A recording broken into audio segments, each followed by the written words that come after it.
All right, all right, all right. I think I am live. Hello, Zen friends. Happy Thursday to you, or Friday morning if you are on the other side of the planet. So good to see you guys. Hope you had an amazing day, amazing evening. If you're waking up in the morning, had great dreams. Been having some crazy dreams lately, haven't we all? My host, she was telling me she had a crazy dream. We, I was in it. We were EMS technicians, and we were fighting off. There was a battle going on, and we were uh, rescuing people, and dinosaurs were chasing after us. And I'm like, "What did you eat before you went to bed?" So maybe you guys are having some weird dreams too. Neptune did go retrograde. So we do have a little dream world kind of activation going on with that. So maybe that's it. Who knows? But hello. I'm excited, as we always are, to see what messages come through from Spirit this evening. So if you want to join me, we like to start off on taking a big, deep breath together, holding it for as long as you feel comfortable. Slow exhale out to come out of the past, to come out of the future, to come out of the chaos of the outside world, come into this little bubble of love we have right here inside of us. And then we'll bring in the singing bowl also for more energy in a moment as well. So if you want to start off with that big, deep breath, please, I would invite you to join me. And here we go. Big, deep breath in.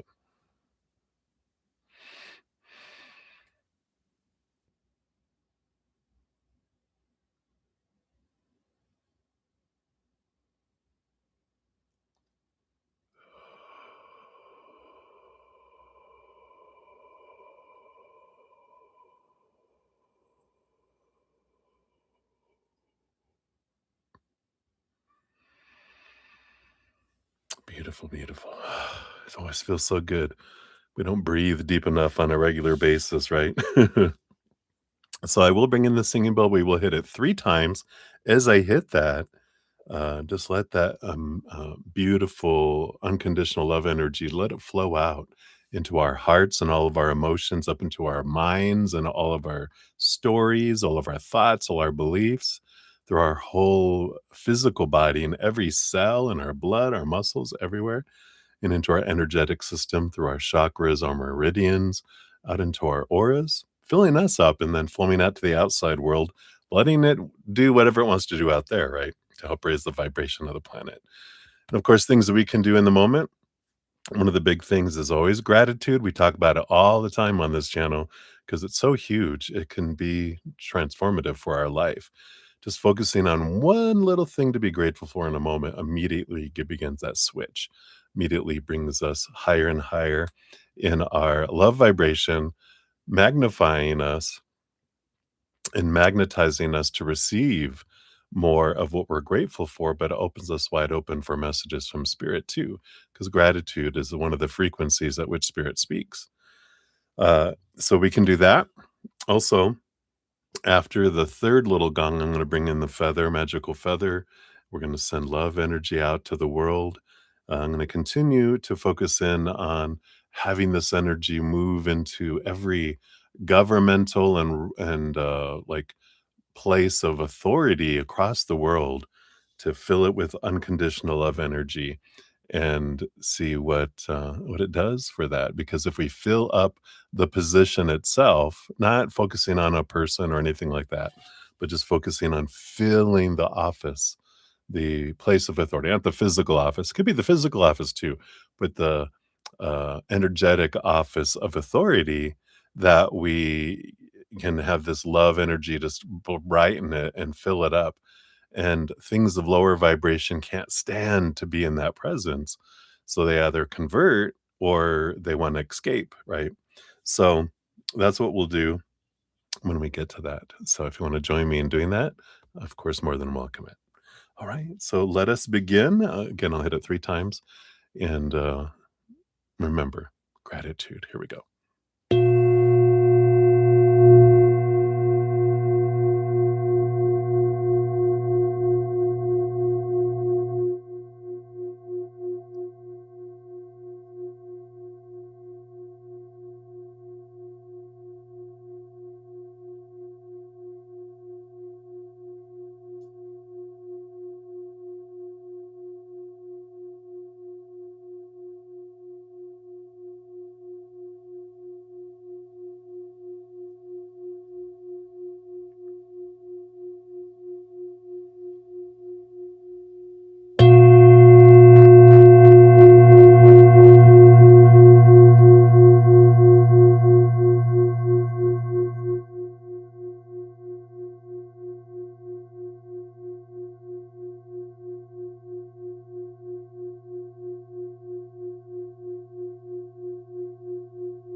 Beautiful, beautiful. Thank you again so much for joining me and doing that. So lovely energy, lovely, lovely energy as always. Let me put all our little stuff over here out of the way. So thank you guys again so much for all of your love and support. I am very grateful, very grateful. And welcome, welcome everyone. So, wow, excited to see what messages come through. We got some great energies going on today, as we do every day. Just it feels amplified in some way today. So I'm excited for that. If you're new to my channel or new to these readings, hello, hello, I'm your bruddaZEN, and we are here to spill the tea from spirit, see what messages we have, what uh, secrets or advice or tea spirit wants to spill with us today. So I'm excited for that. So if you're new, welcome. We do have a great group of Zen friends with huge hearts, great senses of humor. So there's always room for more Zen friends. So welcome, welcome. We do try to keep it high vibration, full of love, and everyone's so supportive. So I'm so grateful for all of you guys. If you want to find out how the whole process works for readings, it's all down in the description area of this video stream. Donations do get first priority, and you can make a donation using the super chat at the bottom of the chat or in the description area. I do have my Venmo, Cash App, PayPal, Square, and Google Pay. So whatever and however you want to give that way is up to you. I don't have any set dollar amounts currently, but the dollar amount does determine how deep we dive, how much tea is poured. So $1, we go ankle deep, right? And then, we just move up from there. Yeah, so that's the skinny on that. If you make a donation of $5 or more, you get a little piece of cake, spiritual cake. For we're continuing to use the Alice the Wonderland Oracle. So if your donation's $5 or more, you do get one of those. And then if it's under $5, we're moving into this other one. We almost used up the entire other deck, and I just felt we are going to move into this one tonight, which is Everyday Miracles. It's from A Course in Miracles. So we're going to use these. They're a little more fortune cookies. They're a little smaller compared to the other one. So that is those. We are going to be using, we used this last night, and we're going to continue to be in Wonderland. We got Tarot in Wonderland Tarot. So that's what we're going to be using. Just kind of this wonderful, whimsical type of energy feels like it's continuing. So we'll be using that.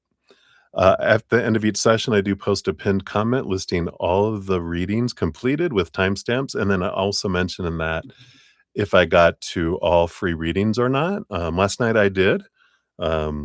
Sunday night I did, but though 4 days before that, we're on 7-8 hours and I didn't get to any free readings. So if I don't get to free readings in the evening session or not to all of them, I do pop in the morning in usually around 11 a.m. or so Mountain Standard Time to finish out the whatever I didn't finish the night before. So keep that in mind. That pinned comment is a source of information. So I think that's the big thing on that process. I also have a free podcast. If you haven't checked it out, here's the link. It's always linked down in the description area of the video, as well as on my main page at the very top. We're right at the tail end of a little mini series within that about growing our empathic abilities and our spiritual gifts. This last one that I just posted is phase 3, the gifts. And then we have the final phase 4 coming up. Should be next week. Also, if you guys haven't seen, where you been? Where you been? I've been thrown at all over the place out here. But if you're new, I am celebrating reaching 2,600 plus YouTube subscribers. So I have a month of giveaways for July. Every Monday, I'm having a giveaway where all you have to have done is made a donation and asked for a reading, or ask for a free reading, and you're automatically entered. I capture it all, and then I randomly use a number generator with a special process that I use to pick a winner. And from free readings, I'll have one winner that wins a 15-minute person recorded reading. And from donations, I have a separate as well, which is you can win a 30-minute personal recorded reading. And then, "Wait, there's more," August 3rd will be the last day that I, have those drawings, but I'm having a special drawing on that day too, uh, where I'm giving away an hour, personal recorded reading, 2 30-minute, and 4 additional 15-minute ones. And, so everyone can get into those, but to find out how, check out that video. That's the little clincher, right? Dun, dun, dun. You gotta check out the video.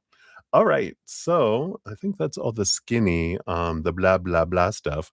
So let me make sure my, lists are all updated here, and we will get into, the readings here. So alright, so let me see here. I think I left off here. I think I almost have everyone on there. Because I did just put May on there, and then Lauren of Light, hello, hello. I did get your donation via the Cash App. So you're actually gonna be number 10, on there, and I'll give the list here in just a moment. Let me make sure I have everything. Let me give all these a little like.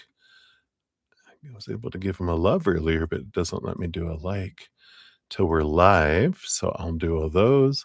Let me just make sure I've got them all. So we've got May and Beatrice and JoJo and Justine, and then Sudeshna, and then back to Justine, and then back to Sudeshna, and then Beatrice, yes, and then May, yep, and then Lauren. So I do believe I've got everyone, and I do have your email here too, Lauren, that came through. So I've got your questions all up, and Dev's in the house. I'm back. Looking good. Oh, thank you so much. You're so generous. I did my hair a little different today. I've been having the unicorn, but today it just kinda sat right. So, in this way, and I'm like, "Oh, it looks good." If it just naturally falls in there, you just go with it, right? Whatever, hairstyle you're gonna go with for the day. Oh, no, my mind's gonna be blown? Oh, no. Do I wanna see you? Okay, alright. Uh-oh. We will definitely find out here, Lauren. Everyone is gonna be mind blown. Everyone's like, "Ooh, stay tuned for Lauren's." It's good, yeah. I see the first on my emails, it shows me the first line. So I'm like, "Okay, little teaser," but that's cool. So I do have, the list here. We've up first will be May, and then Beatrice, and then JoJo, and then Justine, and then Sudeshna, then Justine, then Sudeshna, Beatrice, May, and Lauren of Light. And then for free readings, I have Ashish up first, Swaroop, and then we've got Debbie O, Sending Universal Butterfly, and then Mahadev Healing Tarot, Content, and Rose Crump. And I think that is all that I have currently. So I do believe the list is up to date. So we'll do a little cheers here and get started. I didn't get to mull my beet juice combo little mixture concoction. So we're going to be drinking that first before I move to coffee. But thank you guys so much. I'm so grateful to have you along on this journey. Thank you for all the thumbs up, all of the donations, all of the comments you guys make on the videos, all these free things that you guys can do to help spread the Zen love. You are part of the love tsunami, helping my channel get out in front of people so they can also get messages from spirit, and we're spreading the love. So cheers, cheers, everyone. I love you.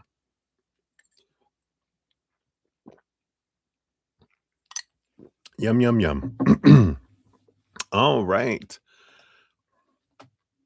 So first we do have May at 1616. We already have repeating numbers coming in. All right.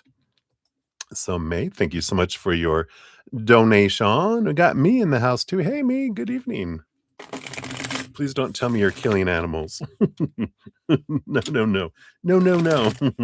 Love and light, love and light. All right. Cheers, cheers. So, May, you wanted to know, has Max thought of you on his long drive today? If so, what were those thoughts? All right, let's take a look here. It can be a short reading if it's no, right? Let's see here. We have the King of Wands. Yeah, definitely. This is a yes that they were because the King of Wands is they're thinking about a lot of things, trying to get out of their head into their heart, and it's a good kind of feel for them that it's on the road. They can kind of step out and go into their heart and then see what they wanna do, and I feel like they were thinking a lot about plans, what I wanna do in the future, etcetera. So, I do feel like that you were definitely on their mind, so let's see what this is about here. So, what were these thoughts here? We got 1, 2, 3, 4, 5. Got this one and this one here too. Alright. Yeah. Bottom of the deck, we do have Temperance. So, it's slow movement, but, it is a message of that there is movement and things are moving towards it. It's basically, that anything can be turned into a golden opportunity and there is progress, though sometimes it can feel like there isn't, right? But there is movement below the surface and magic is slowly transforming to gold, right? So I like that. And then the thoughts themselves, what we have here. Yeah, the King of Cups. So I like this. King of Cups is such one of the big cards of compatibility. They were thinking about how balanced you are between head and heart, and what a great what is the word I usually use? It's a very compatible energy. It's just like you fit like a glove energy, and just we think a lot alike and we feel a lot alike and we have a lot of these perspectives and just that kind of energy. They were thinking about just what a great person you are, and that the combination of things is just in alignment with who they are too. Got the Ace of Swords.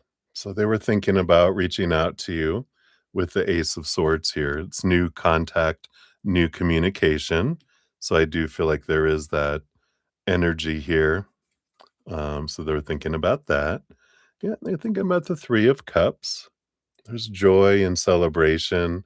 Feel like there's some sort of gathering that's coming up, a joyful kind of gathering of where some friends are going to want to go do something, and they thought about inviting you uh, to go to that. If they were going to go, they're like, if I go, because I think it like it's like uh, somewhere where everyone's has someone with them. Kind of doesn't have to be a date, but it's the whole purpose, whatever this thing is that there's 2 people, and so they thought, "Oh, I wonder if you would like to do that." And I feel like this is months away that he just found out about, so he's kind of putting that in the wheelhouse and kinda going through the little thinking, kind of energy. Um, so I like that, and then we've got the Two of Wands, again, the plan making, trying to see for the future, that kind of goes with the King of Wands in the beginning, because that's one of the cards that comes in for me, is once they determine in their heart what they want, then they start making plans, and then they start, putting action behind it. So there is that energy there. Yeah, and the Nine of Cups too.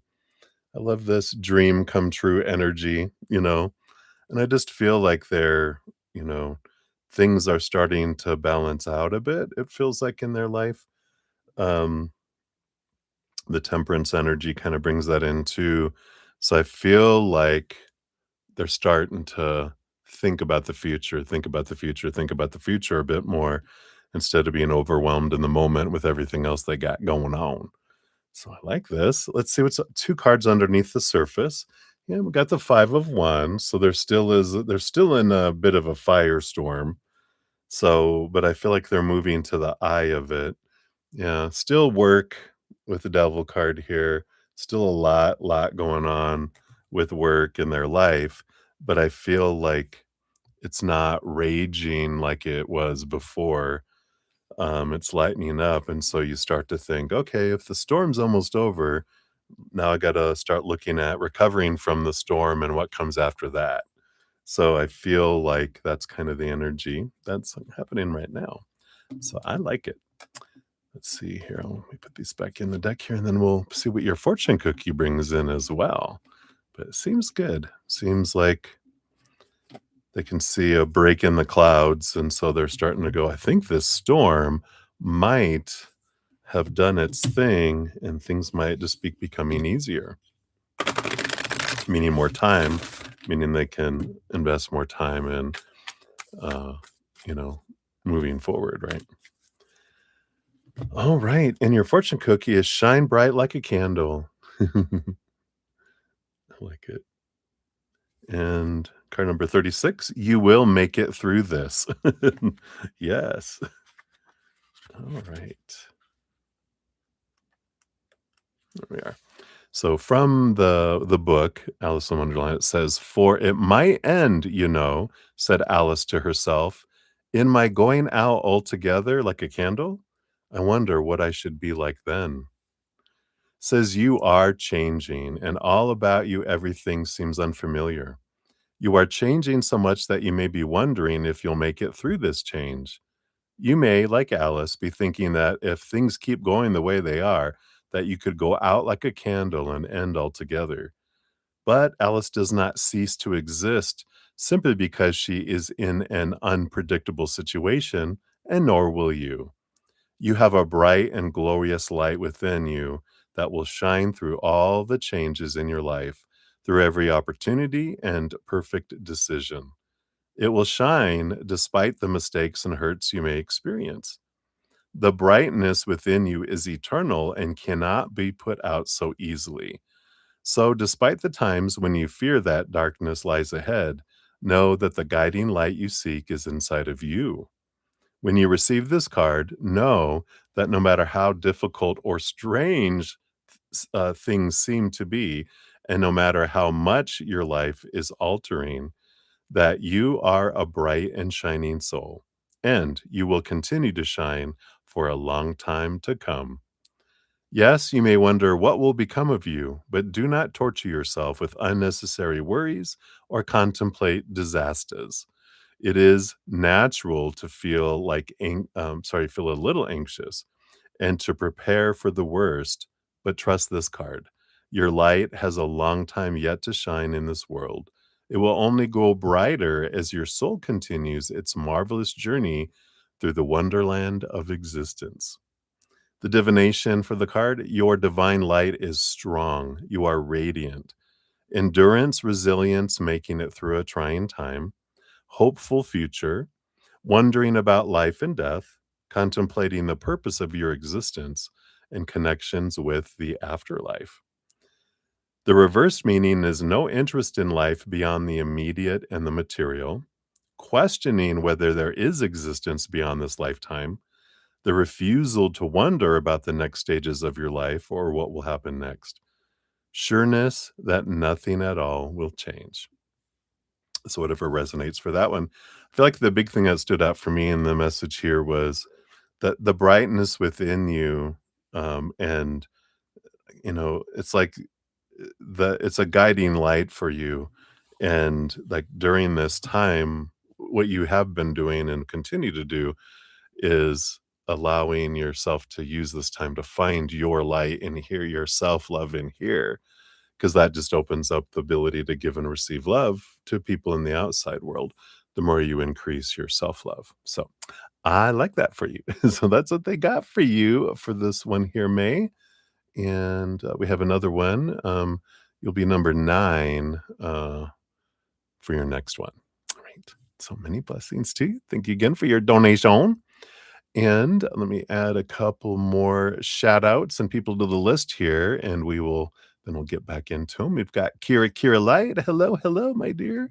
You'll be number 11 on the donation list. And thank you for the sticker. What is that? Oh, yeah, coffee. Cheers, cheers. All right. And let's see here. So, all right. So we'll grab that question there. And then here's the rest of it down here. All right. So we will look into that. And then we got Debbie O. Hello, hello. You'll be number 12 on the donation list here.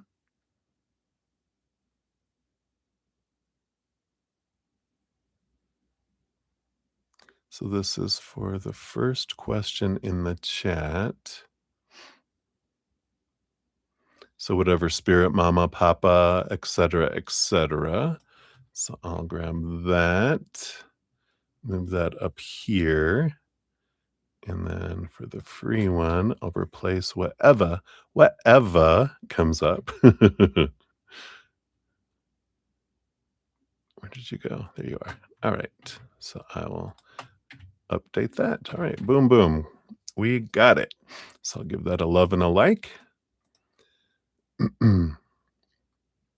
All right, we got that one, and then we've got Shloka in the house too. Hey, Shloka, good to see you.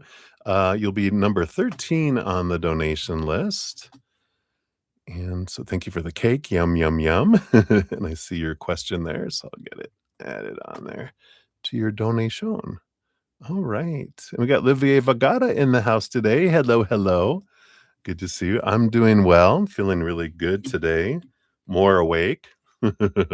We had a lot of storms coming in and out, so I got a little. I went to the gym today, and it didn't look like it was going to rain, but I got a little rained on coming home again. Just a little bit though, nothing compared to yesterday. But it feels good. Just a little refreshingness, right? Hope you're doing well as well. All right. So I think I'm back up to date here on the chat. So let me take a quick sip here. Cheers, cheers.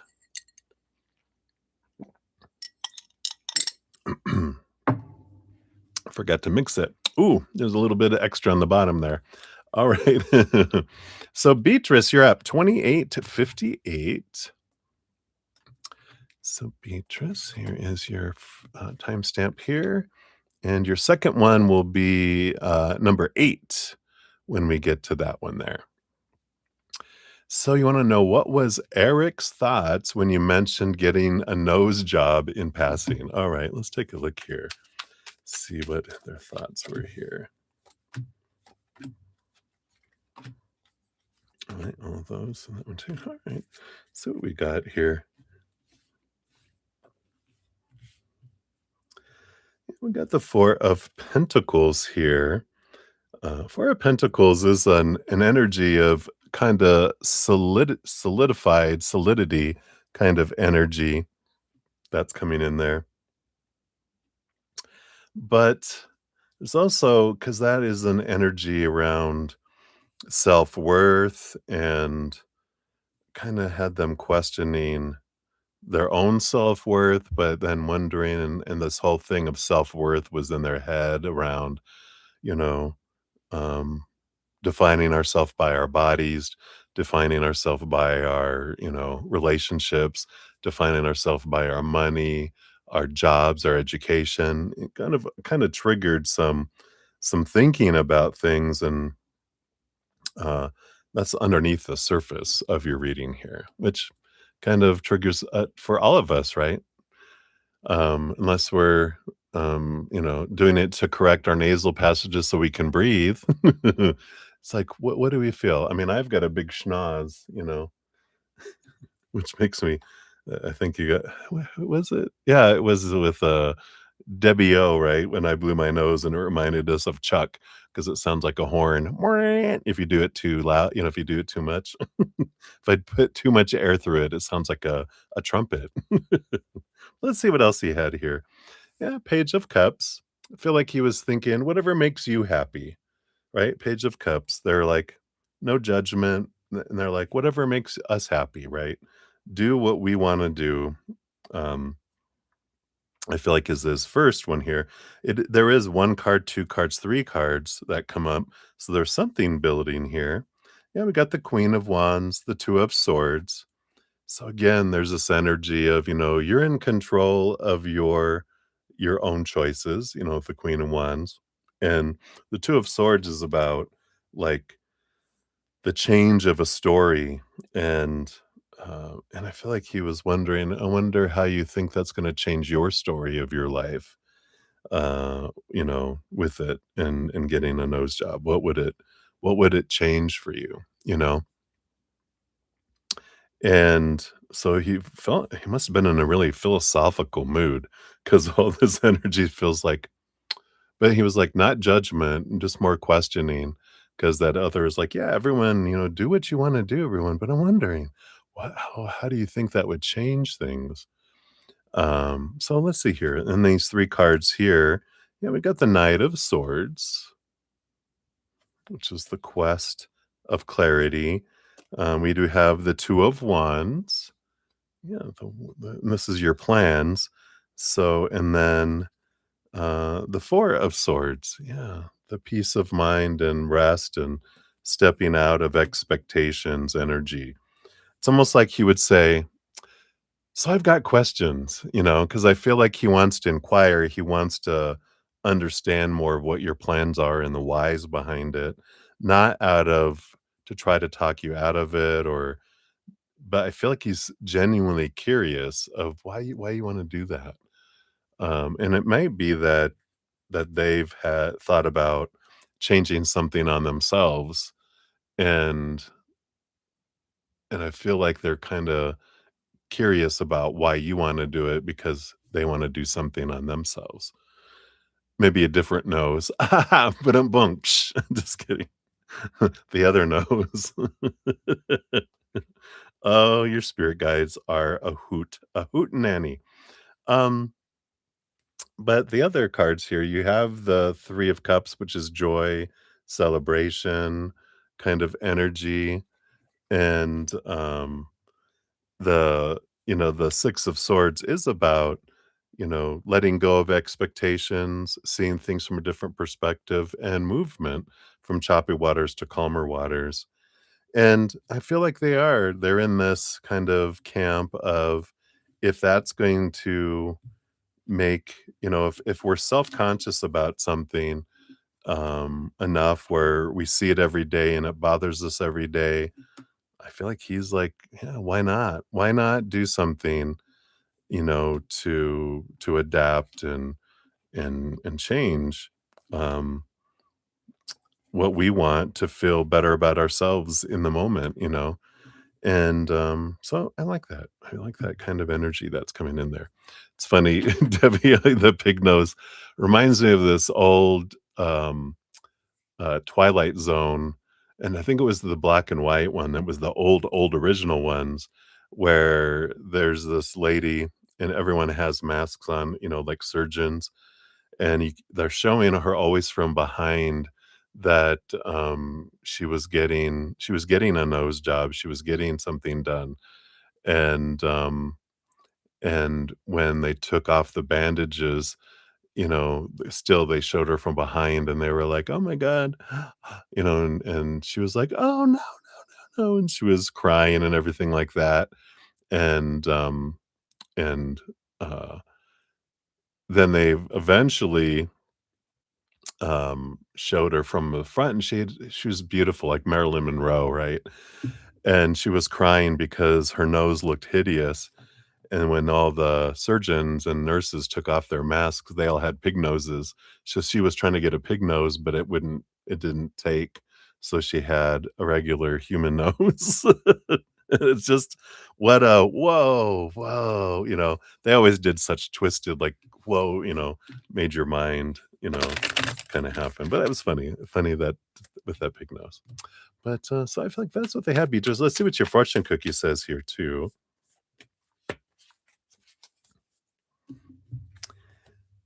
So it says, I place the future in the hands of God. And then on the back, it says, a healed mind does not plan. It carries out the plans that it receives through listening to wisdom that is not its own. Ooh, interesting. So beautiful card there about not making plans, but going with the flow of things. But interesting. Interesting to come up for that question, right? So that's what they got for you, Beatrice. So many blessings to you. And like I said, your next one will be number 8 for your additional donation. All right, let me do a couple quick shout outs here. Olivier, I see your question. We'll get you on the free list. That'll be number 8 on the free list. Hello. What is that? Is that the are you having is it having trouble loading where you're at? Is that little symbol? Right, and JoJo is in the house. Hey, JoJo. Good to see you. You're actually up next. If you wanna throw your question out there, I didn't have a question yet, so you're perfect timing. Then after that will be Justine, and then to suggest, Sudeshna, and then back to Justine, and then back to Sudeshna, and then Beatrice, May, Lauren of Light, got Kira, Debbie O, and then Shloka is where we're at right now. All right, let me take a quick sip here. JoJo's probably typing out her question even as I'm speaking.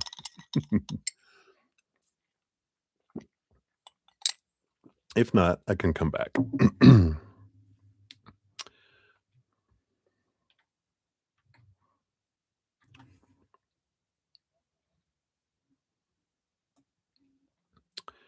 And that's probably what I'll do here. Let me so I'll just put some question marks and I'll come back around. So as soon as I see your question, Jojo, I'll make you up next, just in case you fell back asleep. Hey, hey. All right. So Justine, you're up. 38. 21 is for yours. And you want to know, what does the divine like about you? What don't they like about you? They love everything about you. They have no judgment, which is great. They are eternal, unconditional love energy. Uh, so, there isn't anything. They don't have the judgment energy of thinking anything is wrong. They see us as perfect because they have zero expectations on us. They see us from this place of eternal, unconditional love. So spirit world sees all of our expressions, our human, anything else that we are in this plane and other planes, other universes as perfect. But what but they're we'll just we'll see what they have to say here for you about what uh what they feel is important for you to know about yourself so that you can see yourself from their perspective a little more easily, because it's hard for us as humans. We're in our judgment zone, right? We are comparison. It's hard for us to go, really, you think I'm perfect, but look at all this. And they're like, it's adventure. We're our critic, not the creator, not the universe, right? So bottom of the deck, you do have the 2 of Wands. And they want you to know here, just to start off as the underlying energy of your reading, is that there is no wrong choice. That's the whole thing we're talking about. There's not right or wrong, good or bad, better or worse. From their viewpoint, there's just different choices with different experiences and different outcomes. So just different, and they don't look at one as better than the other. They're just like, what adventure are you on right now? So I love that. The Knight of Cups. Yeah, they said, I feel like they want you to know here that, you are on this adventure. Again, you're perfect before you come down here. You come from a place of unconditional love. You're made of unconditional love, but we veil ourselves to come down here, and we are immediately told, "Go find the love you're looking for out there." And so we go on these journeys looking for love in relationships, looking for love or definition of our worth in jobs, education, our social status, our marital status, into the world of things and our bodies, our bank accounts, our possessions. And we find a temporary conditional love, which is like, this kind of tastes like what I'm looking for, but it's not fulfilling. It's not, you know, it's not what I'm looking for, right? So, um, there's this wonderful, um, you know, realization that we're on a quest for love, and we're told it's out here, but we don't see, oh, there's 3 fingers pointing here. That's the secret. They go, it's out. It's You'll find love there. And we're like, oh, out there. And they're like, no, 3 fingers pointing back to here. So this is where we find it inward and upward, right? And I feel like they're just letting you know this journey energy because, um, they love everything about you, and you're on a journey and adventure to find out what you love about yourself. And I like that because they're, like, trying to get you to see yourself through their eyes, and, um, not that they're trying, but when we ask them these things, they look at that way as well, right? So I like that. Um, what else here? We've got the star card, yeah. Your higher self, you know, it's interesting because the star card represents, like, your higher self. It's like you have this umbilical cord, to the heavens, and we don't like, our entire soul doesn't go whoosh and go into this human body, and this is the life we're living. This expression of our higher self is like a little pinky dipping itself in the water, while all the other expressions of ourself, we're having a bunch of different experiences all at the same time, across universes, across dimensions, across frequencies. We might even have another lifetime as a human on the other side of the planet or down the block. You don't know. We can be in many, many places all at the same time. It's how it blows our mind just to try to think about all that, but, I feel like this is what they're saying is, this is a character that you're playing. The actor behind the character is up there with the multitude of the sea of love of all these drops that we are, and, connected still to creator and everyone else. So it's like we're putting on a little puppet show and everyone else is up there going, "Look, I see what you did with that puppet. You're so funny," and that's what we're doing. That's who we are, right? So I feel like they're trying to put it into a perspective for you, for all of us. I love this, about that they don't have a judgment of us at all. There's not a like, there's only love, and they love everything about us. They do like everything about us because it's an adventure. So, boom, boom, boom, right? And we have the Empress. We're little mini creators with that creative energy. The Tower card, we're building it, we're destroying things and building things up in place of it. We're creators. We're like Kali, the destroyer and the builder, right? We are little mini creators, little mini Kalis. And I like this energy to let you know that you are an expression of the creator in your higher self, and your higher self is expressing itself as us as these characters right now. But that's not the only thing that we're existing in. So we're we're as they say, beautifully and skillfully made and created and perfect in their sight. So let's see what else they have here too. Yeah, the Four of Wands, joy and celebration, giant party, and the Strength card. This is again our higher self and our human self that, we're a joyful expression. It's just our human side that kind of has that contrast kind of energy. In the Christian Bible, the creator showed me, because I grew up, well, not grew up, but from like 13 to 29, I was in the Christian faith, and, um, when, I stepped out of organized religion to be disorganized, because I wanted to explore more, and, they weren't really happy about it. So, um, I was like, "I'm just gonna, go," and he showed me, like, the Garden of Eden. We've probably all heard the story about the tree of judgment, the tree of good and evil, and, that's why the creator, was in the story anyway, was like, "Don't eat of that thing, because 'cause you're in paradise, that's gonna ruin paradise. Because when we're in paradise, unconditional love, no right or wrong, good or bad, better, worse, blah, blah, blah, judgment, judgment, judgment, comparison, contrast," but we wanted to experience that in this human realm, so we did choose to come down here, and they were like, "That's fine," there is no judgment from them. That's kind of the taste of that, book of collection of stories and everything, um, but there's that, realization that we don't have to have that, super judgment of ourselves. And when we step outside of that into unconditional love, like the Creator has, then we're like, wow. And I feel like that's what they want you to know right now. So hopefully that helps, Justine. Let's see what your fortune cookie says too. Yeah, I love it. Truth will correct all errors in my mind. Right. I like that. And when a situation has been dedicated wholly to truth, peace is inevitable. Yeah.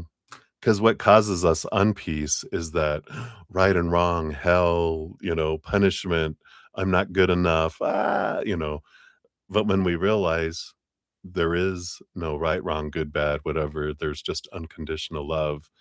And we come down here to experience what it might feel like to be less than, limited, small, blah, blah, blah. And that changes things. So I like that. So hopefully that helps, Justine. That's what they have for that one for you. And your other one is number 6. So we'll be up there in a couple here. All right. Yeah, Mr. Wolf Oracle. Hello, hello.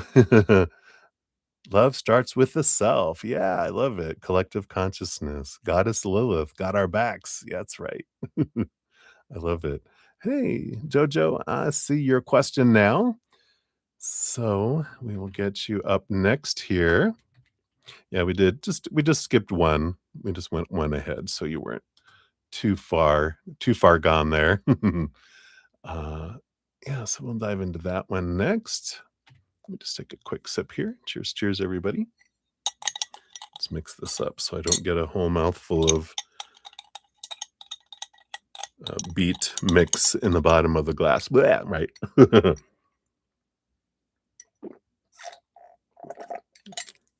We'll just finish that up to get it out of the way here. My beverage is beet juice with a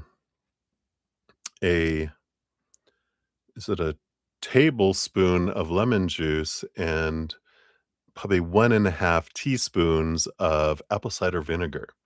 It's supposed to be really good for our livers and kidneys and our blood pressure and all sorts of good stuff. I wouldn't say I love beet juice, but my body enjoys it because I was having some challenges with my kidneys and my liver and fatty liver, which most humans have it.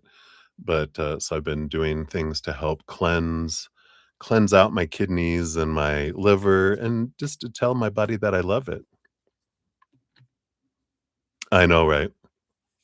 If you overdo it, yeah, it does turn things red, but uh, that's plenty. It's in a lot of water, so we're good. It's good stuff. So thanks for asking. And of course, I'm not a licensed doctor, so if you guys wanna try that, check with your doctor first. Gotta be careful, because sometimes if you're on high blood pressure medication or something, it can drop your blood pressure too. Yeah.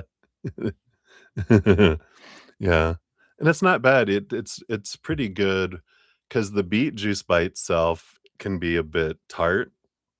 Apple cider vinegar by itself can be kind of, I don't know, what would you call it? Like, it's because it's the vinegar, kinda sharp, and then lemon juice by itself can be, ooh, sour, but the combination of the 3, really good. It all kinda balances it out where it's not smacking you in your face, so very good. But again, if you're on any medications or have anything health-wise, always check with your uh, professional medical physician. Check, check.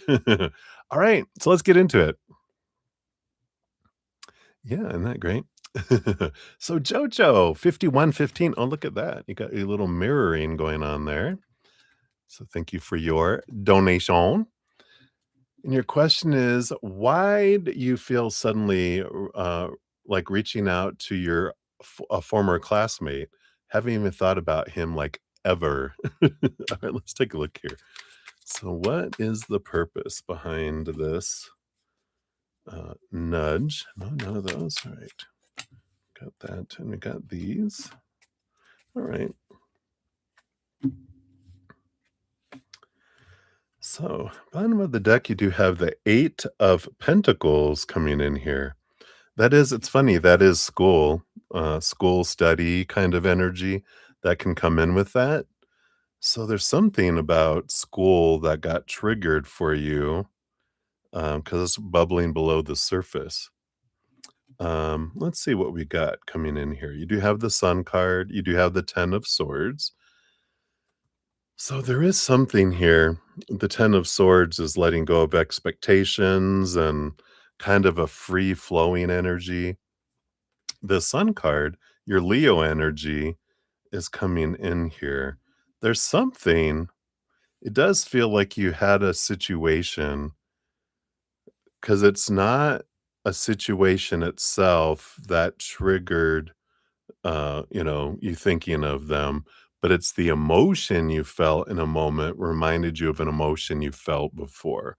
Because it's not of the mind. The 10 of Swords is going, it's not of the mind, it's of your inner child, but it's of this Leo energy of being seen and something about, maybe being seen by them or they made you feel seen at in a point.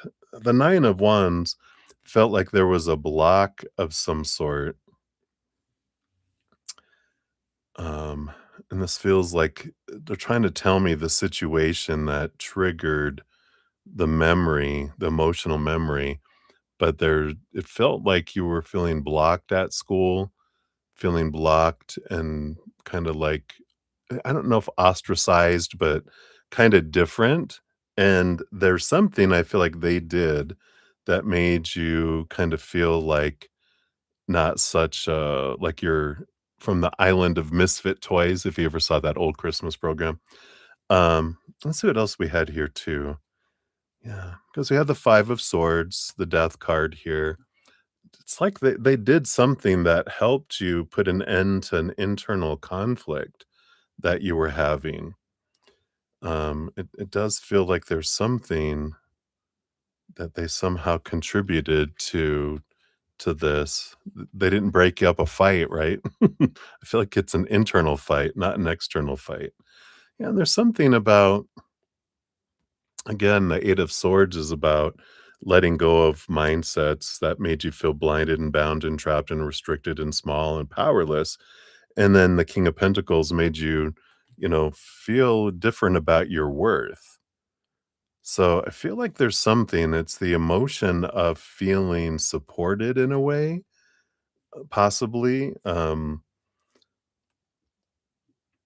they helped you. Again, this internal struggle that they helped you just feel relieved. So hopefully that, yeah, something about him as a person. Yeah, I feel like it's an action they did and how they always, like, if even if they said hi to you when other people didn't, and, they kinda made you in awkward moments, it felt like they helped you with your inner conflict, is what I feel is coming in here. Yeah, even on the bottom of the deck, we've got the 3 of Swords here too. Um, so that is that energy, right? Right. Thank you, Mystic Wolf. Good to see you. Enjoy. Hopefully, we'll see you some more. So hopefully that helps a little bit, but I feel like it's something that, they kind of helped you through a difficult moment in your life. And I feel like you're kind of maybe facing something similar now, of feeling maybe not supported or feeling, um, like a piece of you isn't, uh, acceptable or accepted, and I feel like that's why that energy is kinda popping in, but maybe sit with that and see if you can kinda see where that feeling is, you know, but it's an internal conflict that has ignited within you right now, um, and, uh and yeah, because of the mirroring, your 5115, you know, timestamp, it's definitely mirroring. But I feel like there is something that, that you were able to see about yourself through them. So I like that. And your fortune cookie says, God's will for me is perfect happiness. And it says, Today I wake with joy, expecting but the happy things of God to come to me. Yeah, I like that. That the creator wants us to have joy and love, and it's interesting because that's when I was 29, when I was coming out, I had a conversation with the creator because I was like, you created me, and I've been begging you since I was 13 years old to take these feelings away, and you haven't. So I know you made me, you can take it away. So if you haven't, that must mean it's okay. And I'm going to, live the life of a gay man, whatever that may mean for me. And if you don't like it, take it away, and then in that moment, it was kind of like this epiphany where the creator was over here and all the humans were over here. And he was like, I don't care about all that stuff. He was like, I know sometimes humanity, we get things mixed up and messages kind of go into that judgment area we talked about, right? But, there's this, in that moment about happiness, he's like, I'm like any parent and so much more. He goes, Don't you think a parent wants their child to have a joyful life? And I'm like, "Yeah," and he goes, "How much more then do I want every one of my children to have a joyful life, not a life of feeling guilty and shame, but a life of living your love and your joy." And I feel like that's what's kinda coming in there, just reminding me of that, so I like it. So hopefully that helps, Jojo. That's what they have for you, my dear. Thank you again for your donation. All right. And then we're moving on. We have number 5 coming up, Sudeshna, for your first one here. So here's your timestamp for that. Boom, boom. And so regarding your app issue regarding payments, dun dun dun. Very welcome. So users H and V and your manager G, will they ask for a code change? All right. Let's take a look here based on current energies. Are they going to ask for a code change? We have the star card, which is a dream come true kind of energy. Will they agree to an SQI query change? Let's see what energy comes with that option.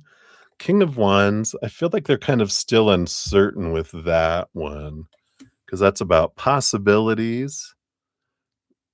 But I feel like an easy solution. Yeah, I feel like they're searching for an easier solution, which the judgment card, this is like our higher self calling us to something else. So it feels like, because the dream come true energy of the code change, I feel like they're like, oh, I really would prefer not to do that. But that SQA query change, they're like, well, I don't know, maybe something easier even. So, I feel like they're trying to find just an easy quick fix, something that I don't know a ton about IT, but it's like something that maybe happens outside the program that converts the payment to something to have it convert back, and they're like, "Maybe you do that," I feel like they're trying to do something, fixy-ish, which seems like a code change would just be the safest, most stable way, but I feel like they're trying to keep money, money, money, keep away from the cost, right? So based on your current energy, will this whole thing come to you? We have the death card. Woo. I don't think it's gonna come to you at this point. I feel like they're looking at routing it to somewhere else because of the little thing that they want it to do. And, what's the outcome? It's still undetermined because I don't feel like they've made a decision yet. So, I feel like the energies are if they try this easy fix where they're gonna try to hoodwink it in a way, if that's even a word, but I feel like they're just kind of put a patch to have it do something outside of it that's gonna end up crashing, and it's gonna all come back up again. Um, and I feel if they do the SQI query change, that works for a little while, but eventually there's some other changes that come about where they have to, um, add in more different payment options and different things, so they're gonna have to recode it anyway in the future. Um, and and then so I feel eventually they'll do a code change anyway. But I feel like they're gonna go a different route, and it's not gonna be in your hands, because I feel like they're sending it to a special group based on current energy. But that doesn't mean they might change their mind because they're still in it's still kinda up in the air when they're trying to figure out what they're wanting to do. So, hopefully that helps. See what your fortune cookie brings in. Anything else that we can do here? Yeah, I like this. I choose the joy of God instead of pain, right? You're like, if they wanna take it away, let them. you know? Says, "No one created by God can find joy in anything except the eternal, not because he's deprived of anything else, but because nothing else is worthy of him." Yeah, the joy of the outside world, it's like imitation compared to the joy that we can find, the true joy, capital J joy that we find inside of us. So it's a good reminder that external things don't define you, you define you, right? So hopefully that helps. That's what they have for you right now, Sudeshna. We'll circle back around for your number 7 here in a moment. We're gonna go to Justine and then back to you here in a momentito. All right. We got Abigail in the house. Hey, Abigail, good to see you. We'll get you on the free list. You'll be number 9 when we get to the free readings. All right. We're currently on donations right now. They do get priority. All right. So, Justine, for your second one, we got 10406. There is your timestamp. Anyone want to know, will your crush Reggie stay in your life long term? All right, let's take a look here based on current energies. What do we have here regarding Reginald? I know he probably hates that. Oh, it's Reggie. Reggie. All right. We'll take a look here. We do have 1 card, 2 cards, 3 cards. So there's something kind of growing and building. 2 of Wands on the bottom. This is possibility. So there's not anything faded with them when I get that energy on the bottom of the deck for your overall energy. So it's I feel like they are optional that they'll be in your life or not, and we'll see what that means here. So in other words, they're not your like long-term soul partner energy. Yeah, because I feel like you have the King of Cups. You have someone that's coming your way eventually that fits like a glove. There's this mutual mental and physical attraction and emotional connection. Just fit each other like a glove. It's one of those very big compatibility cards that there's someone that comes your way. I don't feel like it's Reggie in here because of that Two of Wands energy. Yeah, and I feel like you get married and you find someone that's, fulfilling. You got the King of Pentacles, big, huge abundance. You got the Four of Wands marriage card.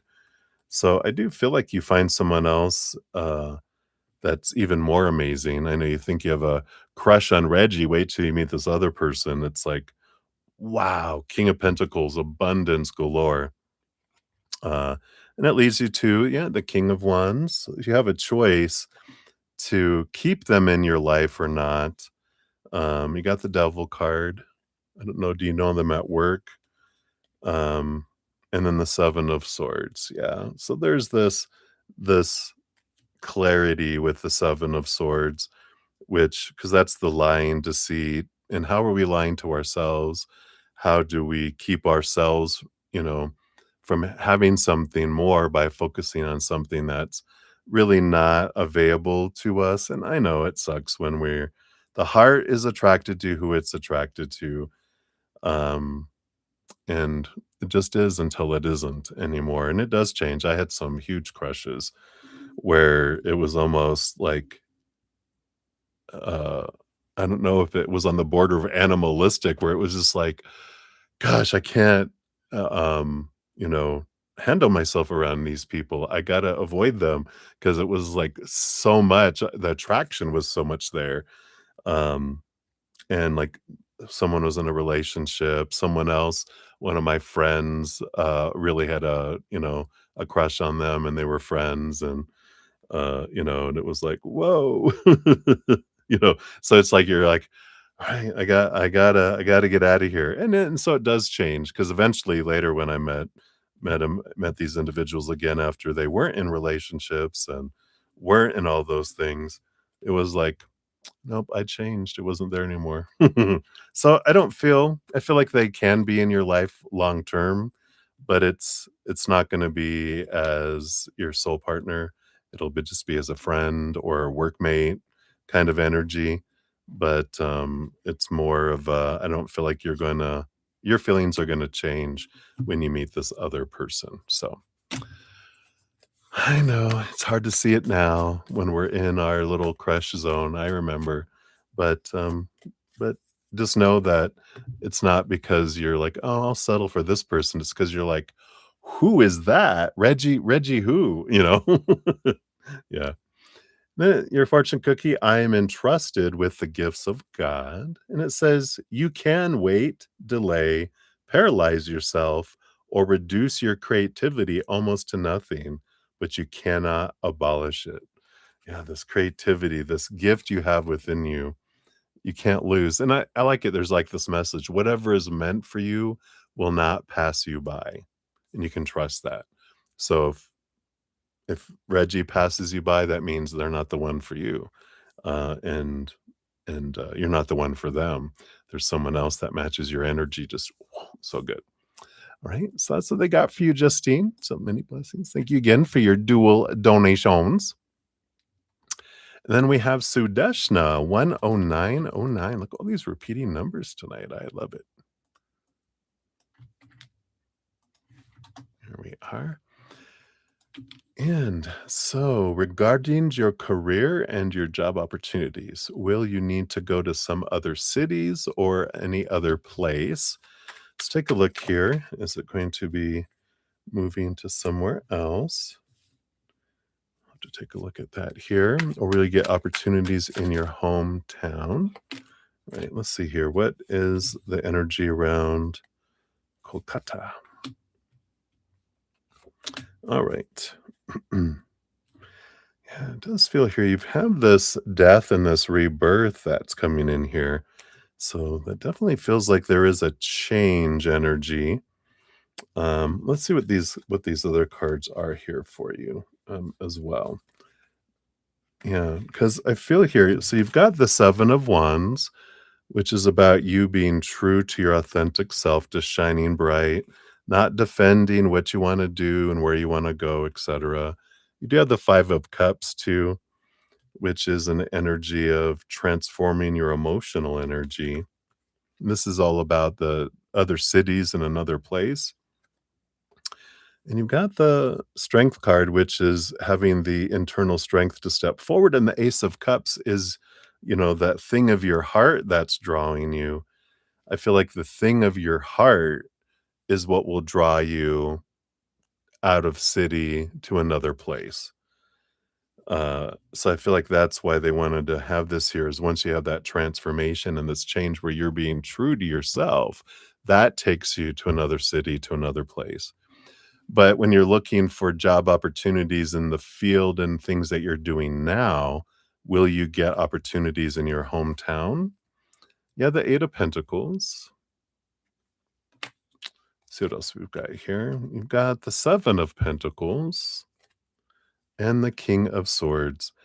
I feel like here's more schooling, the Eight of Pentacles and the King of Swords, so much about higher learning coming through in here that eventually going back, where you're going now, the route of going the mind is higher education, more education, doing all that, it delays, and so you're at home. Um, Here it feels like, um, and then do you end up with that one? Do you end up in other places or home? Other places, yeah, other places you have opportunities. Home, you also have opportunities, the Ace of Pentacles. So little opportunities, the ace, the one, and hometown. Ten of Pentacles is a bunch of possibilities in other cities and other places, right? So, if you follow your heart, it'll take you out of your city. If you go back and do more education, sticking to your minds, where it's wanting to take you, then you do have one opportunity kind of in comparison. So limited opportunities in your hometown, tons of opportunities in other cities. So might be time to move, right? You've got to move it, move it. So it feels like you're kind of being drawn elsewhere, right? So that is what they have. Let's see what your fortune cookie brings in here too. All right, this one. Yeah. It says, I do not perceive my own best interests. And it says, what could you not accept if you but knew that everything that happens, all events, past, present, and to come, are gently planned by one whose only purpose is your good? Right? When we can believe that everything that unfolds is for us, that it is the universe is kind, it supports our adventure, our journey. How does that change your decisions, right? I like that because we don't perceive our what benefits us the most, right? Especially when we're living from here instead of from here. I feel like is kind of where that was pointing. I'm sure you picked that up. All right, so that's what they have for you, Sadeshna. Thank you again for your dual donations. Cheers, cheers, everybody. All right.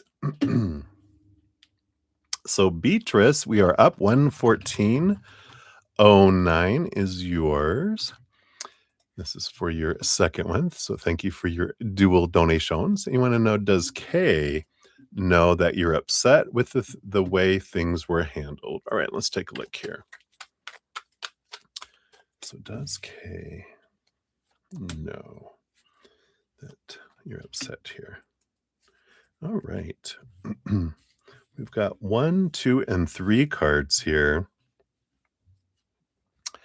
The bottom of the deck being temperance, the temperance card, which is about someone having balance. I don't feel like they're realizing how upset you are because your temperament is not a hissing cat mentality. Yours is more of how cats do a little below the scenes, not the before they do the and the tail is a little puffy and their back is a little puffy and they're arched and you know acting like that way. And I feel like they come from a family that is not necessarily volatile, but very vocal. So I feel like your actions in comparison to that, they don't feel like you're upset because to be upset means, whoa, from their family. And I feel like your upsettedness is different, um, than that. You have the death card here. You have one card, two card, three cards. There is this death card energy. I feel like they recognize it's almost like I don't know if there's a rejection or if there's a cold shoulder or if there's a like you're dead to me, like you're ignoring them or whatever. I feel like they recognize that something stopped. A part of communication stopped, but they can't figure it out. It's funny that they showed me in my head is if you ever worked in a call center that has white noise that helps, make it where you don't hear all the everyone talking on the phone. Um, and this happened the memory they have, it happened to be when I was working the evening shift where there was a lot of less people in the building, but the white noise went out, went, and then you could hear people talking like way on the other side of the floor, where before you wouldn't even be able to hear them. And I feel like there's this deafening sound of silence or a change of something that they're recognizing, but they don't know what it is. They're like, what just happened? There's something's changed, but I can't put my finger on it. Uh, we've got the 5 of swords, the 5 of cups. So I do feel here that they know there's conflict going on, conflict of mind, conflict of heart here. So they're like, I know something, you know, that there was an altercation or something between the two of you, conflict. Um, but again, I don't feel like they know how upset you are. I feel like they're like, okay, you're a little, you're a little upset because of what happened here, right? Oh,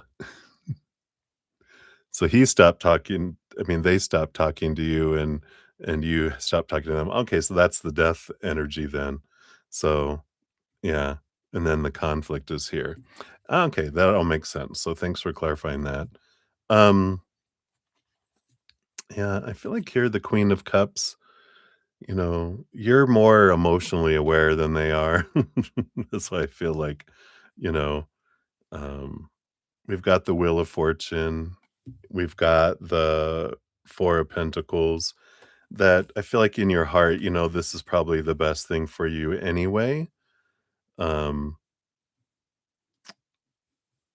because the Wheel of Fortune is that this situation happened for you, and the Four of Pentacles is it's showing you your worth. And I like this that you're like, "You know what? I'm going to, um, you know, uh, look to myself for my self-worth," and this was a great, uh like a stepping stone with all these fives energies. It's the stepping stone energy of I learned about myself through this. So I wanted this to happen for me, the wheel of fortune, right? The tuna for me, the fortune. And it's like, oh yeah, I like this, right? Um, yeah, ghost and ghost and ghosted. Yeah, and it's like, okay, you know.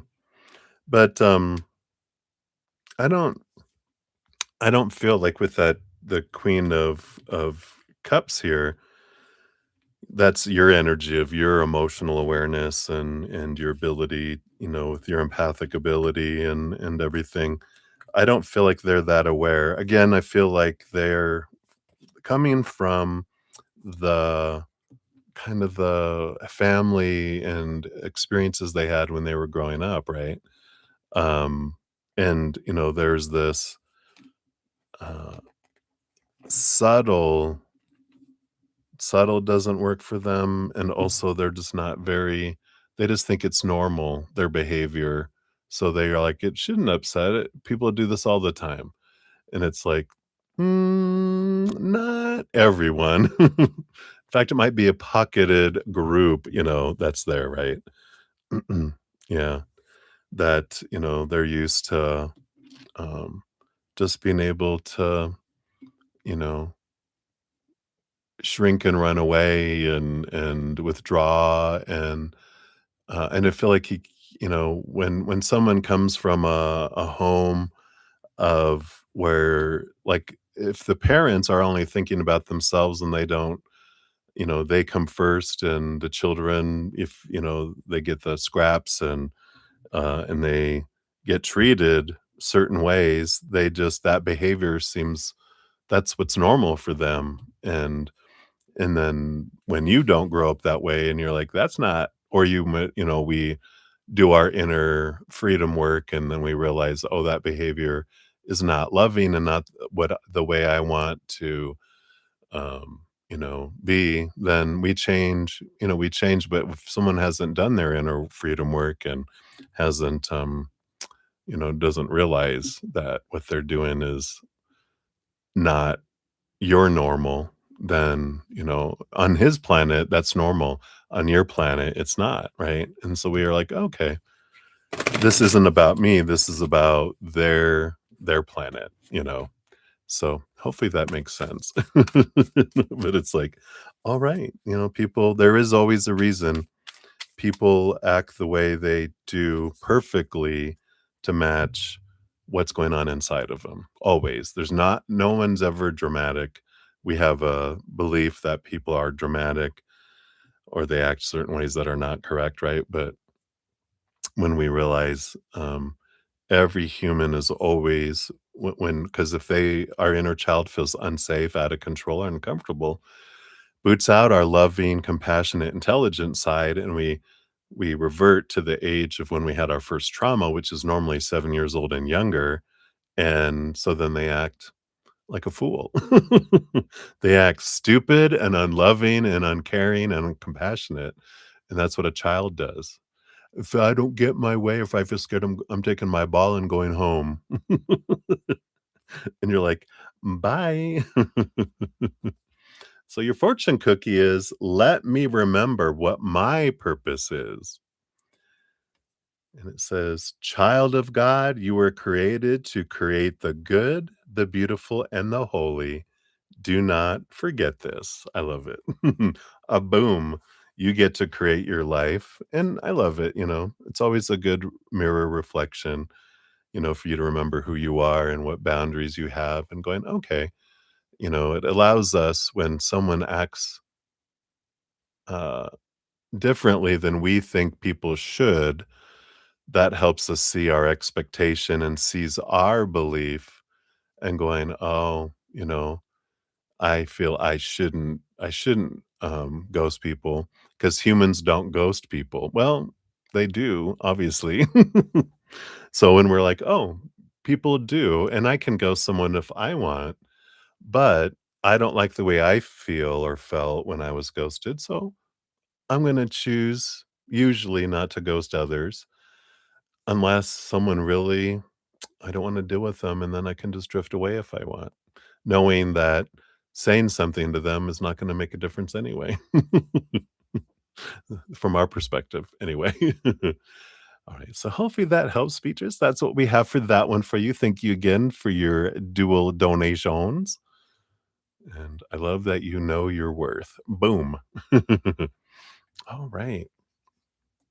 And then May, we're circling back around for your additional one. Thank you guys again for all your multiple donations. I'm so grateful. Very helpful. Well, good. I'm so glad. Many blessings to you. All right. So May, you want to know, how does Max think you feel about him? All right, let's take a look. Cheers, cheers.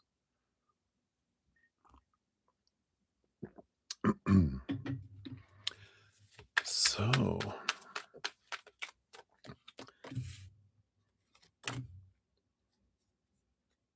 so of course we're stepping into Max's mind.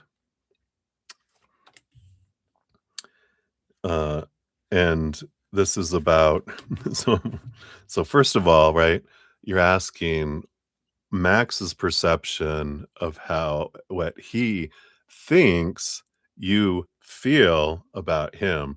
So we're asking his mind to interpret what they think you're feeling, which is two different languages, right? So just keep that in mind as we're looking at this, that there's a lot of crossed wires, you know, that are there because the mind has its own way of its own language and and they don't speak sometimes the same as the heart does.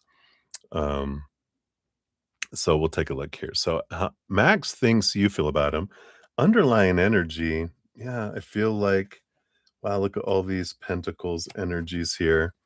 That there is this,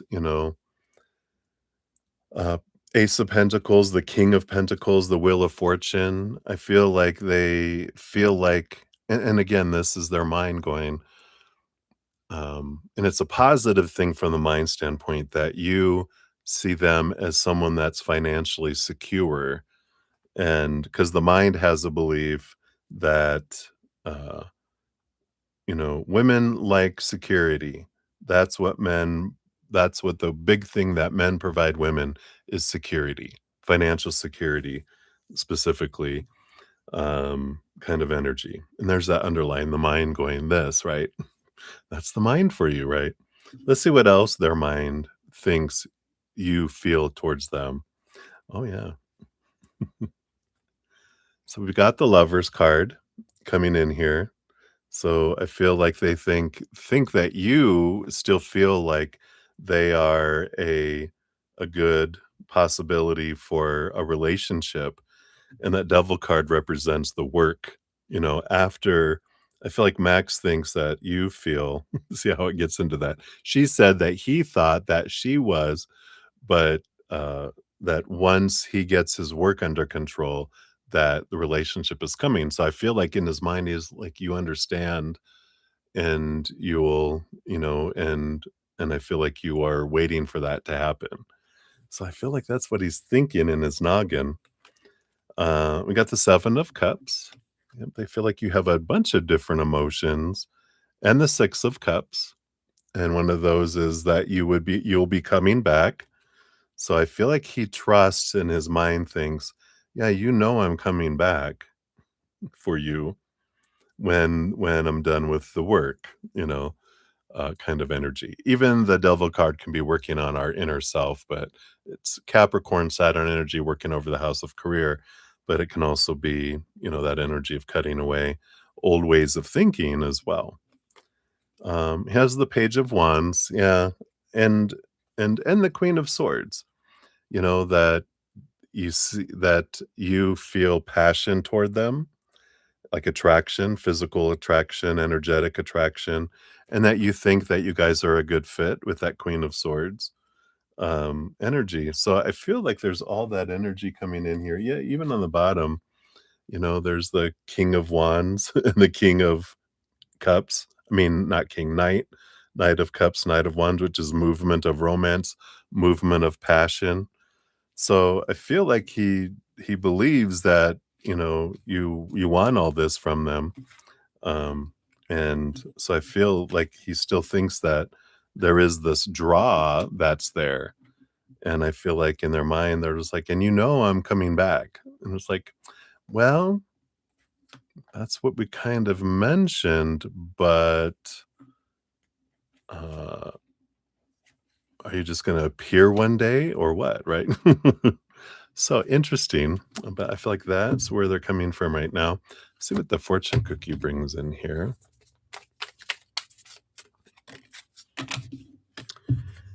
Yeah, I like this. I am not a victim of the world I see. It says, what is forgiveness? Forgiveness recognizes what you thought your brother did to you has not occurred. I like that. Byron Katie, she's wonderful.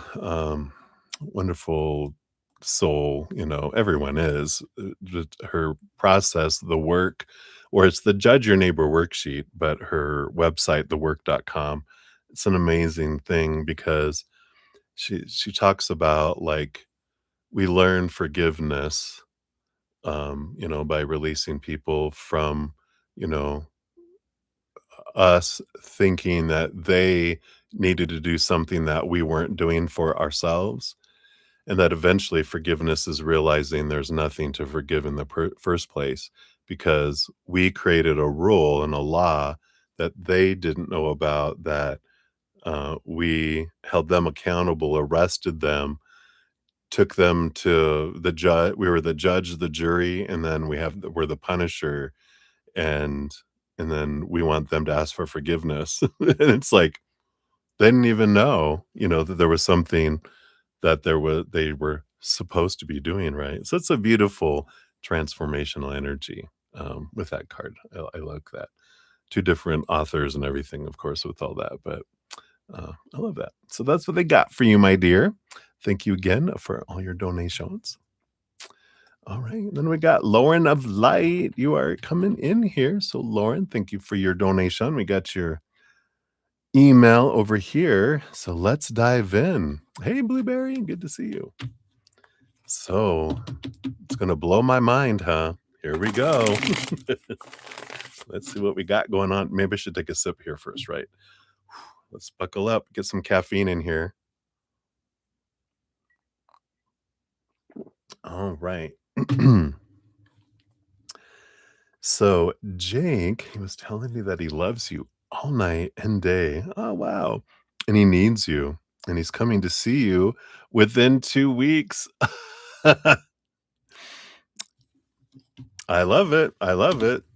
I said that August time frame, right? But it's gonna be before that. Maybe it's gonna be August 2nd. What was the dates that we gave before?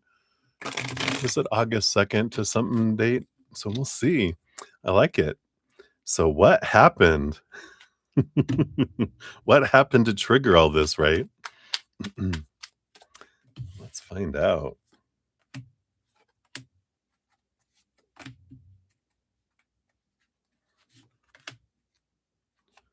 All right, we'll find out the story here.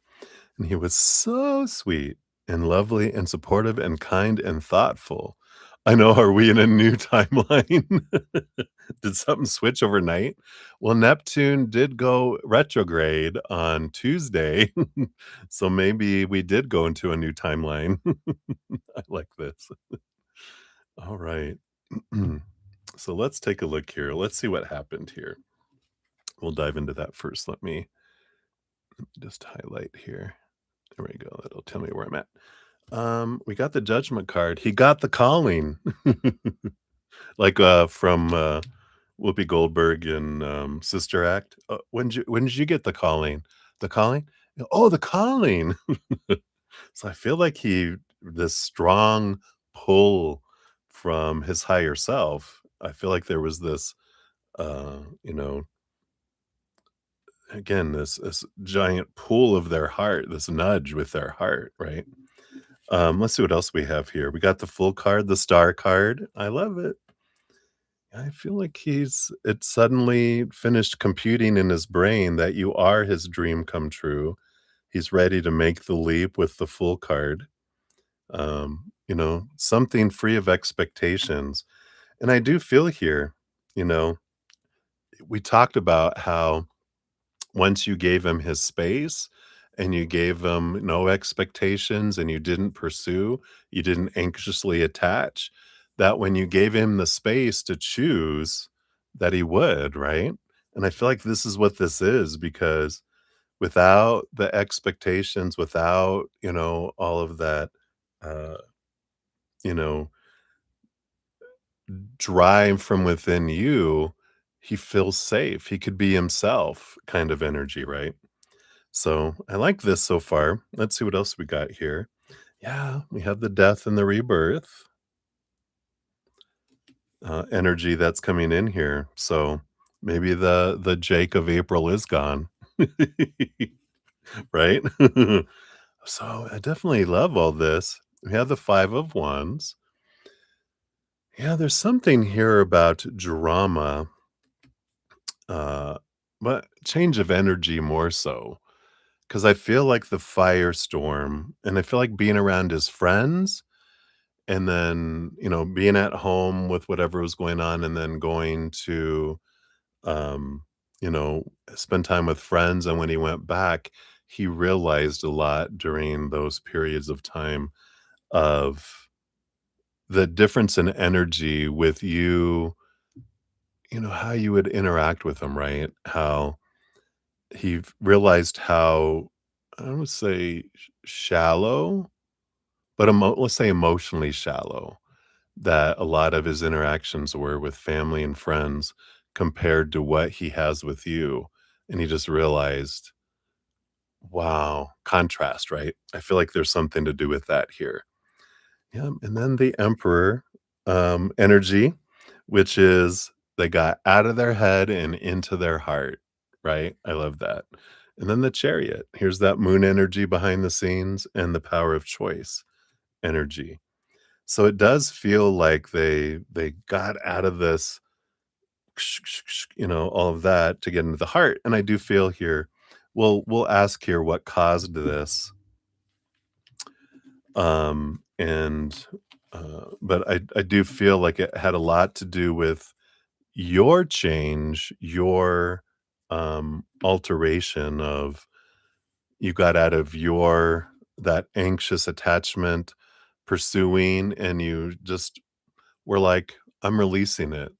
And when you released it, it's like it's almost like when you're holding I don't know why they're showing me a giant standard poodle, and you're holding on with them, and they're struggling against the chain when you're like, "Fine, if you wanna go, go." And they're like, "What? You're letting me go? I just don't like this collar." And then they come to you because they don't feel like they're being controlled or someone's trying to control them. They feel like you're just allowing them to be, and I feel like that was a big piece of this change because of your internal change of energy. They felt this change and this shift, and it allowed them, instead of being dragged towards you, they are able to come towards you on their own, and that's a change of energy for them. So, let's see here, what caused this? Anything that you need to know? Is he thinking about proposing soon? Thoughts, feelings, actions. Thoughts, feelings. Do you want any of those for actions and actions? And then looks like we have more cards coming in here for your other questions already. Well, they're just popping out. All right, so this is for the next little group. All right. So, what caused this? Yeah, I love it. So it is this 3 of Pentacles is being, this Ace of Pentacles with the 3 Pentacles is this great energy of you're allowing them to be true to their authentic self. You allowed them, you be you, whatever, you know, you had your boundaries that you're like, you can be you. It's like the let them theory by Mel Robbins. You're letting them be them, but you're also letting you be you. And you're like, what I will or will not accept in my life. You're going to be you, but this, if you want to interact with me, this is what I need, and so it's up to you. And they were like, wow. And so it took them time for it to like kind of soak in. But I like this that you're allowing them to be themselves and you are being true to your authentic self, the 3 energy of the Empress, right? Anything you need to know? Yeah, the 9 of Swords. I feel like the expectations energy, that's what was let go of, right? A lot of the supposed to be's, the should be's, the need to be's, the have to be kind of energy that, has transformed so much of it. And you're feeling more at ease, they're feeling more at ease. And I feel like that's what kind of opened up this conduit of energy. Is he thinking about proposing soon? Yeah, I feel like, we've got here's the 10 of Swords, letting go of expectations, supposed to be, should be, intentions. The 3 of Wands is a different direction, without these expectations.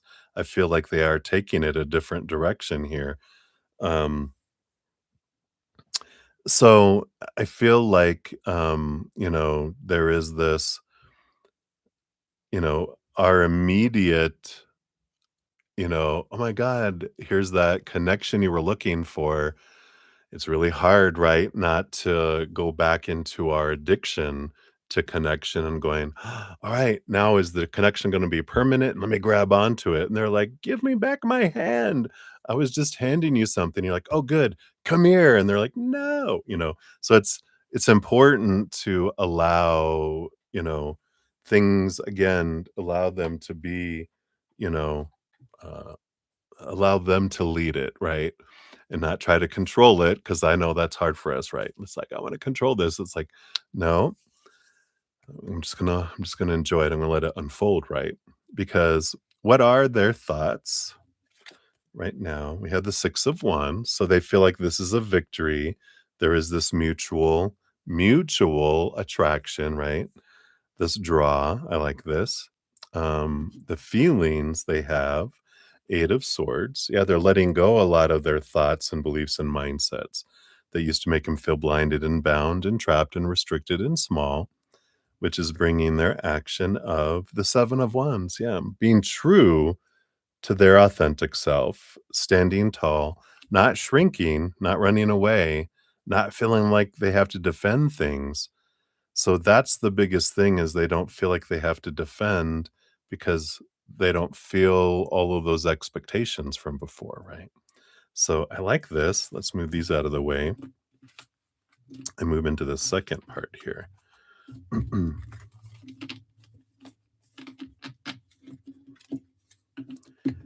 Which is about what happens in 2 weeks. Does he stay consistent? Is he thinking about taking uh, the next step with you and when? What the heck, right? I know it's hard not to get super excited and want to rush forward. It's like when, again, we always talk about the little rabbit, right? Trying to get the little rabbit to come and, come to you and sit on your lap, right? Um, and, so there is this, energy. It's funny with all the rabbits on the back of these cards too. But, like you're feeding the rabbit, you're trying to get the rabbit to come towards you and sit with you. When they start hopping toward us, if we get excited, then it scares the rabbit away, right? And so you're learning in to be still in this and allowing them, to come forward, right? Yeah, Lauren, this is your reading for about 10, 11 minutes now. Here's your timestamp. So so I like, this here. So what happens in 2 weeks? He's texting you. That's alright. Yeah, I feel like here we've got the Knight of Pentacles and, and the Justice card here. So I feel like, there is a patience energy here.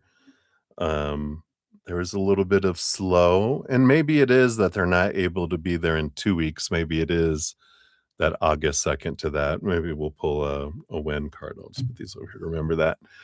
Um, but I do feel like, they are the slowness of things happening is for both of you to really, with that Libra energy, balance the scales regarding relationship.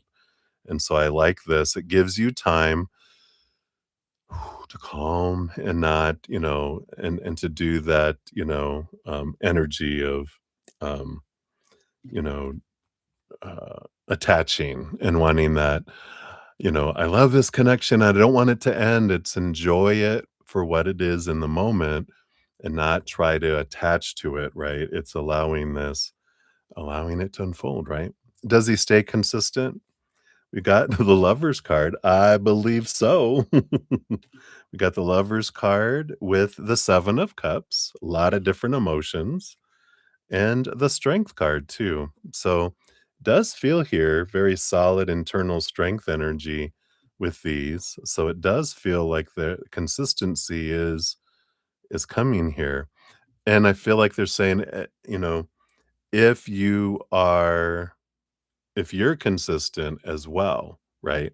Because if you start going into your anxious attachment, that will make it more difficult for them to stay consistent. So it's both of you trying to stay consistent in allowing, because when you allow and you don't try to control, that allows them to come forward. When you start to try to control it and pull them towards you more and make it secure and put you know, the um, the you know, um, barrier around it, the jail, the cage, so there's that energy, of, that sends them in the other directions, right?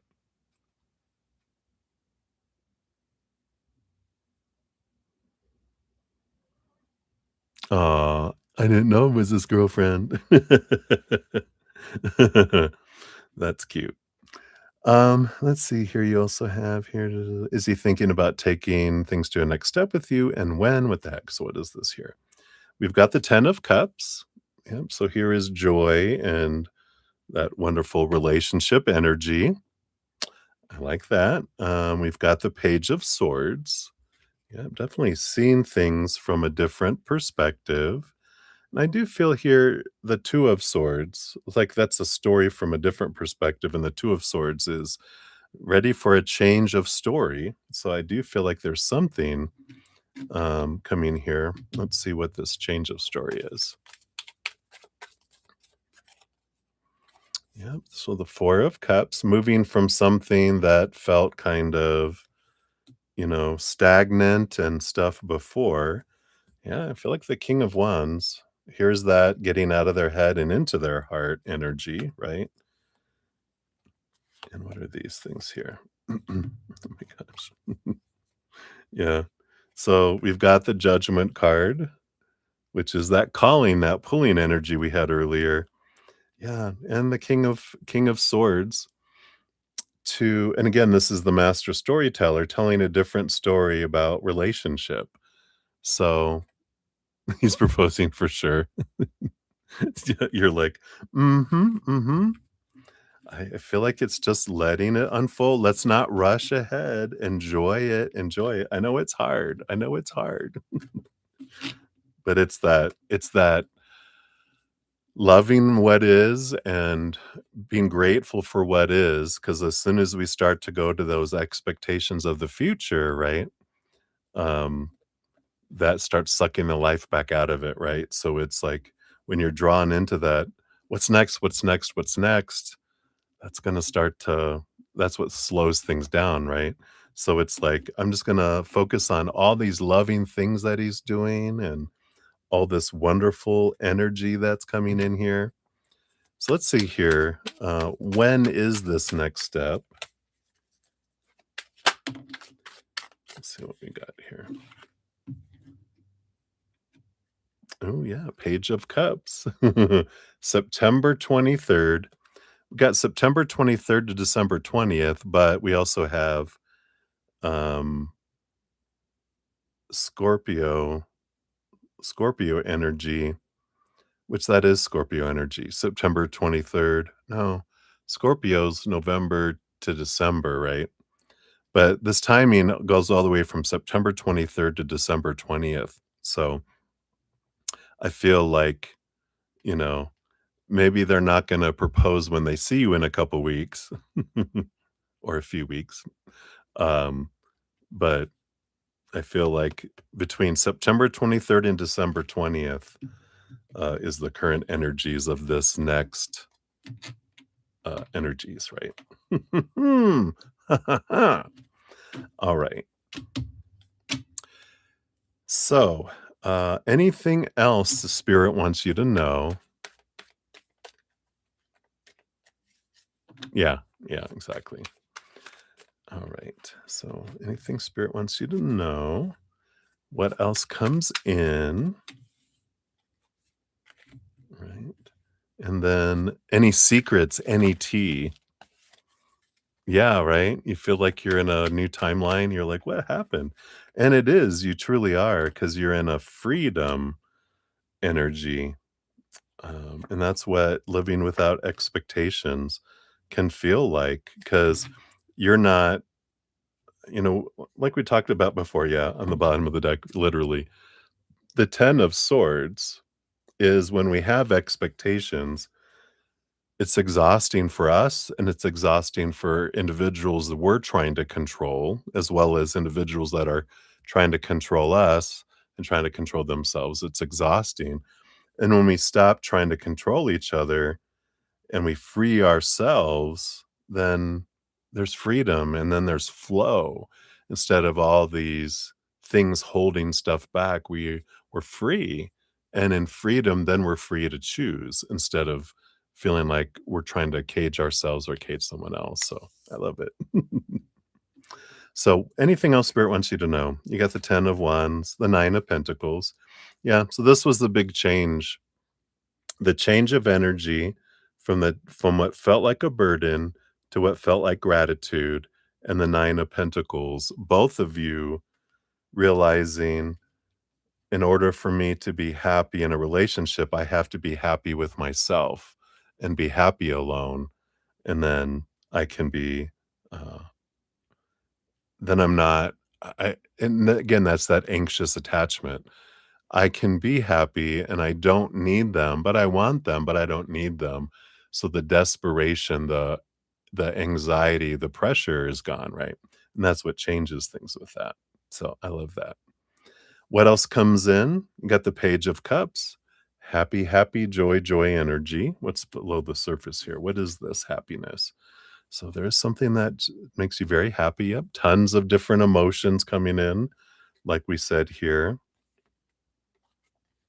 Yeah, we have the Knight of Swords. So there is movement of communication and the World card here, you know, which is this, of course, it's a victory. It's a ready to take things to a new level and the communication that comes in. So feel like you know that there is in the cards that is that movement of the mouth communicating something that takes you to a new level, right?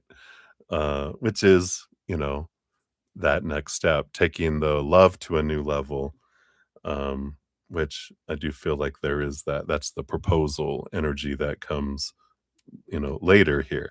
So I feel like they just want to have it said, so you have that. I know you're like, eek.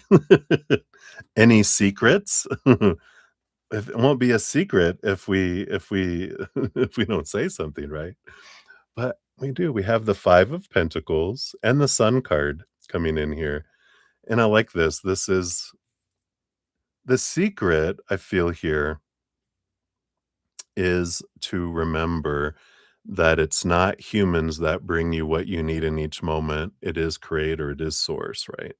They shine a bright light on us and they show us that um, they might bring things through humans, but it's creator that brings you your sustenance. And that this fear of abandonment, comes from, you know, fear that humans are going to let us down. But when we realize, no, what we need comes from the source, creator, the universe, that they are above and beyond extra. Everything in the outside world is above and beyond extra. So the secret, it's like the secret of life is realizing you have everything you need inside of here because you have creator, their love for you. Then they become above and beyond extra instead of feeling like, they need to be my everything. No, I am my everything. The creator is my everything. My life is mine and I want to share it with someone, but they're not my life. I feel like that's the secret is to realizing because when we start to feel like someone's our life, then we start to try to control them because we need to be in control of our life. But, they're not our life. I heard this great quote today. Your life isn't yours if you care what people think. Your life isn't yours if you care what people think because they are now ruling over your life instead of you. I love that. Very empowering energy coming in. And then any tea, what do we have here? Yeah. I like this here. We got 3 of Cups energy with the Tower energy.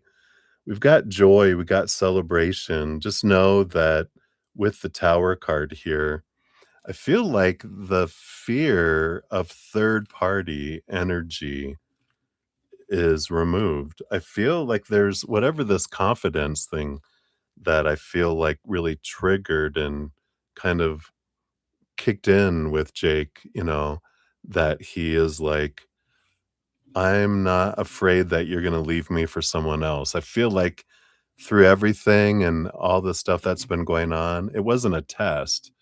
At least it wasn't it wasn't a perp an on purpose test, but I feel like it did show him when he's reflecting of like, wow, you had such an opportunity to, leave me when I was telling you and trying to push you away and was acting like a jerk and all this stuff. And it's like, wow, you know? So I like that. I feel like that fear has been removed. So I like that. Thank you very much. You like it, huh? It just fell into place today. You're so sweet. All right, let's see what your fortune cookie brings in too from Alice in Wonderland here. See what we got going on here, right? I like it. Follow the white rabbit. Number 3, here's that Empress energy. And curiosity meets opportunity. And I like this because, you know, if you're a Matrix fan, then you know that when Neo meets Trinity, it's when he followed the white rabbit, when he met the love of his life, right? So it starts off with a quote from the book Alice in Wonderland that says, "But when the rabbit actually took a watch out of his waistcoat pocket and looked at it and then hurried on, Alice started to her feet, for it flashed across her mind that she had never before seen a rabbit with either a waistcoat pocket or a watch to take out of it. And burning with curiosity, she ran across the field after it and was just in time to see it pop down a large rabbit hole under the hedge." I like it. Says something out of the ordinary happens nearly all the time. Today, boom. Most days, if you're aware, awake, and ready for adventure, there will be an opportunity to change your life. But for this to take place, you must follow the white rabbit. You must go after whatever it is that excites you, inspires, and entices you. The white rabbit does not go to Alice and ask her to accompany him. It's up to her to notice what is taking place. She does not think about what to do, nor discuss, sit, or ponder. If she had done so, the opportunity of entering Wonderland would have been lost, perhaps forever. When Alice sees how strange and extraordinary this rabbit is, she leaps to her feet and she runs. She engages with the opportunity and goes after it. When this card comes, you're being advised that something interesting is about to happen.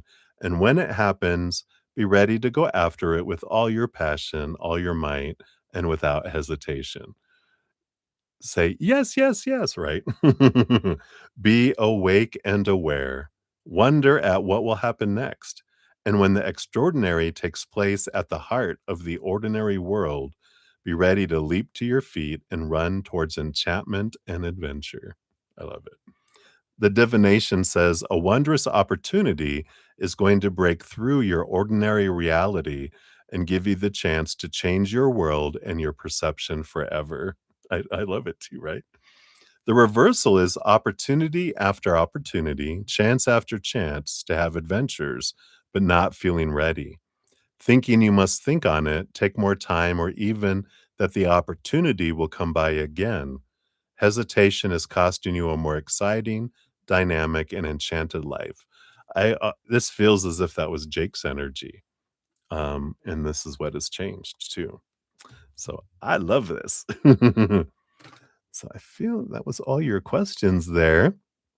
So I loving it. I'm loving it. I'm loving it. So, how exciting, Lauren. I know. You're so excited you could just spit. Fun, fun, fun. So I'm excited for you, my dear. And yeah, we'll see what unfolds. We'll see what unfolds for sure. Hey, Val. We have three in front. Up next, we've got Kira, and then Debbie O, and then Shloka, and that's it. I know how perfect of a card, right? Follow the white rabbit. All right, I think we had someone else coming into here. Yep, we had a few more up here. Let me just. Oh, actually, there's a couple more. Sorry, Val. Um, there are 2 more. I forgot that we had a couple more come in up here that I hadn't got onto the list yet. Let me see here.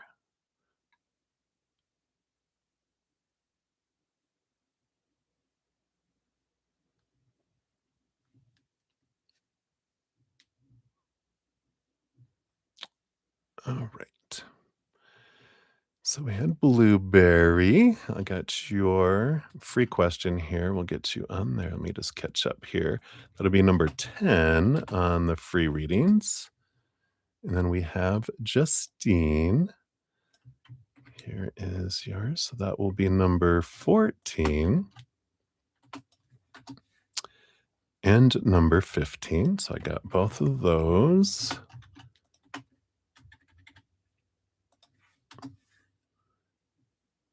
And let me grab this one here. All right, so I think I've got both of those. And then we got Wendy. Hello, hello. I see yours. We'll get you on the free readings as well. You'll be number 11 on there. I'm just catching up on the chat, everybody. Thanks for your patience here. Okay, we got those. Oh, I see now, Lauren. I don't think I put your name. I just put your timestamp. That didn't help. I just see, I'm like, oh, yeah, 131:50. Oh, no, that's when I put it back in there. Nope, I didn't. I didn't put your name when I did it the first time. Well, there you go. All right. So did I put it up here and I just didn't put it out in the chat? I must have. I was so excited to get to your reading. I just totally broke my protocols. All right. My apologies. All right. And then we got Mandaxo. Hello, hello. Um, yeah, I do have donations and free readings. I'm on donations now. They do get first priority. And I've got like a handful left of those. And for my free readings, I have like a list of 11 right now. So if you want to get on there, you can just put out to, do you want a general reading? I'll put you on as a general reading, unless you have a specific question. You'll be number 12 right now for the free readings. So good to see you. It's like a fairy tale. I know, right? You're just like, did I drink some mushroom tea or something bizarre and I'm in Wonderland now? Did I fall down the rabbit hole? I love it. I love it. So beautiful. You definitely deserve these moments of amazing uh love and gratitude. So I love that for you, Lauren. So exciting. Your cheeks probably hurt from smiling. All right. So let's jump back in here. So we've got Kira up next here. So 204.15 is for your donation. And so you're still confused over the details. What was the break, the argument, the disagreement between OG and Jess? All of a sudden they unmatched romantic profiles and have gone quiet. Ooh, yeah. What are the feelings for each other? You're confused as to who was in the wrong. Oh, well, I don't know if there's anything wrong, just that energies didn't match up. Because it feels like uh, they're bringing back the original reading, and we'll pull more cards here too for more tea. But G is more of a free spirit, wants to flow with things, wants to, just to grow, have a relationship grow organically, where uh, G felt Jess had a lot of expectations, a lot of rules, where, it started off with no expectations and G was this, right? And so it was like celebrating who Jess was, and G felt that like, wow, you think I'm amazing. I love that. I think you're amazing too, right? I feel like there's a lot of great connection and etc. And then Jess went from no expectations to where suddenly there's all this pressure of you, G, need to be all of this too. You're in the negative. You got to catch up now. Who you were before isn't enough. So not nagging, but mentioning, "Oh, you didn't do this," or, "Don't you want this and this and that and that and that?" "Isn't that what relationships are?" And all this stuff, and G was just kinda like, "Wow." I'm feeling the weight of expectations. I'm feeling the cage doors coming in of, "I'm trying to change you to be who I want you to be." And G's like, "No." G's all about being true to their authentic self, right? And, that's the energy that I was picking up from before. So let's take a look here. Anything else we can know here about the situation?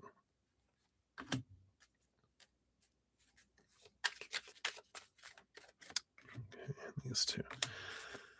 All right.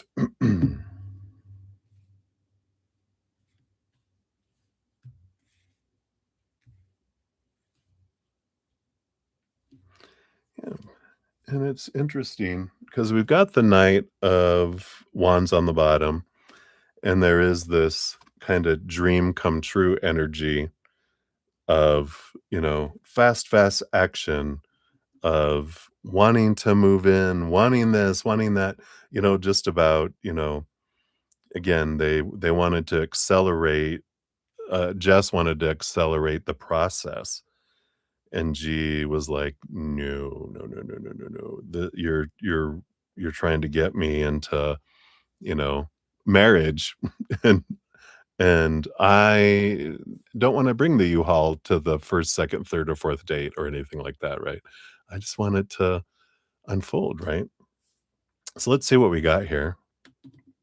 Um, what else we can know? That's the bottom of the deck. Yeah, something that felt very compatible in the beginning, King of Cups, a lot of things that meshed well. That was the impression, and that's what why they wanted to kind of pursue it. And G, there was this pull, this draw with the 10 of Cups. There was this joy, there was emotion, and they were like, okay, I like this. I like where this is folding and how it's unfolding organically, right? Just you meet someone, you click, there's a spark, you start to hang around, you get to know each other, things go forward, you know, their G is looking for something that turns into like best friends sleeping over where there's love connected to it, and I feel like um for Jess, it felt more like a position that I need someone to fill in my life and to be my life instead of sharing my life with someone. And they felt that pressure that was there. Yeah, Magician and Page of Pentacles. And I do feel here, you know, it's like there's it's funny because like Page of Pentacles feels like a second date, and the Magician is mentioning everything that I want the relationship to be, and I feel like that's kinda what Jess did is they were so excited about it all. They started right away talking about, "So, did you ever want children?" And they're like, "Oh, whoa, this is a little early to start talking about all this stuff," right? They're like, "Let's just enjoy how it's unfolding," but they felt the walls coming in, right? With that energy, and then we have the Star card, the Empress. Yeah, then it's almost like this here this is almost like see how this is like G and this is Jess, they're like, "You're my dream come true," and they're like, "Okay, you're getting attached very quickly here, and, I'm feeling a bit smothered," kind of energy. It's like, wow, we went from being talking about, "Oh, yeah," "I like going with the flow," and this is why they felt in the beginning, and I feel like with this King of Cups, that she felt compatible because, you know, she was talking, saying all the stuff that, like, G believes, which is, "Yeah, we just, see what unfolds and, da da da da da da," and then on a drop of a hat, they're talking about children and all this other stuff, and they're like, "Whoa, I thought it was this," and then they were like, "I thought so too, but I really, really like you and da da da da," and smother, smother, smother, and they're like, "Okay, this needs to transform, this needs to change." Yeah, because we've got the cocoon, the hanged man seeing things more clearly, seeing things differently. Here comes the clarity that came in, and then, this is G going, I think we need there's a different opportunity out there for us." And I feel like G, basically said, "I don't think I'm the one for you. I think we both want different things, and, you, you deserve to be with someone that matches that energy, and I deserve to be with someone that matches mine, and I don't feel like we're in that same thing." And so she just kinda had to do a little bit of a, you know, breaking up is hard to do, uh, scenario. So hopefully that brings a little more clarity in there for you. I know, right? And let's see what your fortune cookie brings in here too. So it's not so much that someone did something wrong, it's just clarity came in and realized that this isn't a good energetic match because you're wanting someone that wants to run to the altar and have all this life together and fill this position in your life, and I don't want to do that, you know? I wanna get to know someone and go on an adventure and see where it ends up, not have it an itinerary that's scheduled for every day of the vacation, and it's filled from the time we wake up till the time we go to sleep. They're like, "That's not me. You need someone that enjoys that. That'll be the death of us because 'cause I'll kill you." I like it. So in quiet, I receive God's word today. And it says, true prayer must avoid the pitfall of asking to entreat. Ask rather to receive what is already given, to accept what is already there. It's like this beautiful gift of gratitude, right? And that's the thing we're talking about too, gratitude. When we're focusing on expectations, it sucks the life out of something. When we're focusing on gratitude, then it grows something. So hopefully that helps. All right. So that is what we have for you there, Kira. Kira, so many blessings to you. All right, let's catch up on the chat here. We got Donna. Hey, Donna M. Good to see you. Thank you for your donation. You'll be number 16 on the donation list here. Get that set up here. There we go. All right. And then Ruby G in the house. Hey, hey, good to see you. We'll get you on the free list here. You are number 13 on the free list. Let me get to those. And then we got Val. Hey, Val. Thank you for your donation. You'll be number 17, and we're about to start number 12. So, not as far as away as it sounds. All right. There we are. So, we got your general reading there. We'll give that a love and a like. All right. Yeah, Debbie O. Right. Nice card. I love it too. So, thank you. All right, and you're actually up next. So, Debbie O, we're at 21428 for yours. Thank you again for your donation. And this is whatever spirit, Papa O, Mama O, or C would like you to know. You are here. All right.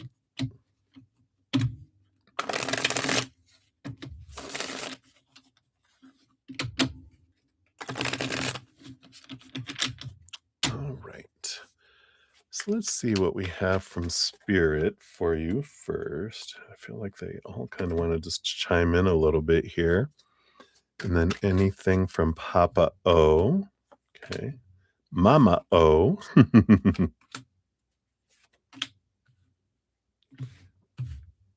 And from C. One card from C. They're running out of time. They're like dad and mom and, and that. So let's see here from Spirit first. Your tribe on the other side. I like it. Yeah, so we have the Ace of Pentacles. Beautiful energy coming in here with the Eight of Pentacles. Yeah, so the Ace of Pentacles, the Eight of Pentacles, along with the Four of Wands and the Justice card. Yeah, beautiful energies of relationship here. The first two with the Ace of Pentacles and Eight is speaking of how your self-worth has been transforming and changing. You're going through the caterpillar, the cocooning, letting go of things that don't serve you so that you'll be coming out as this butterfly.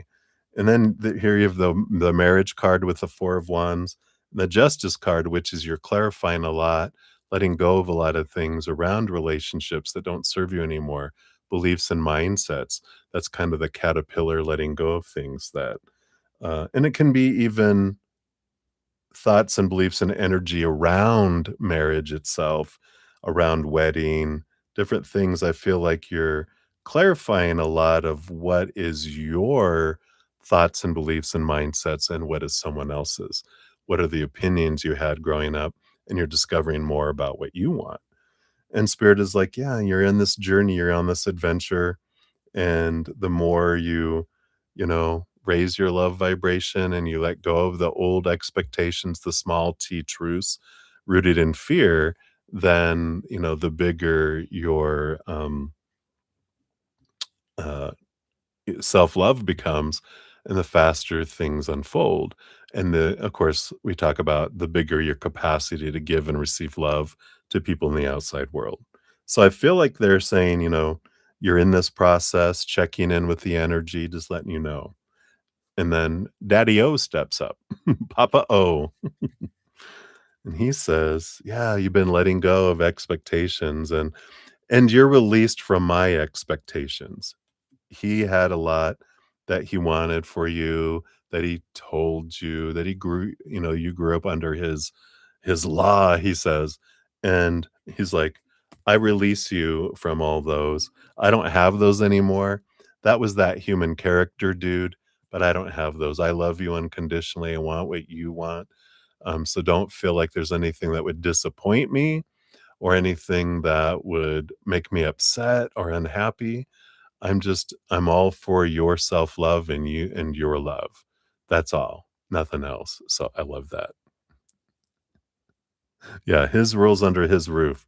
He's like, uh, you're released from all that. Yeah, and even the 8 of Swords too coming in here. So we've got this energy, um, that's is coming in with letting go of mindsets. And he's like, I know a lot of these are from me, so I'm releasing. Release these. You don't have to keep them for my sake because I let them go. I don't care about him anymore, right? Yeah, Two of Pentacles. Here's the balancing the heavens and the earth. What's underneath that here too? And the Six of Pentacles, again, balancing energy. And I do feel like there's a little bit here.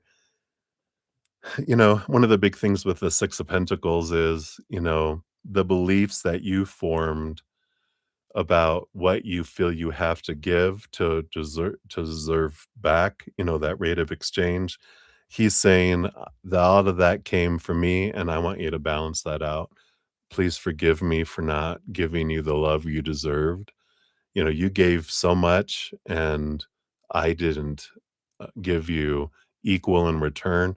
I'm the one that taught you when you were a child that you had to give so much to deserve so little." Well, he goes, Mama is about to talk too, but I'm speaking first and going, "Forgive me, and I'm sorry."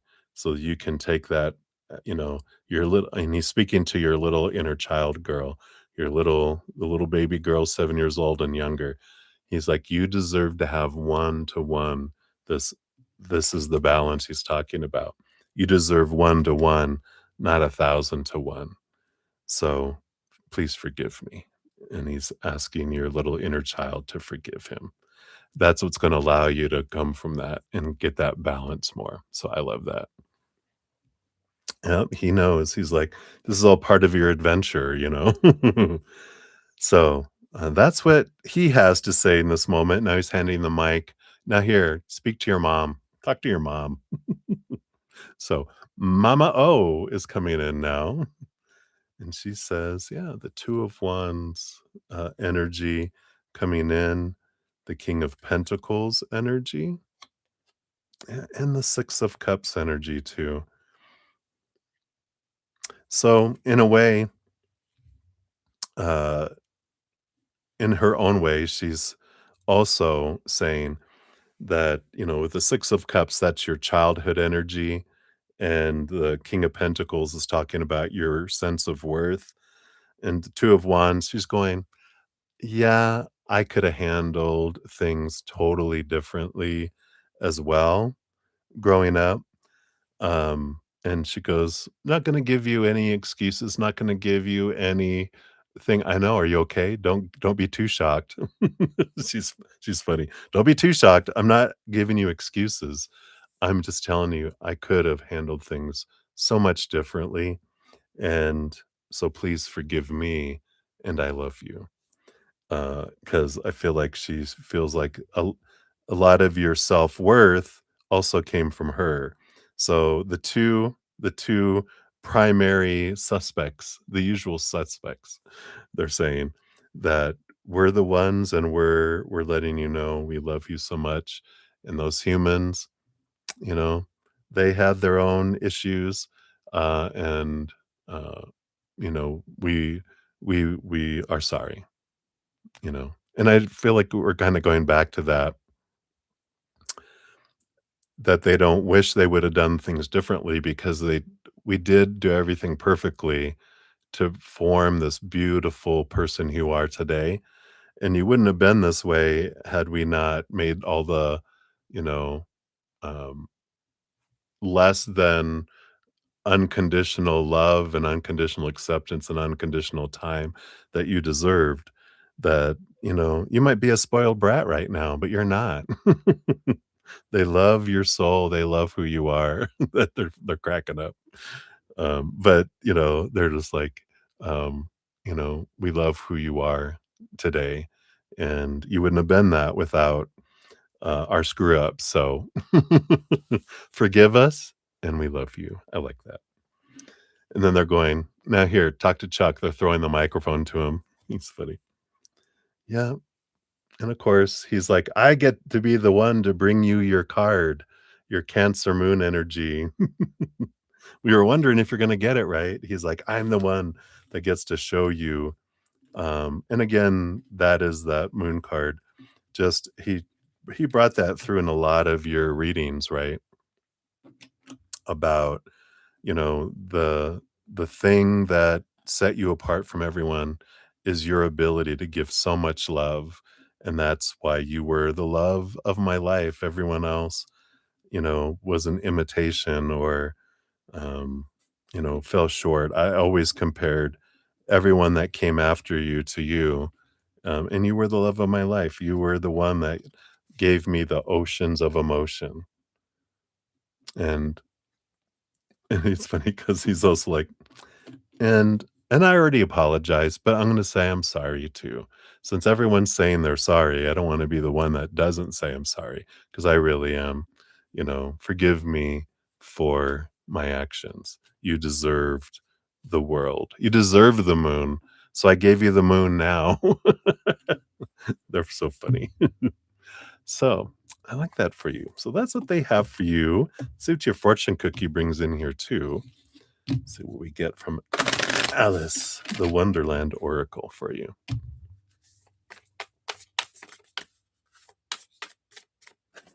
All right. Changed in the night. You have changed quickly. I love it. Number 11. Yeah.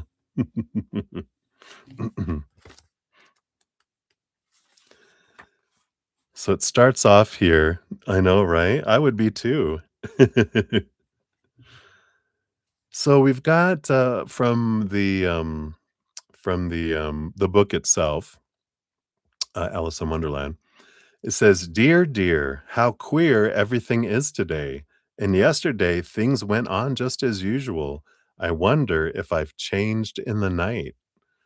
So sometimes we change slowly. A little change here, a small adjustment there, tiny shifts day by day, and over time we grow into a very different version of ourselves. But at other times, we feel like we've been changed in the night. Our day might suddenly, without any warning at all, be very queer indeed. For Alice, and perhaps for you when you receive this card, there is a sense that so very much has changed in an instant that the world has quite suddenly been turned upside down or right side up. And we have not had a moment to grow used to this new reality, the way we now are, or the rules of the world we find ourselves inhabiting. Says when a time like this comes, we can be in shock, a little numb, and have trouble finding our way back to the center of ourselves. If you feel you have may have been changed in the night, that your life has changed quite dramatically, quite suddenly, then take a moment. Remember your values, your feelings, yourself. Look about you, steady yourself, and breathe in deep. You've been rocked, and your sense of self and of reality is going to take a little time to resettle. It's like what I was from spirit in the beginning is look how far you've come, right? Continue to connect with your core self. Be good to you and take it easy but steadily. Remember, you are finding out who you truly are. Until this moment, you only knew who you could be when faced with certain predictable circumstances. Now that so much has changed, you will find out so much more about yourself. And in time, this will enrich you so very much. The divination of the card says sudden unexpected change, a shock, unexpected news, adjusting to a new situation, finding out more about who you are, inexperience and uncertainty, an identity crisis due to changed circumstances. But this is the caterpillar going through an identity crisis, is letting go what doesn't serve anymore and the freedom that comes in.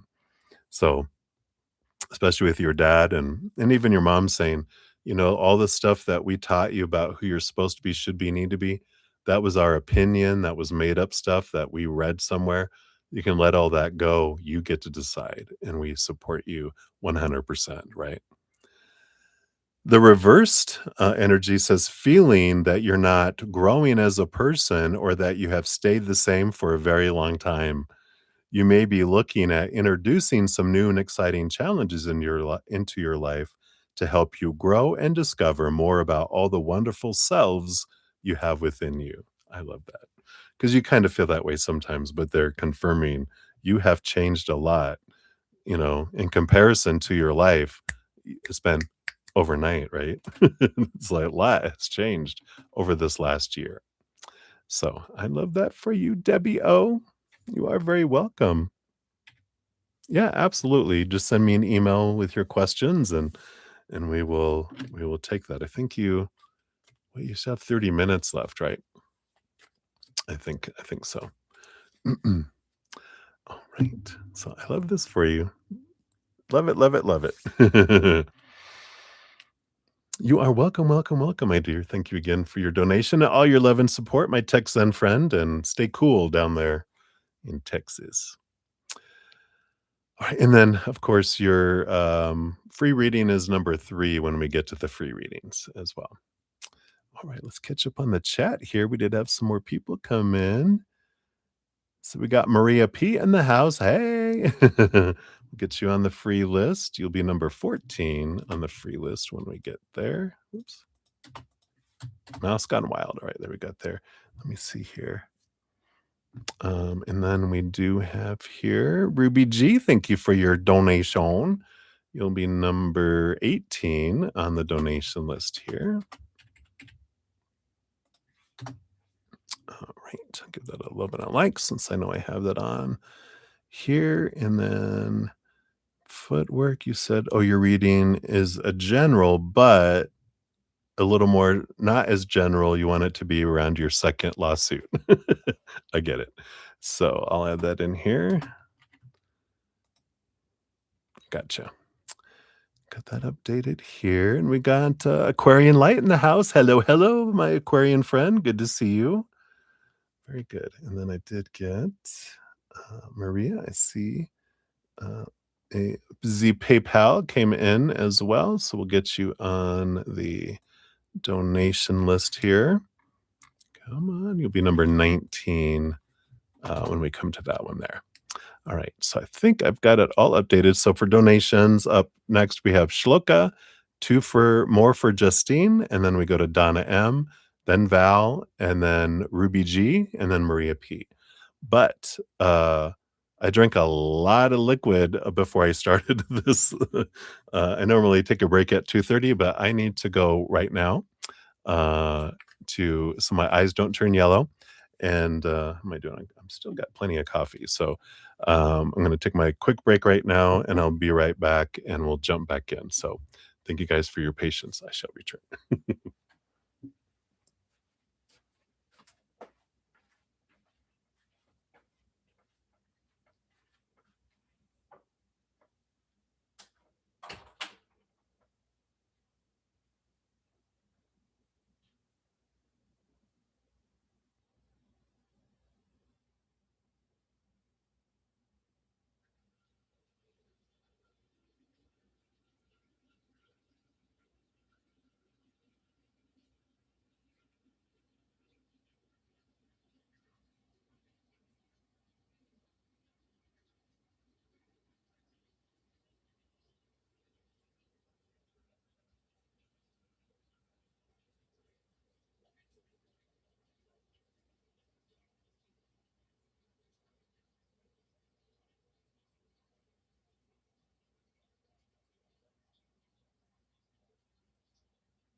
All right.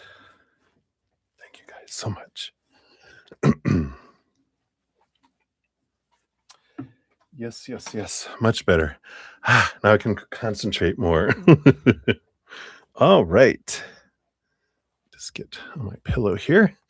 All right. Hey, Laura. Good to see you. Hello, hello. All right. So let us jump back in here.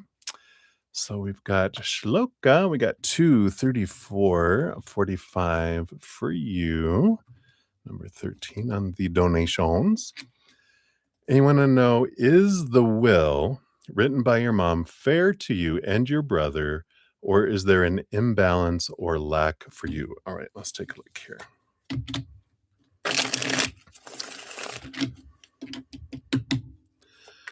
So what can we know? What is the fairness of this? And specifically for you, let's see what we got here. And we got the Two of Cups.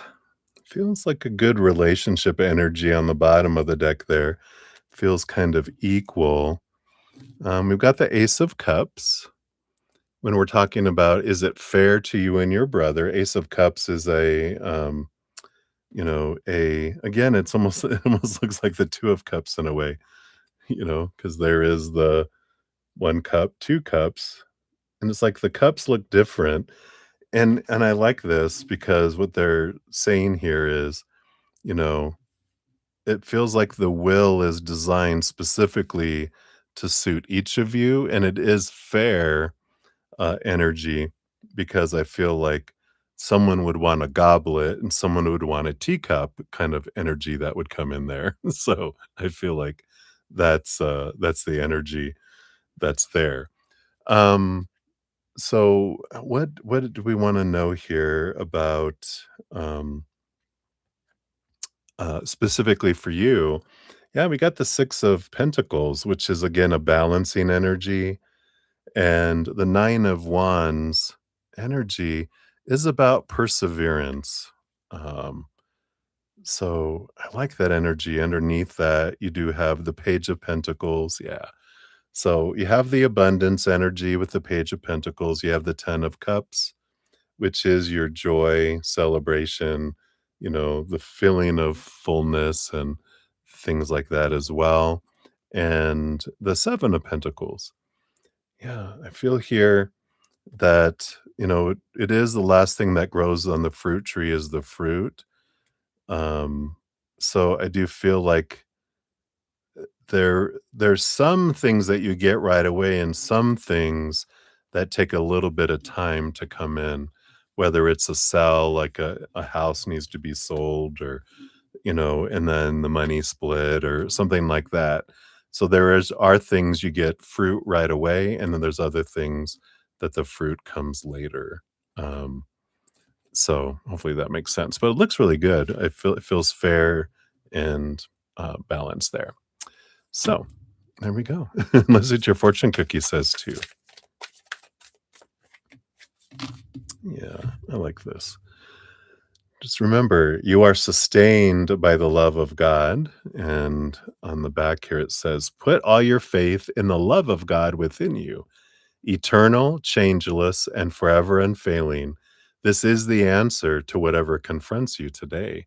It's interesting because the Five of Pentacles energy, which you didn't get, but the Six of Pentacles comes right after it, which is what you did get, which when we realize it's not humans that bring us what we need in each moment, but creator, that, sometimes they will bring it through humans as the delivery company, the shipping company. But everything all of our sustenance comes from creator, from source. They have endless resources. When we are thinking that it's humans that bring us our sustenance, that's when we feel the fear of abandonment, because we know when a human feels unsafe, out of control, or uncomfortable, they go into fight or flight mode. They act like a child because we boot out our intelligent adult self. We become a child, whatever age we are, when whatever that trauma or trigger is rooted to, and we act like a little child. Survival, I need all the toys, I need everything for me. That's where we experience abandonment. But I like that when they're realizing, especially talking about a will and everything else, I sustain you, not humans. I will bring stuff through humans to you, but I got you. You don't have to worry about I will never abandon you. I don't go into fight or flight mode. That's a human experience, not a creator, source, God experience. So I love that. So that's what they have for you, Shloka. So many blessings to you. Take a quick sip here. Cheers, cheers. All right. And I did get your donation that came in here, Aquarian Light. So thank you so much for that. And I do believe here your question is on your, yeah, it's on your Venmo. So thank you so much for that. You'll be number 20 on the list here. And we are on to number 14, which we have 14 and 15 is Justine. So this first one, well, actually, this is your first one of your second batch, is what we'll say. Here's your timestamp. And will you have to move house or will it work out to stay? All right, based on current energies, is there going to be movement here? Let's take a look.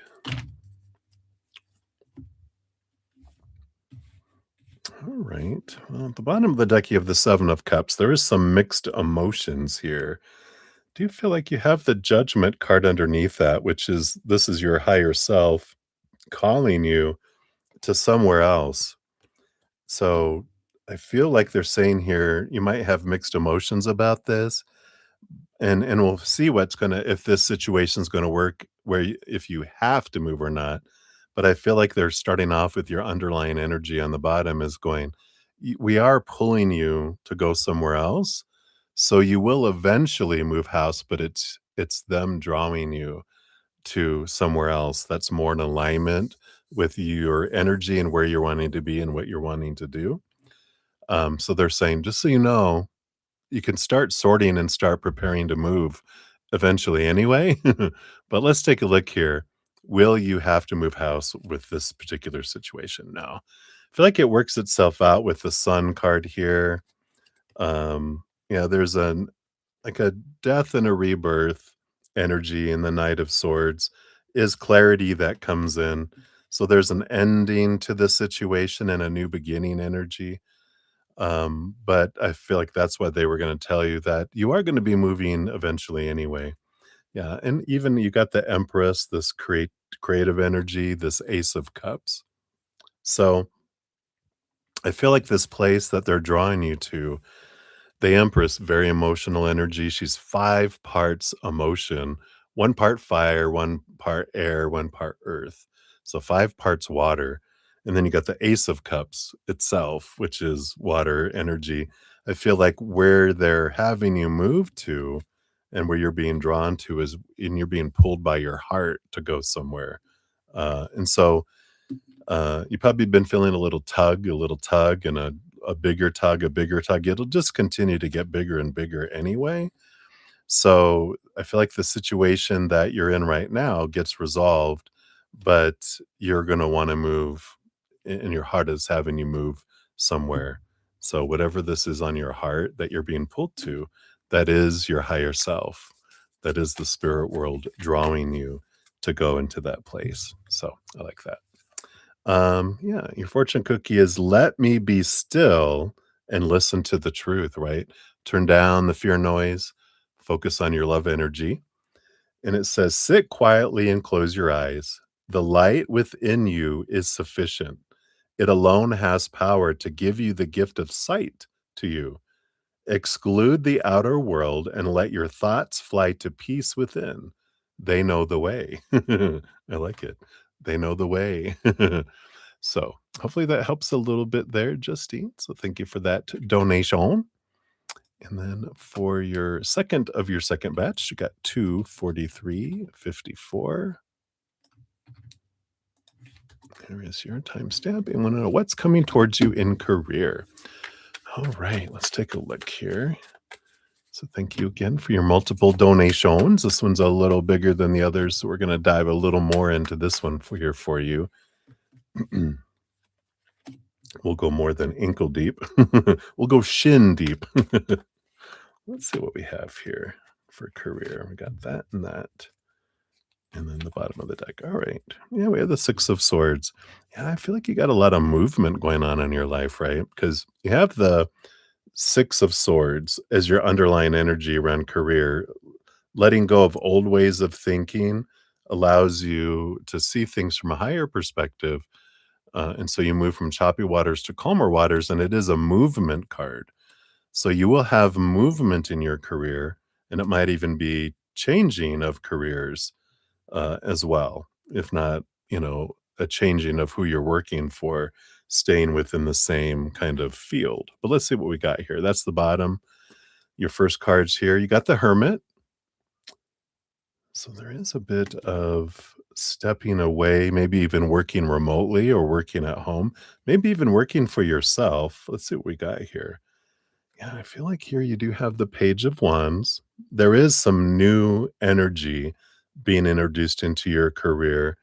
And the Five of Cups is about kind of transforming and not focusing on what has been lost or what hasn't worked out, lower vibrational emotions, because we usually are standing there focusing on, we're kind of crying over the three spilt cups, while behind us are the two cups of choice, the power of emotional choice that I get to choose how I feel about things.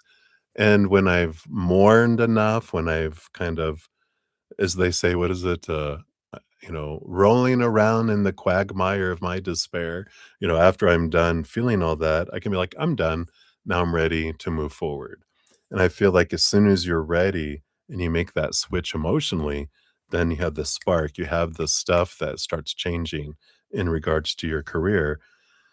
It's almost like forgiveness. It's refusing to be a vessel of pain because of other people's actions or non-actions, their words or their silence, pouring it out, rinsing it out because I'm going to become a vessel of self-love for me. I'm not doing it for other people. I'm pouring it out because it's only hurting me, cleaning that out and allowing it to be filled with love, allowing my heart to draw me again, kind of energy coming in here. You do have the 10 of Cups. Yeah, follow your joy with your career too. Your heart knows the way for everything, for live where you want to live, what you want to do, who you want to be with, all those energies. Your heart knows the way. The mind is the troublemaker. It's the storyteller. It's the one that creates all these rules. And it's all based on opinions of other people, and they're even contradictory and they're confusing and they suck the life out of things, right? All those expectations. So there's this clearing away, getting out of your head and into your heart. Your heart knows the way for your career too.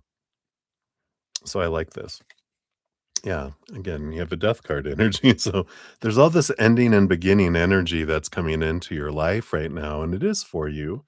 Yeah, you got the King of Cups, which is a beautiful, compatible career opportunity that's coming up. And with the Four of Swords, it is about getting out of your head, out of the expectations, and seeing things from a higher perspective with it. So sometimes with our career, we fall into a career or we get a lot of, like when we're growing up, there's these dreams that people give us. But this is what you should do. This is what you're supposed to do. My dad thought I should be an accountant when I was a young lad because I liked uh, computers came around maybe when I was more of a teenager. I know I'm that old. I remember when the first Texas Instruments computer came out to be sold to the public.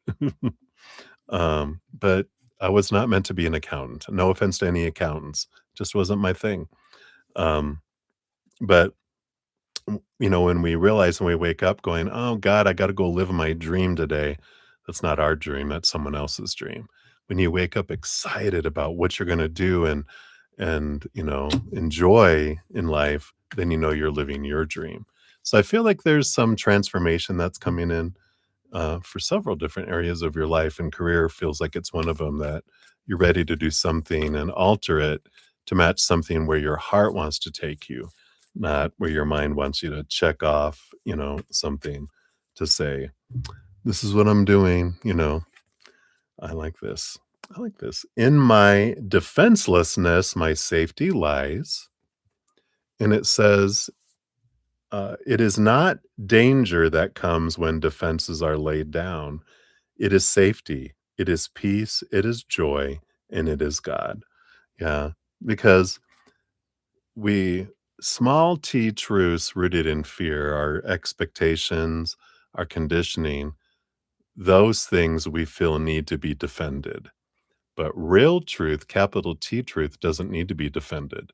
So when we are feeling defensive, we know that we're trying to protect an old small t truth rooted in fear, not a higher truth. And this is about you're seeing your life differently and you're getting a lot of clarity in your life about what you want and what you don't want. And I feel like you're, especially coming up this year, we are in the year of the fire horse. It's burning away a lot of the old stuff that isn't you, and you're allowed to see yourself more clearly. So I like that for you. So that's what they have for you, Justine. Hopefully that helps a little. That's what they got for you. So many blessings to you. All right. And then we got Donna M. Hello, hello. Thank you for your donation. And here is your timestamp. You want to know, what does Spirit want you to know about your connection with R? All right, let's take a look here. What your connection with R? All right, thank you. Get to this and this and this, this and this. All right. Bottom of the deck, we do have the Nine of Swords. So there is a lot of expectation. This is like a nightmare and insomnia card. But the nightmare and insomnia comes in because we feel like we're trying to live up to so many expectations. We're afraid we're going to be disappointed or that we're going to disappoint someone else. And that's the bottom of the deck. So that's the underlying energy below the surface here. So the connection feels very, laced with a lot of those. I am afraid to disappoint because I fear being rejected. I fear not being enough, having enough, blah, blah, blah, right? Our fears around it. So it's good to know that because, as we realize that we have them, then we can set ourselves free from them. So as they trigger, as this, what if this, what if that, what if this doesn't happen, what if that happens, we can be like, okay, thank you for bringing this up. Let me look at this and set myself free from it. That's where like kind of our freedom work comes in. I like to call it, instead of shadow work, I like to call it freedom work. So you've got 5 cards underneath. Let me take a quick sip here and we'll dive in. Cheers to you. All right. So the first thing here, you do have the 6 of Swords. I like this because this does show that, the connection is changing in a positive way. Both of you are letting go of expectations, of assumptions, maybe even as you're getting to know each other. And as you get to know each other more, you'll let go of things and you move from choppy waters to calmer waters. You start changing your mindset about who they are and the stories we're putting to them and the stories you have on yourself. And there is a positive transformation in the interactions between the two of you, less fear, more awareness and clarity. You also have the 7 of Cups. Yeah, feeling a lot of emotions. I do like this for you guys here because this is about that no emotion is wrong, that you get to feel whatever emotions you feel. And whatever comes up, you can, especially if it's a lower vibrational one of related to sadness or anger that are rooted in fear, then we can understand what's at the root of that so that I can change things. So I can again release myself from that emotion. We're releasing thoughts, we're releasing emotions. That's the whole thing with relationships. Everyone is a mirror for us. We're all learning about ourselves by the mirror that we're looking into with other people. And so that's what I like about these for you is that you're both recognizing and you're both allowing yourself to feel emotion instead of stuff it. So I like this. It doesn't mean you have to act on it. I'm angry. Poof, you don't have to do that, right? So I like that. And again, you have 6, 7, 8, and then you have the 9 on the bottom. You have the 8 of Swords, which you're realizing your own thoughts and beliefs and mindsets that made you feel blinded and bound and trapped and restricted and small. And there's a big release energy that's coming in here. So the connection for you guys is a huge mirroring, for sure that's coming in here because there's a lot of growth that I feel happening, mainly about your own self-worth and your own self-love and all your thoughts and emotions that don't serve you anymore that you're ready to let go of. And they're having some over there too, but I feel like you're doing a lot of inner reflection. You have the Two of Wands. Where this goes, nobody knows yet, because the Two of Wands is about making plans and also about wherever we're focusing on with our energy is what draws things in. So if I'm focusing in on what I'm grateful for in my connection with R, then those things grow. If I'm focusing in on what's not happening, with our connection with R, I get more of the not happening. So there is where this goes between the two of you has a lot to do with your own energy. Of course, has to do with their energy too. But I feel like a big piece of this is, realizing you're the one that controls your choice of story, of emotion, your energy that you're putting into it, and your physical action. You can't control theirs. So this is all pointing you back to what you can do and what you're in control of here. Do you have the Ace of Pentacles? I do feel like there is an opportunity coming up here for you guys to get together. I don't know if that has happened yet, um, in your connection, but I do feel like there is an opportunity that's coming up for a deeper connection with that Ace of Pentacles. It's a positive connection, so we like that. So hopefully that gives you a little bit of a picture of what's happening there. Let's see what your fortune cookie brings in here too. Yeah, I like this. Let miracles replace all grievances. And on this side, we have it is a it is as sure that those who hold grievances will suffer guilt as it is certain that those who forgive will find peace. I like that. So, kind of we talked about forgiveness, I think, in your reading, right? But I like that. When we have grievances, we have guilt, and we get more grievances. When we release and focus on what we do love, we get more of that. So I like that. So thank you again for your donation, Donna M, and many blessings to you. All right. We did have Prathi in the house. Hey, Prathi, good to see you. We'll get you on the free reading list. You'll be number 15 on the free readings once we get to those. All right. Then up next, we do have Val Footwork at 2:57:24. So, Val, thank you for your donation. There's your timestamp. And you wanted a general reading, kind of focusing in on the second lawsuit, though. So let's see what we got here. Crack my back real quick. There we go. Pop, pop. All right. So what do we got going on with the second lawsuit? What can we know about this, please? None of those. Do you want this one? Do you want these two? 3. This one and this one too. All right. I'm here. Yay.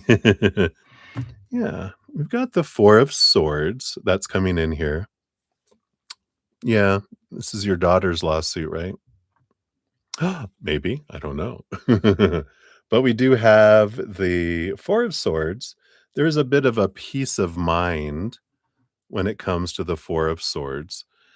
It's kind of letting go of expectations, let go of control of what we don't have control over, is a good message for whoever's lawsuit that is. It's like, you know, get out of our head of the supposed to be, the should be, the need to be, the have to be.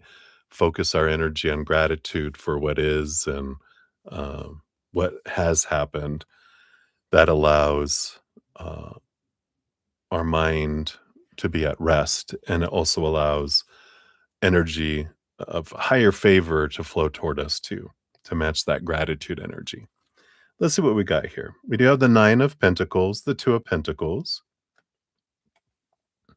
So this is a bit of abundance and a balance in the outside world. So it feels like the second lawsuit feels positive so far here. Let's see what's underneath that. Yeah, we got the justice justice card. Talk about a lawsuit. So there's great balance again that comes in here. Um, it doesn't feel like way. It kind of feels like there is this um things balance out, things feel fair. And with this Nine of Pentacles, it does feel like it does work in favor here. Let's see what these other cards are bringing. Okay, well, the Sun card pretty much seals the deal because the Sun card is an energy of it's one of the most abundant cards in the entire deck. So I do feel it works out in the favor, and there might even be so, some additional things come to light during the process that even make it work even more in the favor of the person that we're hoping it is in favor for. Let's see what that is beneath the surface here. We do have, yeah, there are some inconsistencies and lies that come to the surface, which is not good for the other individuals who are lying. This isn't your person, this is the other party, right? We have the Page of Pentacles, which ends up bringing in a bigger payout because there's something underreported or, uh, there's a penalty that comes in because of it. Yeah, and the Ten of Pentacles, it does work out again, another abundance in favor card. So I do feel like there is some additional info that comes out that impacts the repercussions on the other. They're like, "Oh, wait a minute, it says here that you guys didn't do that either. Oops." Yeah, so that's actually more that we're gonna reward, to this individual. I kind of feel like that's the energy that comes in here. Yeah, and we have this beautiful, you know, how fast it happens with the Knight of Wands has to do with emotional choice energy. The Two of Cups is the power of emotional choice. So, if you're able to, influence the other person or talk to them, whoever this lawsuit is for, and let them know, the more you focus on gratitude for what is and what you have had, the bigger the payout, the bigger the abundance that comes in. The more we focus in on the lack of what we feel isn't happening or didn't happen, the less the payout or the less the favor is. So we control so much of what comes into our life by our own energy. It's not in the hands of the judge or jury or other people, whatever. Our energy is what changes our timeline that draws things in. So I feel like that's the important thing there. So hopefully that helps. Let's see what your fortune cookie brings in here too, but it looks really good. Just, be aware of that. So I like it. Yeah, I like this. The Holy Spirit speaks through me today. And it says, the Holy Spirit's voice is as loud as your willingness to listen. I love that. It is so true. And again, power of choice, energy coming in, right? Are my willingness to choose to listen or my willingness to not listen? And of course, it's always in our benefit to listen to spirit, to quiet our fears, turn down our fear noise, turn up our gratitude and love energy. We can hear things more clearly as well. So I like that for you, Val. Hopefully that helps. That's what they got for you. Thank you again for your donation. Many blessings to you. All right. And then we got Ruby G. Hey, Ruby. Thank you for your donation. Here is your timestamp. Put this one here. I'm going to take a quick sip here. And we're going to look into the X in the child. Okay.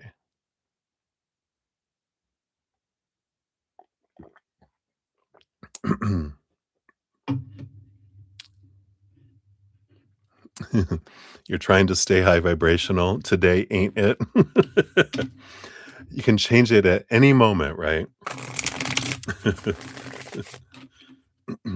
Just because 'cause we're not feeling it in this moment doesn't mean 10 minutes from now that I can't, right?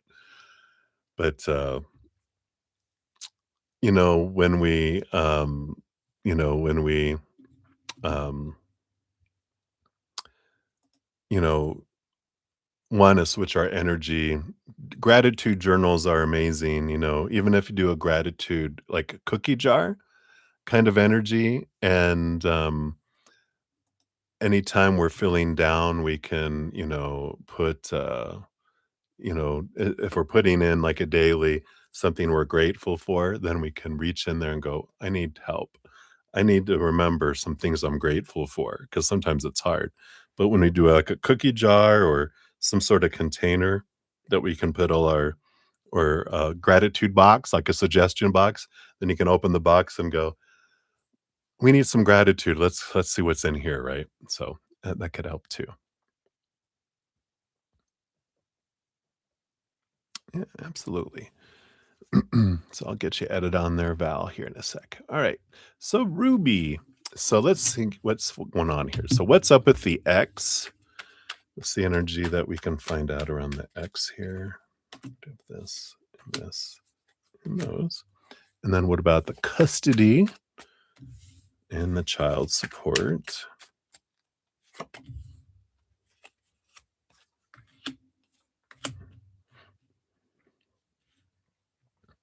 So we got those. And, and then is your son sick from the mold? Okay, of course, disclaimer, I'm not a licensed medical professional. We know all that already. The disclaimer is down in the description area. So is your son sick because of the home there? All right, so we'll take a look here. Yeah, I like the bottom energy being the 6 of cups, which is your beautiful child energy. So, I like this. We got the temperance energy underneath that. Just trust that things are working, not just, but this is about that you can trust, that things are balancing out and unfolding, you know, um, perfectly for your son, even though sometimes we feel like life is out of control, right? So let's see here. What's up with your ex here? We do have the 6 of Pentacles. Yeah, this codependent energy. We've got the 9 of Cups energy, trying to live their dream. Yeah, and the Queen of Pentacles. I feel like, and we'll see what these other 2 cards are, but all of these are kind of screaming to me that I'm in super me, me, me mode. I'm trying to have my dreams come true. I'm trying to nurture myself. I'm trying to balance things. I'm trying to give a lot to myself. And I feel like they're really in that I need something good to happen. I need to have abundance kind of energy that's coming in with this here. Underneath the surface, yeah, we've got the 4. Yeah, but there's stagnancy. You got the 4 of Cups, which is stagnant emotional energy, and the Knight of Pentacles, the slowest moving knight out of them all. So I do sense a kind of a desperation energy that's coming in, that things are taking too long. I need to have abundance and things are not unfolding right, you know? And I feel like they're, um, I don't know, there's someone does this about 'cause we talked about before how they underreported their income, but because they underreported it, I feel like their income is underreporting to them. You know, it's like that, it's the energy. I provided underreported income, so now my income is dropping. And it's like, "Uh-oh, wait a minute. I didn't realize I was making a wish by, putting this out there." Now that wish is coming true because their focus was in on, I don't have enough, let me just put my income as this." Well, now their income is dropping to match it. Uh, so, I feel like they're a little stressed around their income. How are things unfolding with custody? We got the 9 of swords. Yeah, there's a lot of nightmare and insomnia, right? A lot of expectations. Um, and I feel like, this is your energy, not his when we're asking this, right? Because you're wanting to know how it's unfolding. Well, the more, and I know you're like, "I'm trying to stay high vibrational," um, but we are focusing on expectations that things aren't unfolding. I'm fearing how things will unfold, so insomnia, nightmares, or very intense dreams, having trouble sleeping, it's because you're trying to control things outside of your control, you know? You can turn in your little deputy of the universe badge. I do it all the time. When I take all the responsibility of what's going on in the outside world on me that I don't have any control over, I'm trying to be God's little deputy, little deputy badge, trying to control things. And then when I realize the frustration and the, feeling of being out of control, I'm like, wait a minute, you don't need my help, do you? And they were like, it's cute that you had that little badge. It's not a real one, but it's like one of those that's come in like a child's little costume, cowboy outfit, sheriff outfit, and you're like, "Here, you can have it back." And like, "You can keep it, it doesn't have any authority, but if you feel good," you're like, "No, can you just take it back till I take it back again?" But we can keep handing it back. When you realize you've taken on things that are out of your control, you can hand it back to them, right? Um, Child support energy, and we got the hermit. So eventually you will have them to yourself, kind of energy. I think we got that before too.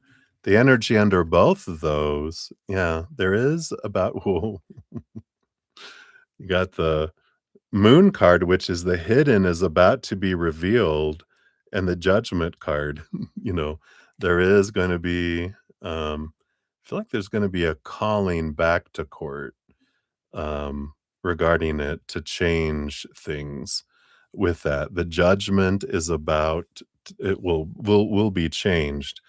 I feel here in the future, both for custody and child support, because they're gonna. I feel like it's gonna end up being that they can't afford to pay the child support. So then then you can't support a child. Oh, oh, it's interesting how that works, right? So then I feel like, there is that transformation that comes in here. That's where the energy is right now. And is your son sick from the mold lead hazards in their home? No, we've got the King of Cups and the Queen of Swords. There's a balance between head and heart here. I feel like they're sick from stress because this is their out of balance between their head and their heart. And children, they pick up on the stress of um, the people around them. People think that children don't hear things if you whisper and argue whatever in your rooms. Children are so empathic, they can pick up on people's energies. So when they feel other people are stressed, they get stressed. It's like an animal, you know, how dogs and especially can pick up fear energy, and they can pick up sad energy, and they can pick up joy energy, the three emotions that we all feel. They can tell when things are happening, and if there's sadness or fear, sadness or anger, there's at the root of that is fear, and they can feel it. So I feel like they're more stressed than they are from mold, lead, hazardous stuff in the home. I feel like they're just sick because of all the in both homes, there's a lot of anxiety that is going on, and they pick it up. So I feel like that's what's happening. See what your fortune cookie brings in here too. So what else? So we get an Alice Wonderland, and we have forget who you are. I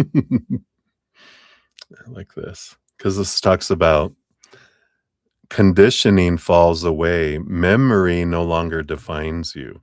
So this is forget who you think you are and remember who you really are, right?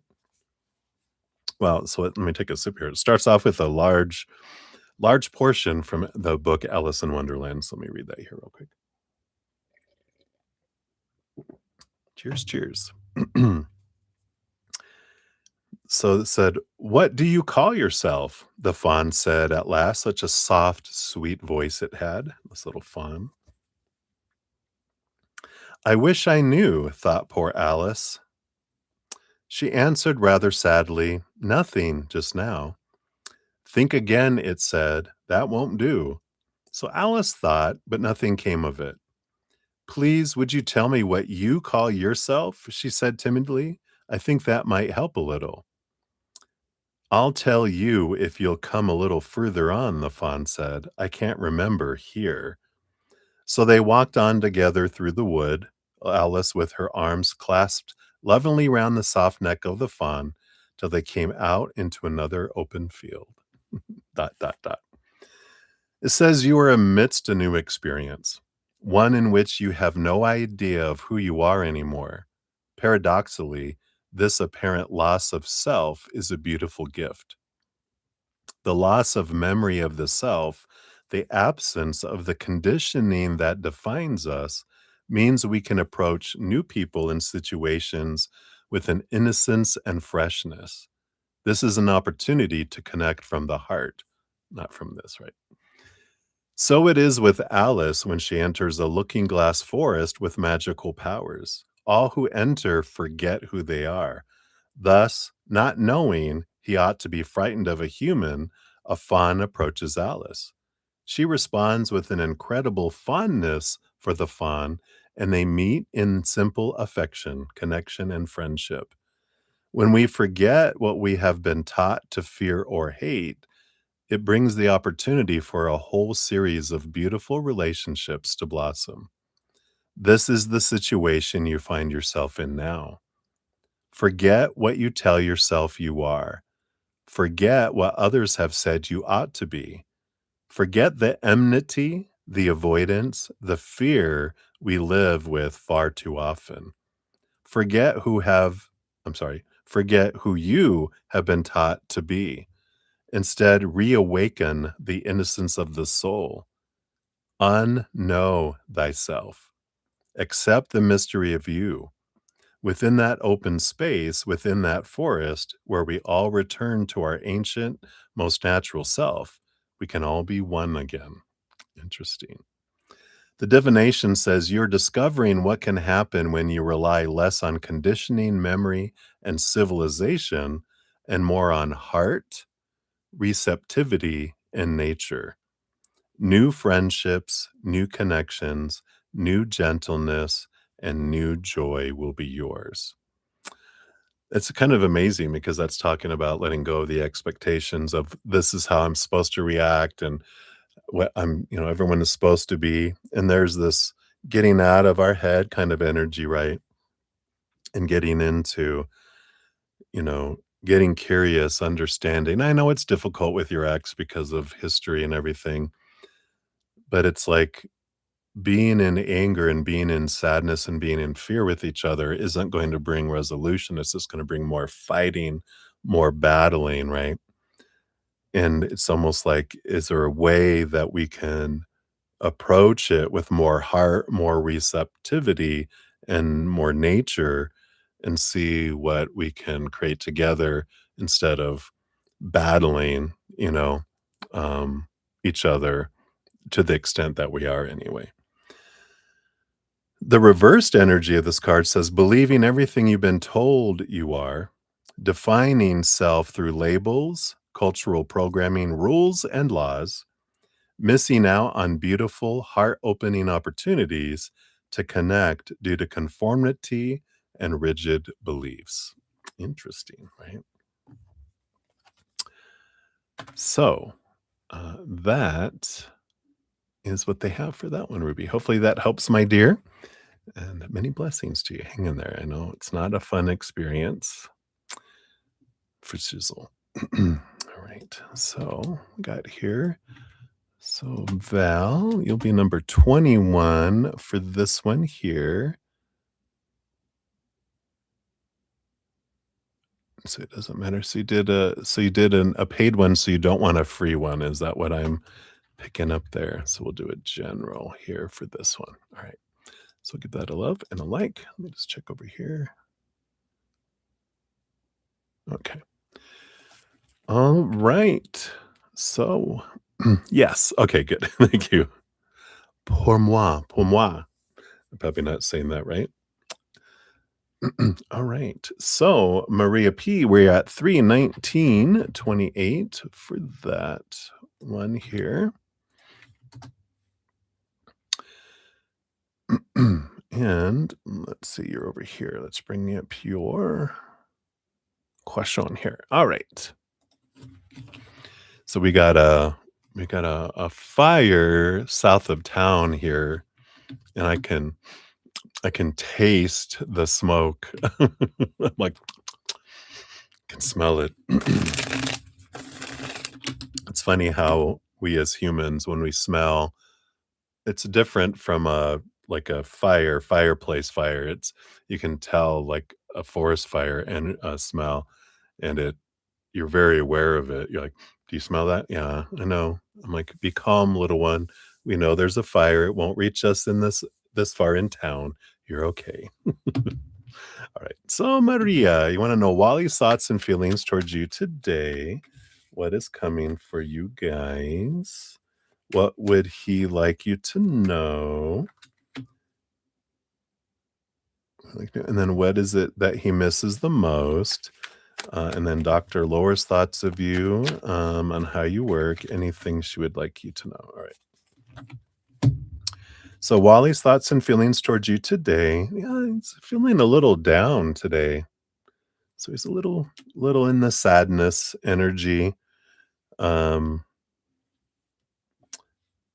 so I feel like he'll tell us what he wants you to know here in a sec. But so his overall thoughts and feelings kind of feel like, it's either sad or anger. I don't feel anger, so it's sadness. So there's this fear energy that's coming in. He's wondering what you're doing while he's gone. That's funny. What's coming for you guys? You got the lovers. So you have your relationship is continuing here, the partnership, the love. So I like that energy here. So the relationship is continuing. What would he like you to know? Got the Page of Pentacles. Yeah, he's looking forward to seeing you again here. Page of Pentacles. So kind of feel like that, he does miss you and he's looking forward to getting together when he gets home. What he misses about you the most. And we got the Star card energy. And Star card is Aquarius energy. I feel like,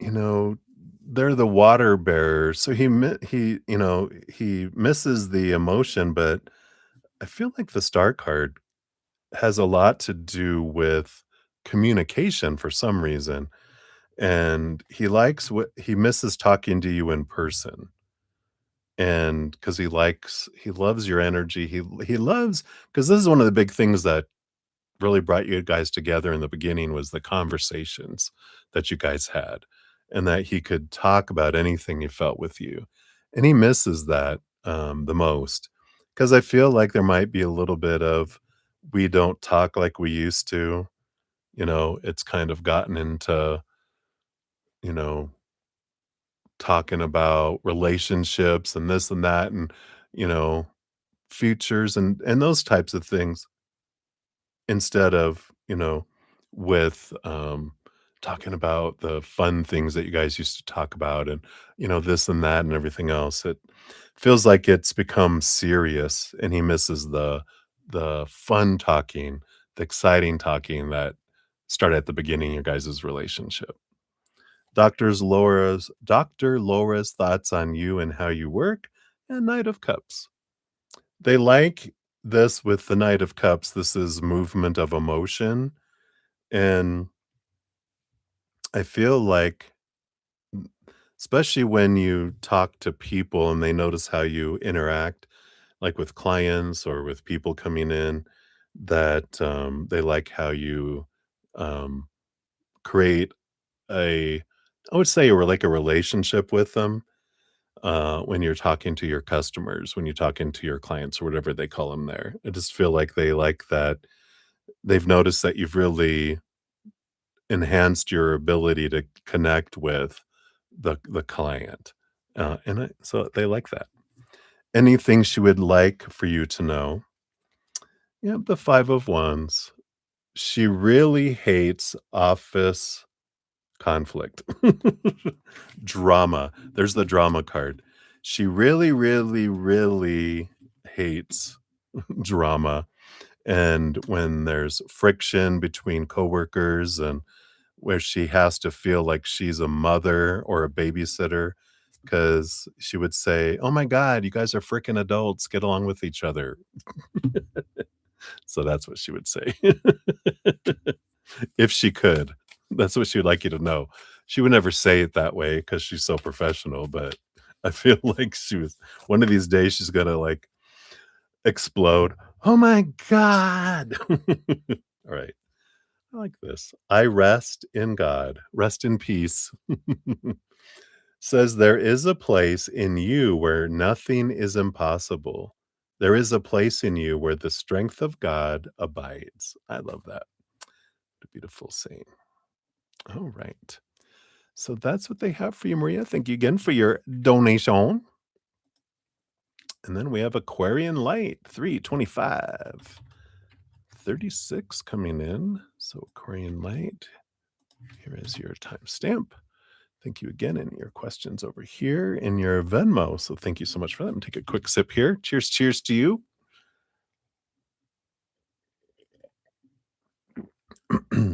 All right.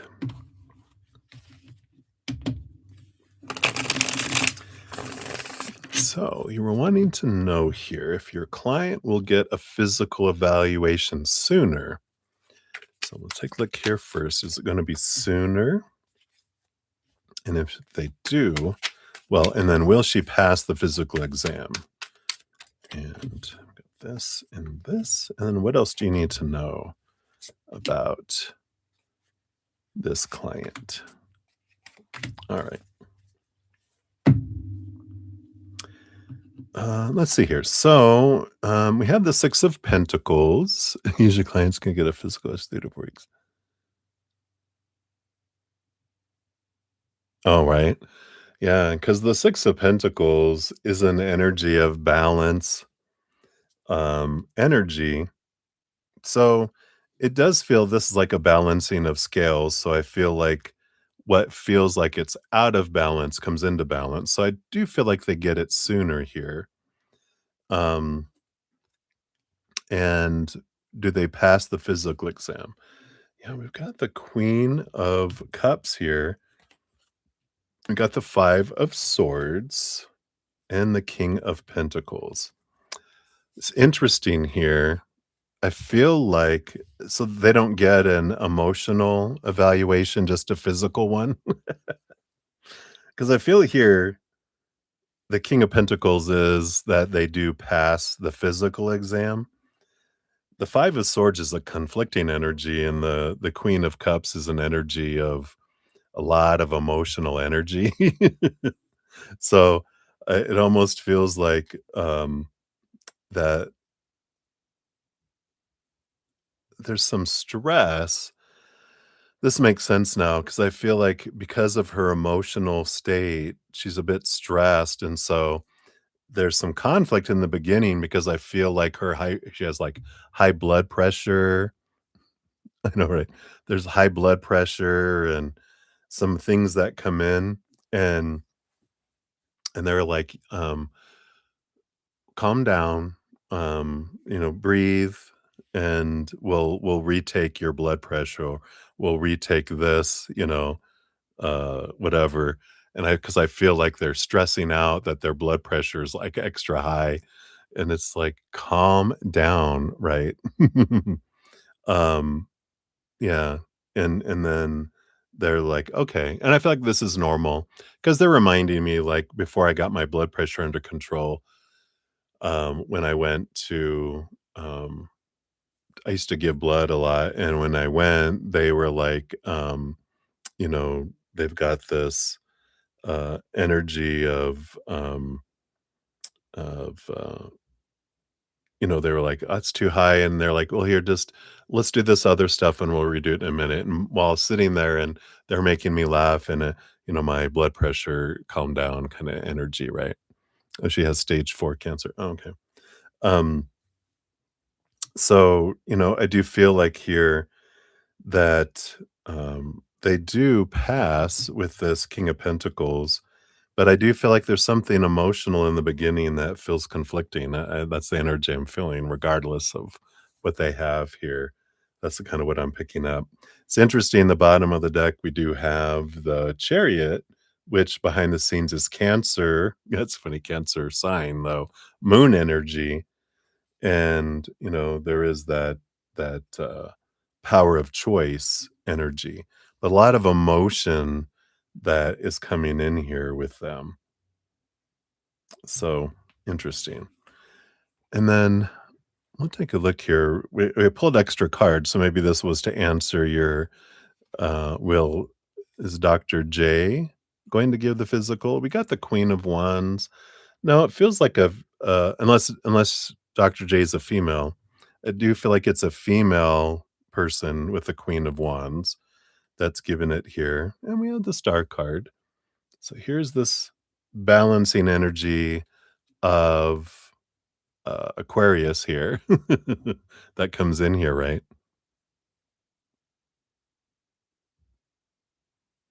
Ah, okay. Um,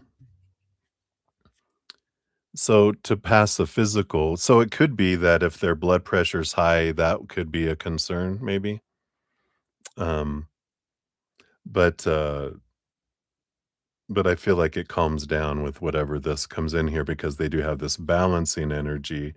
And we got the Ace of Cups. It's a happy energy, and the Page of Swords. Yeah, clarity comes in, communication. So I feel like this is positive energy here that comes in because the bottom of the deck, we do get we have the Chariot and the Sun. Chariot is victory energy, and the Sun card is also a victory energy that comes in with it. So it feels like she does pass the physical exam. Um, after she calms down. I was gonna say something else. But after she calms down, yeah. What is this other thing here? Yeah, we have the Leo energy, the strength card.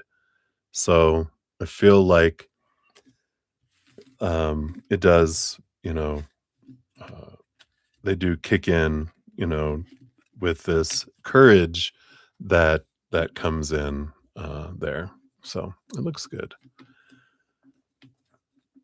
So positive energies there. I don't think it so Dr. J, that's your Dr. J, right?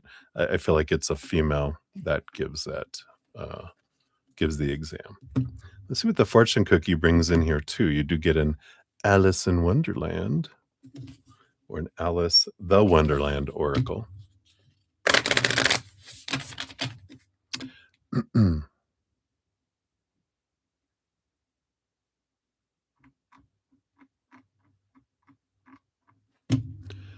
All right, let's see what we got here.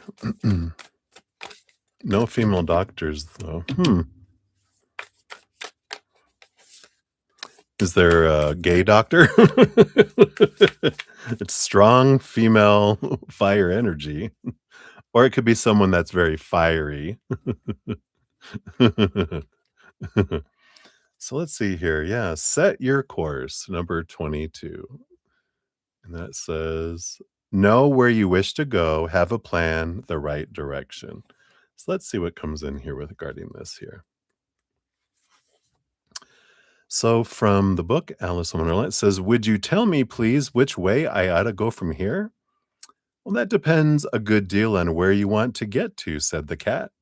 I don't much care where, said Alice. Then it doesn't matter which way you go, said the cat.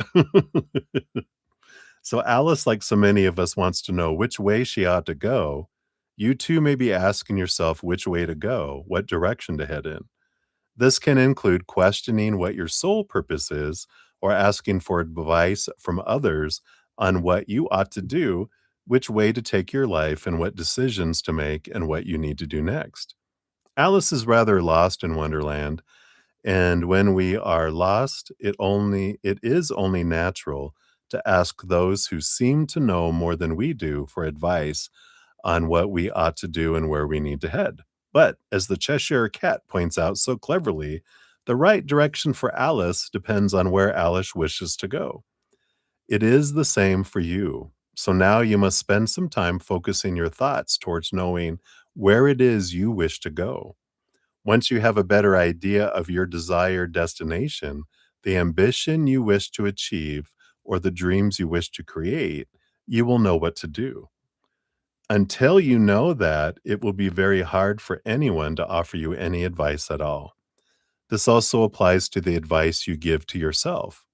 Don't flail about and don't be at the mercy of other people's advices or opinions. Ask yourself what you want to create, do, achieve, and be. You can then seek the very best advice and head in the best direction for you. The divination says, know where you wish to go in this life. Set goals, write a wish list of accomplishments. Realizing that to bring your dreams into reality, you need to know what it is you want to do, be, or create. The refusal to be flotsam any longer. Strike out in the best direction for you. Interesting. The reversed energy says unable to set course, drifting. Saying you're going with the flow, but allowing others to send you this way and that. Asking for guidance without knowing where it is you wish to go. Refusing to plan or prepare and then feeling confused as to why you seem stuck or thrown this way and that. Interesting. So you can take that how you will. But the right direction. So I feel like overall, regarding this situation that you're asking about, that you're headed in the right direction here. Does feel like they do meet the physical requirements. So, um, but I feel like, again, with the doctor, it feels like a very fiery feminine energy, which, like I said, is there a gay doctor? If there's no female, then it would be that, or someone who's very fiery-ish, they're a bit, on the reactive side or the, fiery like the fiery side. So, hopefully that helps. Right. So, many blessings to you. Hopefully that helps. You're very welcome.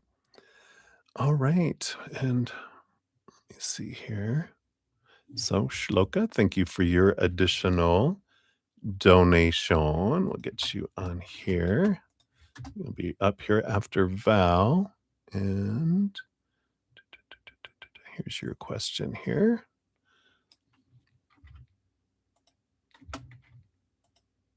All right. And Barbara, did you ask a question today? I don't have you on the list. Let me scroll back here. Did you, was it today or yesterday?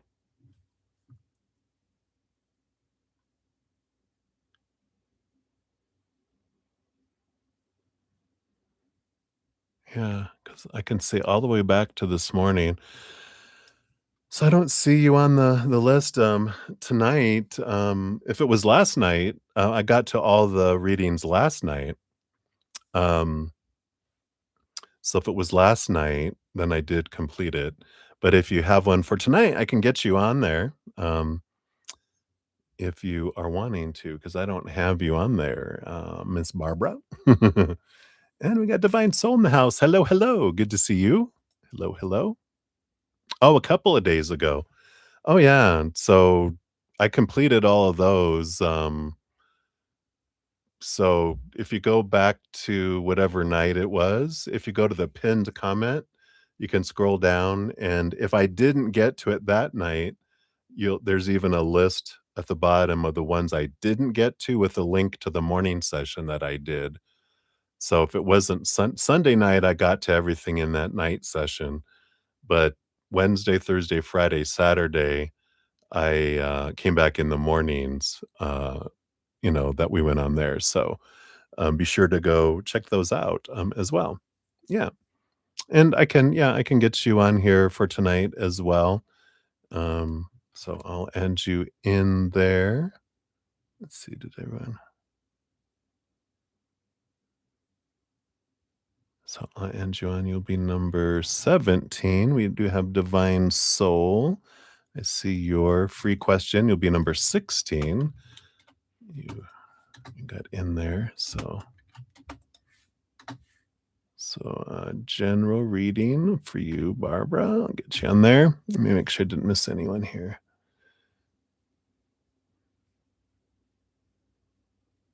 Okay, that was Shloka, so I got that one.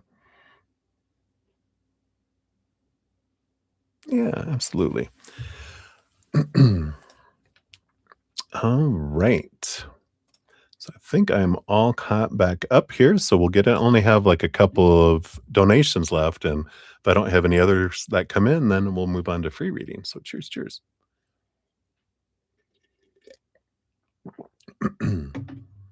In fact, let me take a my stomach is starting to growl, so I'm gonna have a little bit of my protein shake here. My dinner.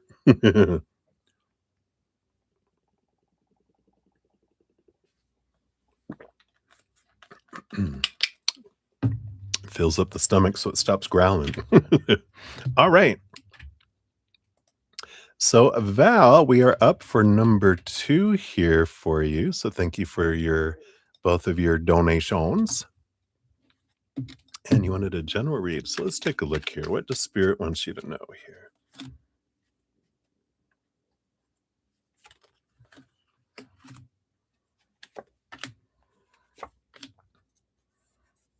Okay, that it? All right.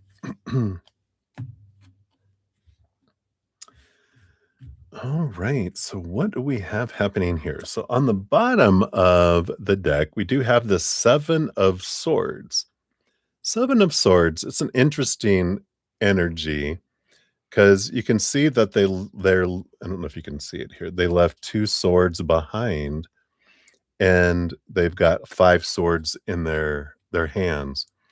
It's interesting because the 2 of Swords that are left behind is our power of story, and kind of the energy of the card itself brings in this, that we carry a lot of old stories with us, and we can get caught up in the old stories that we forget that we have the power of choice of what story we put to something. And this is the underlying energy. So, whatever situation we're about to talk about, there are some old stories, some old kind of preconceived ideas on what something means and how something's supposed to be and should be and all that kind of stuff that cheats us out of a new story because we're like stuck in a mindset that we can't get out of. And so it's good awareness that's coming up here, and we'll see what this is here, see if we can get some clarity on what it is. So we have the Hanged Man, which has to do with timing here, that clock on there. And we do, maybe, come on. We have the Page of Pentacles, like looking for a new opportunity, and the 3 of Pentacles to create something here. So it does feel like whatever this thought and belief is, it does have to do around that something's taking a long time. Something that you're wanting to create, something that you're wanting to do that, you know, you haven't been able to do. There's something like it has to be this way. And when we do that, of course, which we're all taught in various things in our life, supposed to be, should be, need to be, have to be, we kind of limit the creator in the universe going, no, it has to be this way. They're like, well, that's not available right now. That's available like a long time later in your life, right? If we stick to this. But they're like, if you open up your mind and question these limitations, there's a lot of opportunities that are available even, much sooner for us. So whatever this is that you're wanting to create, whatever this is that feels like you have a lot of restrictions around some beliefs, and that happens like when we become like, feeling like we're experts in something or we have a lot of experience in something, our mind, we teach it to say, this is the way it has to be. It's kind of like when people who are in medical field, sometimes they have so much medical information that they can't go outside and have miracles as easily because their mind is like, no, this is how this is that can't happen because this is how the body works. And they're like, that's what you've been told how the body works. It doesn't mean that it can work differently. Same thing with when we're creating something that we're wanting to create. We might have like a, you know, limited viewpoint on something, right? Let's see what else they have here for you too. You've got the 7 of Pentacles. Yeah, here's the last thing that grows on the fruit tree is the fruit. Another patience, kind of like the hanged man. Got the 6 of Wands. Yeah, so there is this victory that we're waiting for a victory. We're waiting for something, some sort of approval. And in the meantime, while we're waiting, the reason why things are taking so long is the 8 of Swords, which follows the 7 of Swords. It's realizing my own thoughts and beliefs and mindsets that make me feel blinded and bound and trapped and restricted and small. And yeah, this Tower card here, which is there is something here. It almost feels like something was removed out of my life. And because this thing was removed out, I feel like beaten up by it or disappointed in it. And so it created a belief, kind of reinforced maybe a belief that's down inside that I don't deserve this. I have to work hard for it. And then it kind of feels like it sucked the life out of you a little bit.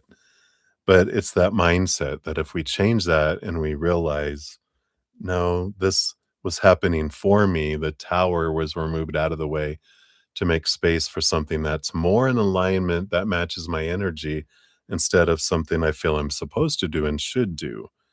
So it's like breaking out of that mindset that, I want to create something. Well, it should be this, it's supposed to be this. And it's like, no, that's why it was removed out of the way so that you can create something more from your heart rather than from the mind, right? Yeah. Yeah. Something that brings you joy. So you do have the full card, which is it's kind of like what I was talking about because it's the first card in the major arcana. The last card, the world card, is like, you know, the ending, significant ending of something to have a new beginning, free of expectations and full of possibilities instead. And we got the joy card, following your joy, not following the mind. And it's like, what would bring your heart joy to create kind of energy that's coming in? So feel like that is the skinny on that. So hopefully that resonates with something that has happened or is happening in your life. And we'll get you your fortune cookie here too.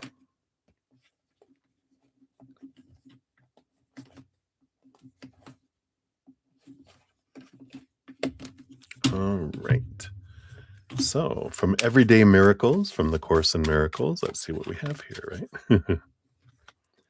So it is, let me recognize the problem so it can be solved. Ooh, I like it. A sense of separation from God is the only lack you really need to correct. I love that. And it is, it's when we disconnect from that we're a part of this and that our worth is founded in the eternal unconditional of the creator. When we're taught that our worth depends on, the 3 buckets of the outside world, right?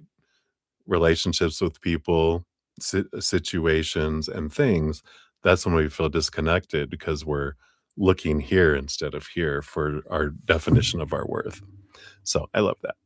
So hopefully that helps, Val. That's what they have for you right now. So thank you again for your donation. Many blessings to you. All right, let's do a couple more shout outs here. Oh, we got Donna Marie. Hey, good to see you. Hello, hello. We'll get you on the free list. You'll be number 18 on there. And then Ruby G, thank you for your additional donation. We'll put you on the donation list. You'll be number 23. You'll be up here after Shloka. All right. All right. You're very welcome, Val. Lucky number 18. Mm-mm.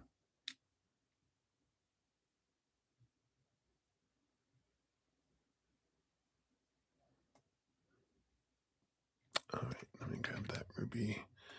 Do you add that onto your donation? Okay. So I think I've got everyone. Let me just check my emails. Take another quick swig here of protein shake. We got Shloka and then Ruby G for donation. So cheers, cheers.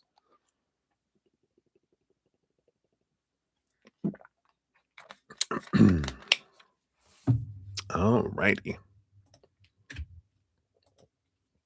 All right. So Shloka, we're at 350 even for your additional timestamp here. Boom, boom. Whoops. Try it again. There we go.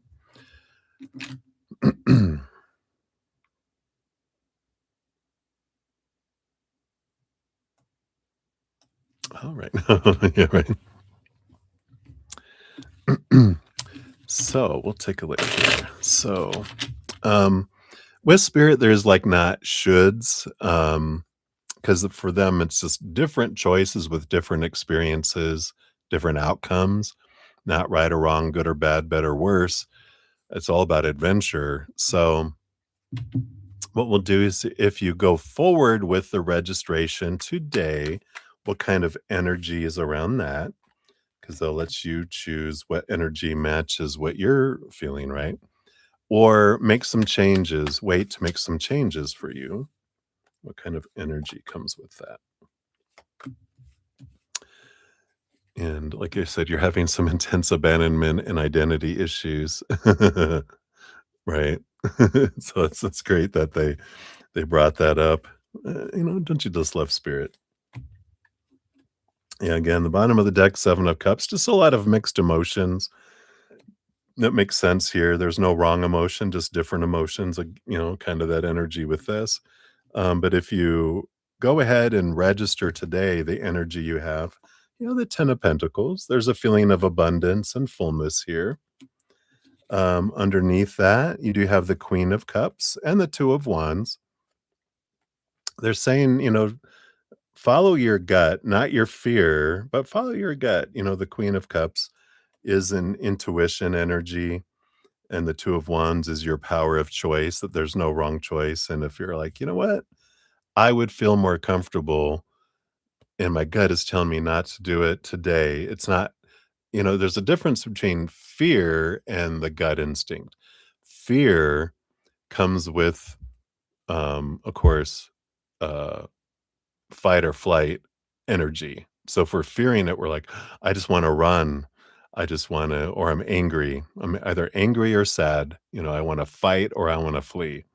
We know that's fear. Gut instinct is, it feels like information that doesn't have a whole lot of emotion, you know. It's peaceful energy, not anxious energy. So there's a difference between the gut and that, energy.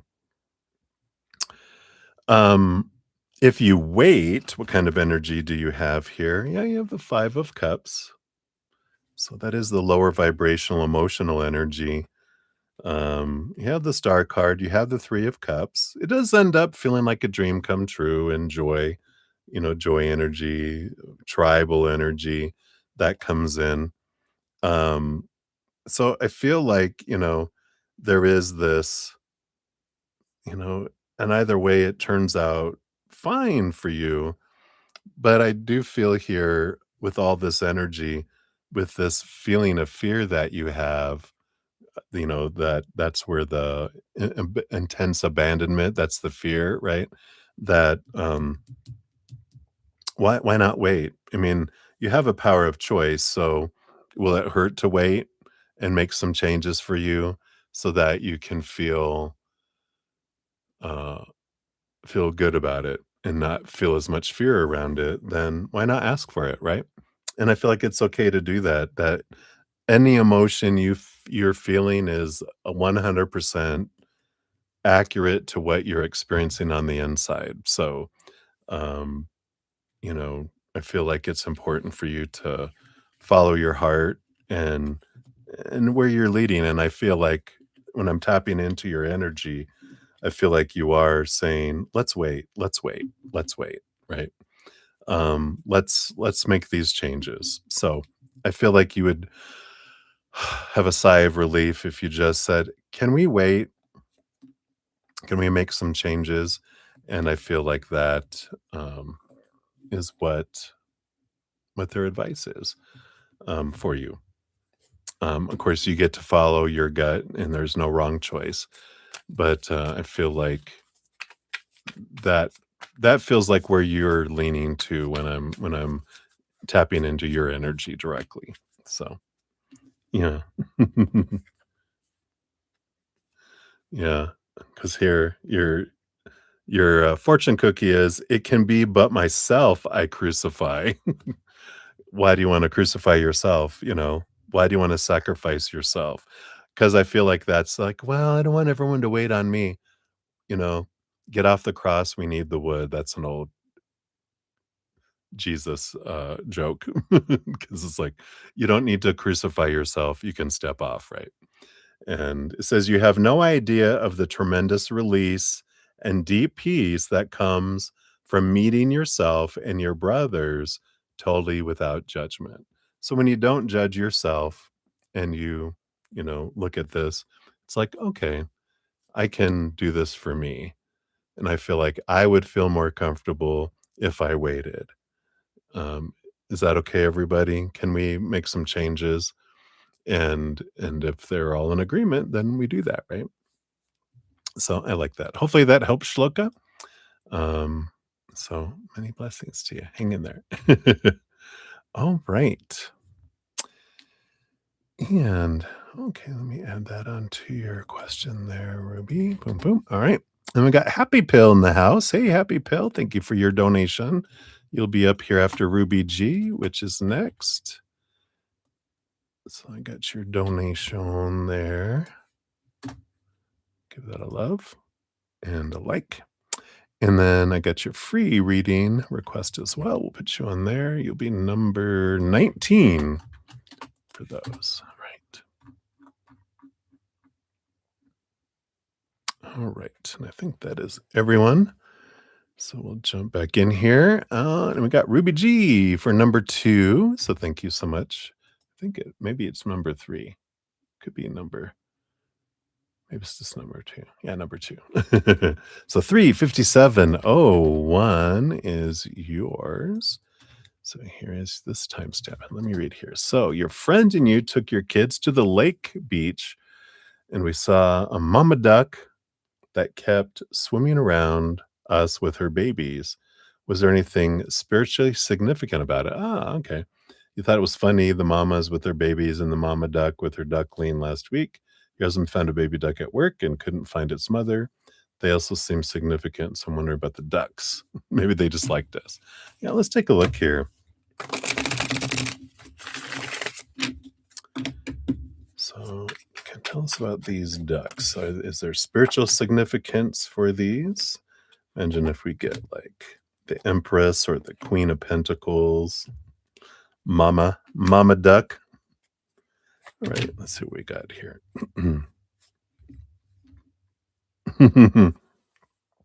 The bottom, the bottom card down here, you have the Emperor. You got a duck right on there. Yeah, this, I feel like it is something. It has to do with the energy. The Emperor, of course, is about um, clearing out the throne room, getting out of our heads and into our heart so we can decide what we want to do from our heart, make a plan, and then do it, right? So, there is this energy around this of, um, you know, Aries energy, making choices energy from the heart, though, and getting out of our head, right? So there's that energy. Let's see what else comes in here. We do have the Devil card and the King of Pentacles. Yeah. So there is this energy here. slow energy of things unfolding slowly is giving you an opportunity to question a lot of your mindsets, your thoughts, beliefs, your fears, to set yourself, free from the cage that's there.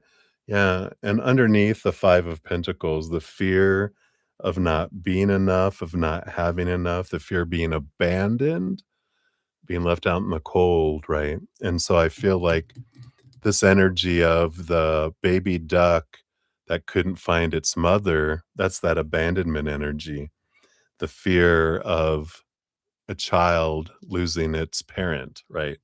And I feel like that's both in both of your energies, both your husband's and yours, right? Because you're both in custody kind of situations that are coming in here, right? So, there is that energy there that I feel it is significant that mothers and their children and children without mothers um, are around you, or children without parents, because ducks, I don't feel like the father ducks, maybe it's geese or swans that hang around, but, there is that energy that's there. Yeah. Does have the 5 of Wands.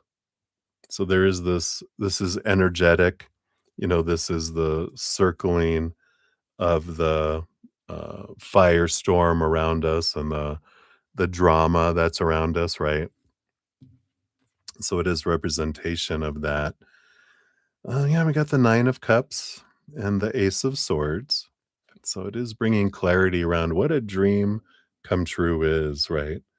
This energy, this fear and clarity around why I feel something has to be a certain way. And when our we have this dream come true of our heart when it's um because we have one from our heart and then there's one from our mind. And though, well, having a family all together and having my child with me, wouldn't that be the dream of my heart? No, it's the dream of the mind. The mind saying a mother should always be with her children. This is the way it's supposed to be. That's of the mind. Anything that sounds like an expectation is of the mind. Something from the heart is something unconditional. It's something about being in the moment and loving what is.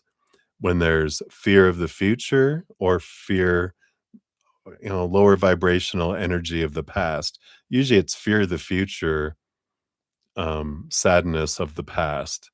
Oh, that's interesting. It makes sense. The joy is in the moment, right? The 3 emotions we feel: anger, joy, and sadness. And our joy we find in the moment, but the fear of the future, there's no joy there. Sadness of the past, there's no joy there. We find joy by being here, which is existing. The past is gone. It doesn't exist anymore. It's just a memory. The future hasn't happened. That's just a projection of a fear of the past being projected into the future. So I feel like there is this energy of coming back to now. And that's what, these mama ducks, with their babies going around you is like, yeah, they're in the moment. They don't worry about where's my babies, where's this, where's that. The other one probably doesn't even know her baby's missing. The one that your husband found. They're like, oh, I've got so many, you know. It's interesting how we have such a, oh, this is how things are supposed to be. But it's like, is it? And then you have the High Priestess and you have the Two of Swords. So all of this is energetic. You have the High Priestess who steps back, sees things from a higher perspective, looks behind the veil, understand what's going on in their mind, dives deep into their own emotions. But the Two of Swords is the change of story about what are all the stories of fear that I'm putting to things, and how can I transform that to be a story of love instead? It's like the, ugly duckling, story, and realizing we thought they were supposed to be something else, but we find out that they were a swan and not a duck. They were a beautiful duck, even when they were really a swan. So hopefully that makes sense, but that's what they have for you for that. Let's see what your fortune cookie brings in here.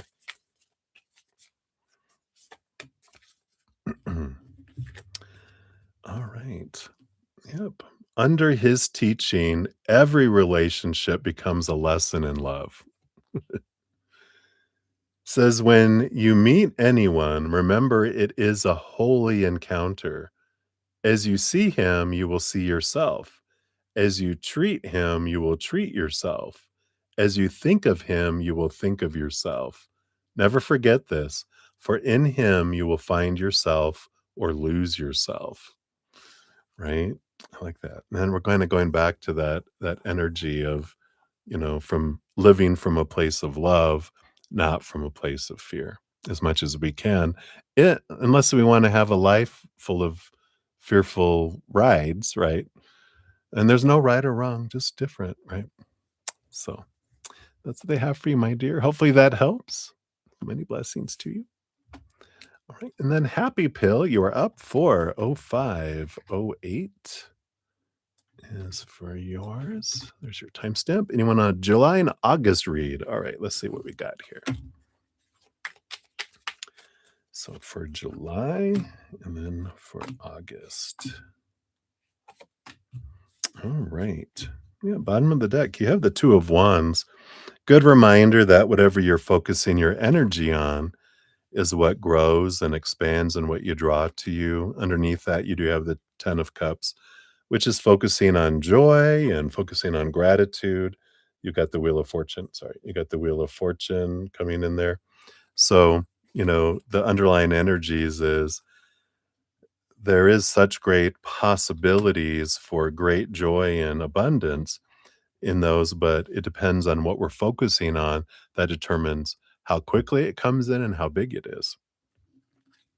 For July, you've got the Temperance card, so it feels like things have been going like a little bit slow and will go a little bit slow in uh in July. Temperance is, alchemy, things are going back and forth. There is movement. And I feel like what's growing with this alchemy is the Three of Cups. Again, joy and celebration energy. And also, we've got the Nine of Pentacles, which is a feeling of abundance um, in the outside world. So it can be money if you're looking for that, or anything physical world that feels like abundance to you. I feel like that's what's growing in this alchemy. So July feels more of things are growing, growing, growing. But if we focus in on what we're grateful for in the moment and what we have had, that can bring it in sooner. We actually start to see it in July come to fruition. But if you don't, if you just keep on going as things are right now, then I feel like you're gonna see the magic happening, you just don't see the fruit yet, it doesn't turn to gold yet, but you see the change of the energy. In August, you do have the death and the rebirth, so we reach the ending and the beginning, so it feels like winter, fall, harvest goes into winter, so you do get your, um, abundance that comes in August. It's like that's the winter time coming in. So you'll have the harvest either late July or in August, and then you have a change of story here. You have the Two of Swords and the Justice card. There is something that comes in here. I feel like in August where you're taking the time or you're experiencing things where you're realizing some beliefs you have around relationship, and there is this changing of energy that's coming in here, um where because Libra rolls over the house of relationships, so you're realizing seeing things from a higher perspective, cutting away some expectations about what a relationship should be, who they're supposed to be, what they're supposed to bring in the relationship, how things are supposed to progress, et cetera, et cetera. You're really getting clarity around, Yeah, why do I want all that stuff? That's not what I wanted. That's what I've been told I'm supposed to want. But what do I really want? And I feel like there is this rebirth and clarity kind of energy that does come in for you in August there. So I like that. I think I've talked to you. Have I mentioned my podcast, Abundance, Where It Be? The easier path is my podcast, but episode 14 is about abundance, where it be. We do talk about energy. We do talk about things that can help things come in easier for us instead of harder. So if that resonates for you, check out the description area of this video and you'll see that playlist. Or if you click on my name and go to the main page, it's at the top there too, episode 14. And your fortune cookie says, yeah, there is nothing my holiness cannot do. And it says, your holiness reverses all the laws of the world. It is beyond every restriction of time, space, distance, and limits of any kind. And your holiness is your higher self energy, which is rooted in unconditional love and joy and laughter and peace and gratitude, right? So hopefully that helps. That's what they got for you there, Happy Pill. Thank you again for your donation. All right. Scroll down here. And plate of spaghetti. Hello, hello. We'll get you added on to the list here. You will be number 20 on the donations. And then I'm on the free list. Sorry. All right. When are you asking here?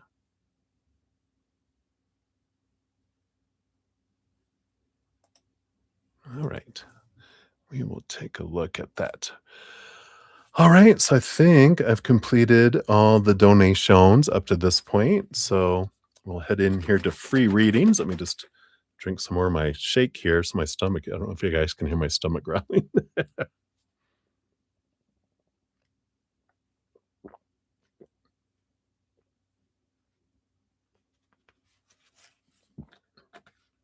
All right. There we go. Let me just drink some of this down here too.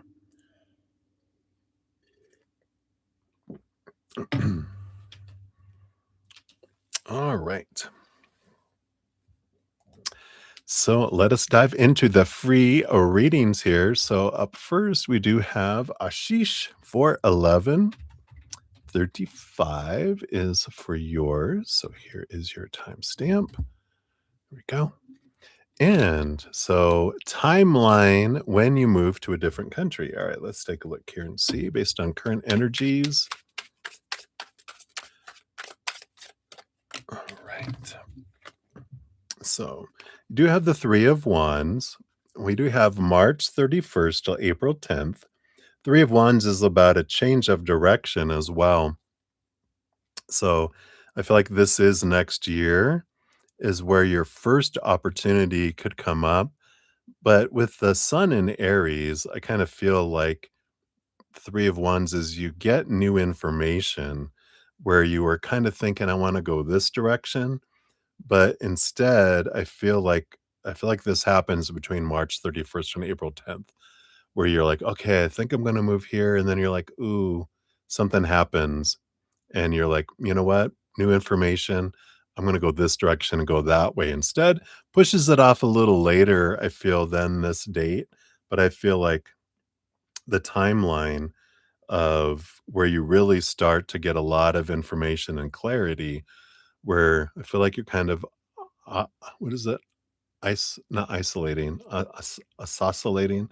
Anyway, moving between kind of different areas. Like I feel like there's 3 places you're thinking of going, and uh, and you kind of go back and forth between them. And then I feel like you're like when you're getting closer to those dates, I feel like you're like, okay, this is the one I want to go to. But then something happens, and you're like, ooh, that's not a good that's I'm not gonna go there. That's not for me anymore.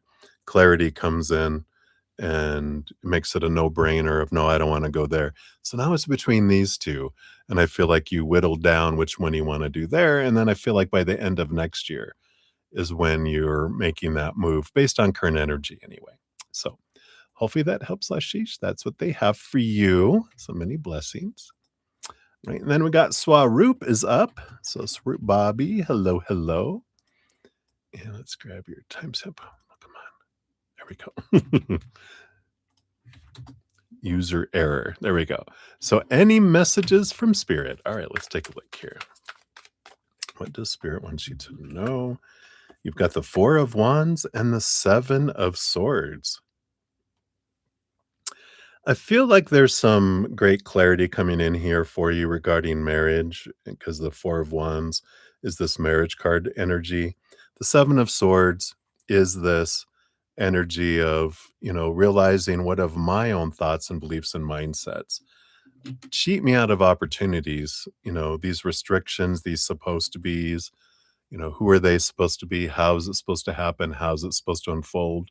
Who am I supposed to be in it? Blah, blah, blah. All these opinions, expectations, all these stories that we have around it. And I feel like, that right now you're kind of going through a transformative time of realizing what these are because they're bringing up anxiety. And oh God, what if this doesn't happen? What if that doesn't happen? And we can get to the root of that fear and go, yeah, what if it doesn't? What does it matter, right? In the whole scheme of the universe and as many billions of lifetimes that we live as these eternal beings, what's the real importance of it and why do we have fear around it? Big awakening and understanding that comes through on there. And and I feel like that's what you're going through right now, and I feel like they're wanting you to know that as these triggers come up, they're coming up so you can get to the root of the fear that's at the bottom of it to be freed from it. That way it doesn't hinder you from moving forward into marriage. So hopefully that helps. That's what they have for you, Swaroop. So many blessings to you. Right. And then Debbie O, you are up. Thank you again for your donation earlier. Very grateful. Are you still awake? You might be sleeping. Unless you had cacao or cocoa, right? So whatever comes up for you, Debbie. Oh, let's see what Spirit has here for you. Got these two in this one. So these two, of course. I feel like they just threw this extra card in just so that you have it. You got the Moon card again. You can't make it up, right? But they have the Ten of Pentacles. There is this abundance energy. Yeah, and you have the Two of Wands that's coming in here too. So I feel like there's something to do with an upcoming new moon, which when do we have that? It should be because we just had a full moon, right? I know I'm so out of touch with the moons right now. Next Tuesday, we do have a new moon in Cancer. Okay, well, that makes sense. Why they wanted me to look. You've got a great, great energy for this new moon. There's a great time to plant new things. New moon wishes. You get 10 new moon wishes. And with it being your new moon, Cancer new moon, there's a great opportunity. The more you focus in on abundance and gratitude for what is, I think I still have it down in the description area. Um, how to make the most of new moon energy. I don't think I have it over here anymore, but it's down in the description area if you want to check out that just to refresh on how to make the most of new moon wishes. Because I feel like with that Two of Wands, if you use your energy to focus on gratitude and put all these energies in, that you'd be like, boom, it's a very beneficial new moon for you of new birth, of, again, abundance a lot with this Ten of Pentacles. So, great alignment energy coming up, and I feel like that's their big message for you, is check that out, for that new moon, and that's great for anyone that has a water moon, which I do have a water moon too, I'm gonna check it out, but for everyone, it's a beautiful, powerful the moon rules over Cancer, and so with the Cancer new moon, it's really in its home and very amplified emotional energy coming up next Tuesday. So I like that. Right. So that's what they have for you, Debbie O. So many blessings to you. All right. And then we got Butterfly. Hey, Butterfly. Thank you again so much for your wonderful assistance and all of your wonderful comments on my videos and posts. So grateful. Thank you so much. And you like a message from your higher self, please. Oh, yeah. Yesterday's reading. You watched both podcasts. Oh, very good. And absolutely. My pleasure. So let's take a look here. What does your higher self want you to know right now? Got the Sun card and the Four of Cups. Beautiful, beautiful energies here. I feel like it's important to know that conflict is okay and it's actually necessary because we grow through conflict. We don't grow through comfort zone and through things staying the way they are. Four of Cups is like we move from like the Three of Cups to the Four of Cups, and then we have this beautiful, stable energy. But if we stay in a certain place for too long, it becomes stagnant, and then we invite the Five of Cups to come in to shake and rattle our emotions so that we grow to get up to the Six of Cups. Then we stay at the Six of Cups for a little while until it becomes stagnant. And then here comes the Seven of Cups, shake, shake, rattle, rattle, to take us to the Eight of Cups. And all those odd number minor arcana help us get to the next level, help us get to the next stage. And I feel like that's what's coming in here. The Sun card is a bright light shining on. It's a spark, but um, the sun comes and it sheds light, but it also sheds light on our cobwebs. But I like this, that it's, letting us know that when conflict comes, instead of resisting it, because sometimes we're like, "Oh, I'm not supposed to feel this way." But when we do feel that irritation of anger, maybe a little bit, or sadness, it's coming in for us to grow, and so we can accept that. I love Humble the Poet. I have a couple of his books, and one of his sayings that's my favorite is, "There is no growth in the comfort zone, and there's little comfort in the growth zone." So maybe there's some growth coming your way. Ooh. But it's for you, so we like that, right? Right, so that's what they have for you, butterfly. So many blessings to you. Good to see you.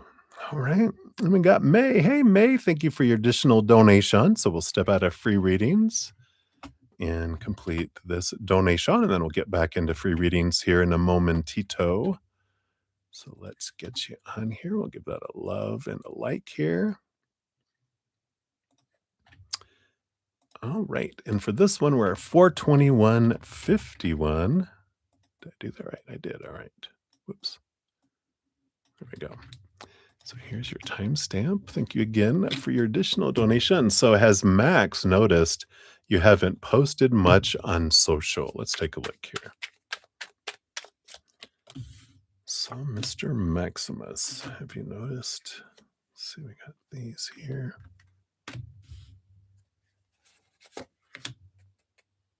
Okay.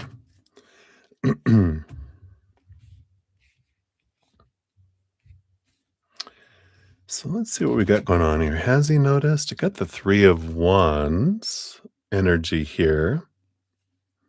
Maximus. And the Lover's card here. It's interesting energy here. Bottom of the deck, too, we've got the Wheel of Fortune.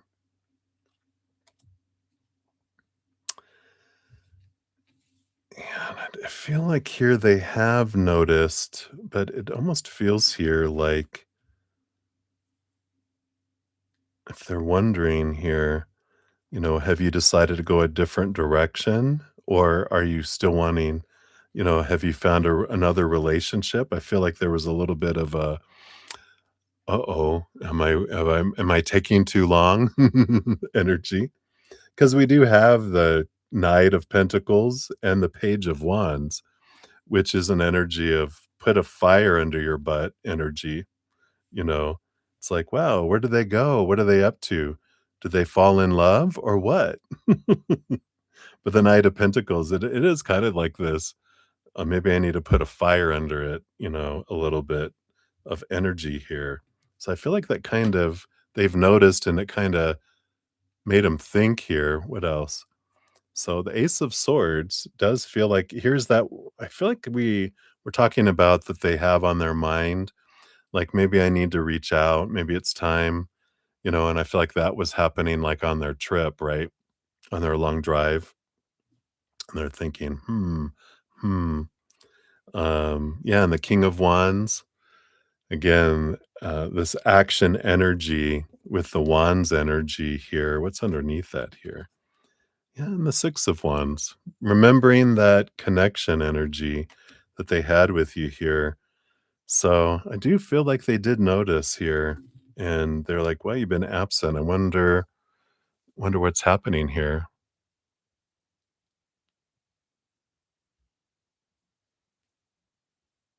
Yeah. No, I feel like it's good energy here because I feel like they're wondering, "Oh, maybe I need to put a fire under my butt, get moving so I can reach out to you." And um,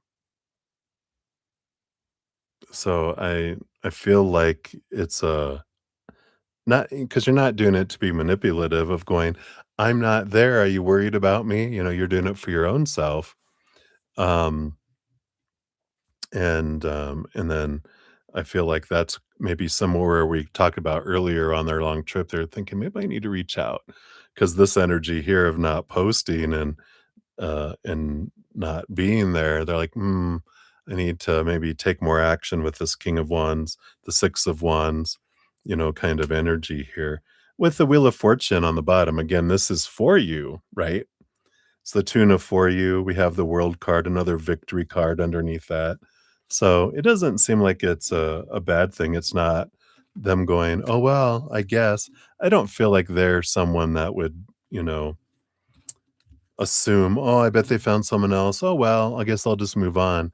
I feel like there's someone that would, reach out to you, you know, and find out if you're okay or what's going on and, stuff when they're ready, they're not gonna assume that you didn't wait and went on for someone else. Because that other energy we got is that they feel like you're waiting, but it is in the back of their mind here, and they've noticed, "Where did you go? What's going on in your life?" Kind of energy, but they got a lot going on in their own life too, so I feel like they understand that.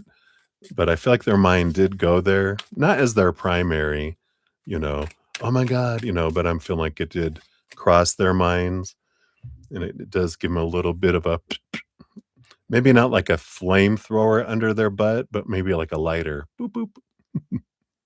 Yeah, yeah, enjoying yourself, focusing on you, you know, I like it. Your fortune cookie is God goes with me wherever I go. It says there's no time, no place, no state where God is absent. There is nothing to be feared. I like it. Nothing to be feared. You are all good. But yeah, so that's what they have for you, May. Hopefully that helps a little bit. And enjoy. Yeah, enjoy your me time and making yourself a priority. I love that for you.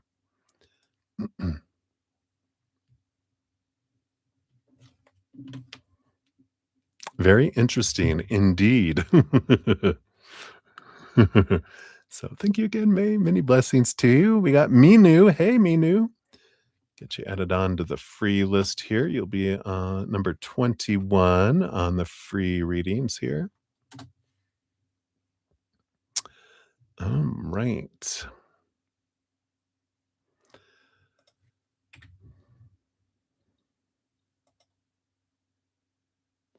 All right. And then we have Mahadev Healing Tarot.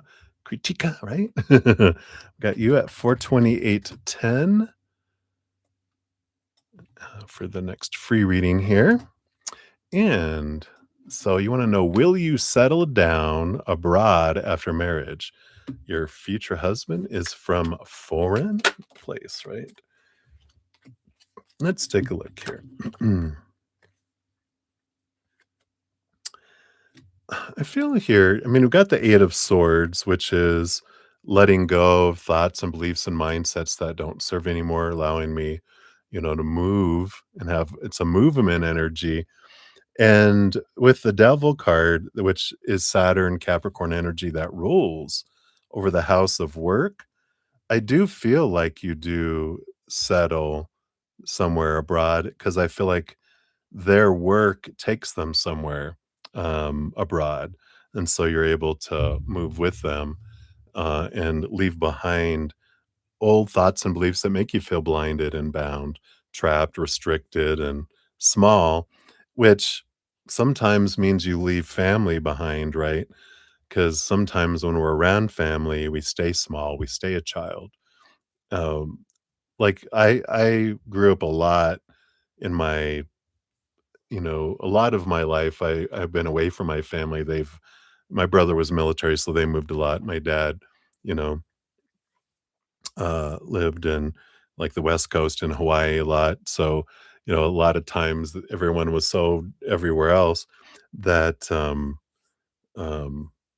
wasn't around him. But then when I'd go hang around them, it's like suddenly you kind of I'm the baby of the family, so I would like go into this mentality like I'm small, and I'm 6'4".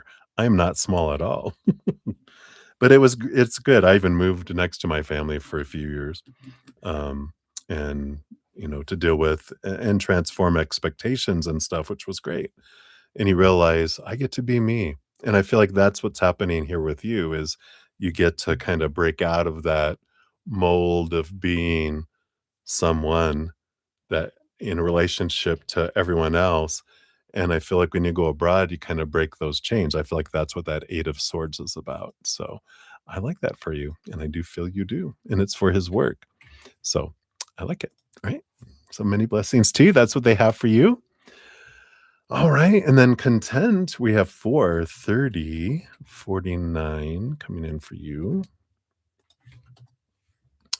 And you wanna know what are, Anna Lucia J's plans after high school?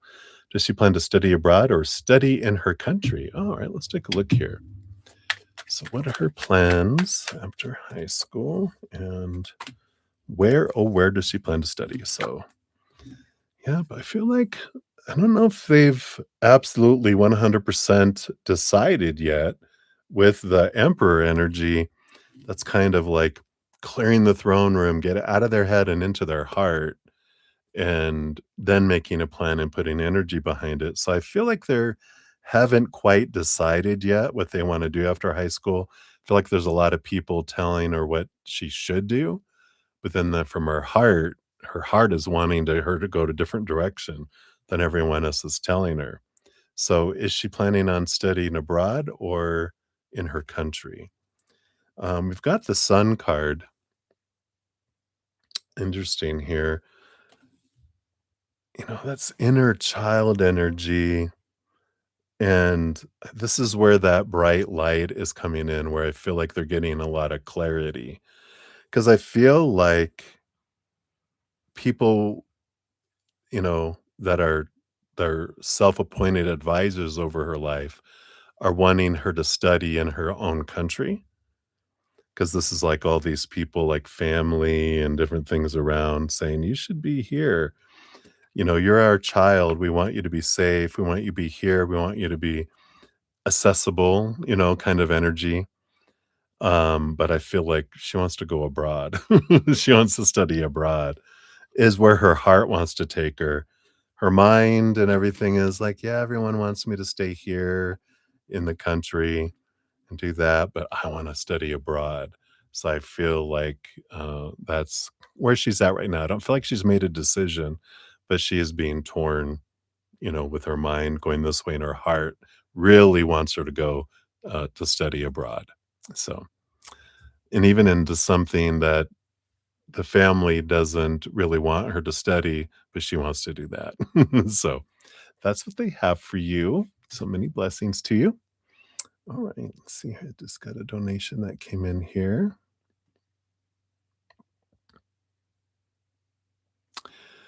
All right. Hey, Crystal. I just got your donation coming through. So hello, hello. You'll be up next here. Get you on the list here. Boom, boom, boom. All right. So 4:33:48 is your timestamp. Here you are, and thank you for your donation via the PayPal. I got all your questions over here. All right, let me take a quick sip here. Cheers, cheers. All right. Coffee is gone. Now we're moving on to water. I think I need to take a break here in a moment too. Been drinking a lot more stuff again. It's going right through me tonight. All right. So, Crystal, let's see what we got here. So, you haven't talked in 5 days. Uh, a reader said his ex came back into his life. Another reader said he heard about the witch rumor and people have told him you're an evil witch. Okay, let's see what's going on here. So, what's really going on here? Let's see what we can find out here. All right, thank you. All right, got this. I got this.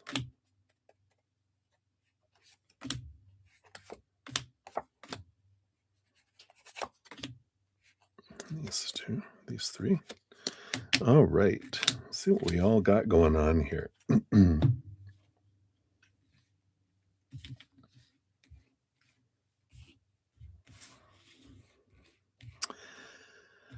So, well, bottom of the deck energy, we do have the 6 of cups, which would be an ex, someone coming back in their life.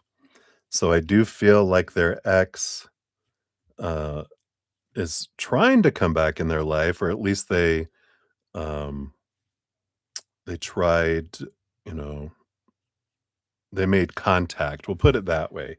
We'll see what's more coming in here. But so that could be where someone picked up that an ex has come back across their path. We've got the moon energy here too. Full moon energy coming in, um, which is something hidden to be revealed.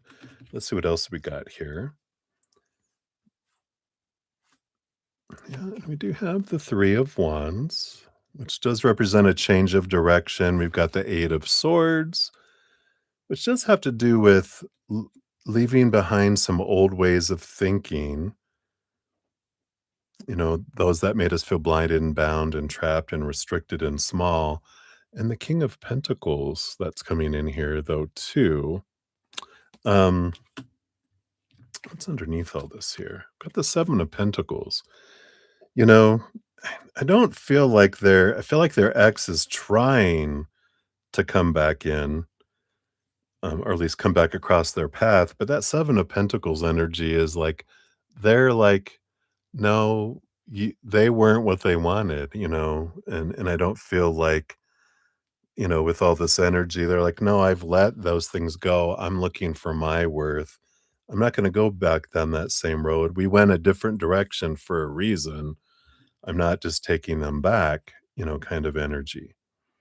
Yeah. Because I feel here, Justin, the full card is an ending of an old story, old cycle, beginning of a new adventure, and here's the new storyteller, that they're not wanting to repeat an old story. They're wanting a new adventure, kind of energy. So I feel like they're clarifying here about the ex coming back, that they did come back into their life, but not back into their bed, not back into their home, not back into their heart, just across their path, right? They kind of sauntered across, right? Um, yeah, yeah, because no, he's alone. We got the Hermit card and the 9 of Pentacles.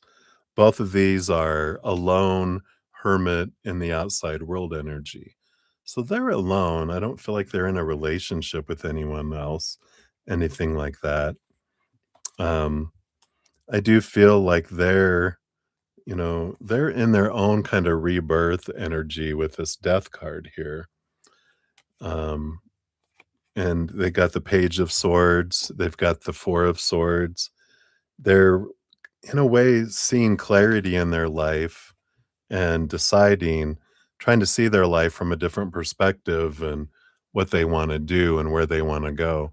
I almost feel here there's an energy of them looking at moving, and I feel like they've been looking at, moving to a new location kind of energy. It's almost like this is the hidden thing that's been bubbling up, is that they wanna go somewhere new, that they're ready for this rebirth, and they just kinda wanna get out of town because 'cause they're tired of keeping doing what they've always done and getting what they've always gotten kind of energy, and so I do feel like that's kinda what they've been doing and looking and preparing for. In fact, they might even have taken an out-of-town trip kind of energy with that, full card to explore a new opportunity kind of energy, if that makes sense. Or if they haven't done it physically, they've been looking and, um, filling out applications or, looking at what's available in different places as well. So, I feel like that is it there. I don't none of this evil witch stuff or whatever, you know, they're not that that type of person, to care if you're a witch or not. I feel like they're very much about, "Let me get out of this town," kind of energy. So hopefully that helps a little bit there, Crystal. See what your fortune cookie says too. Whoa, just throwing things all over the place here. There we go.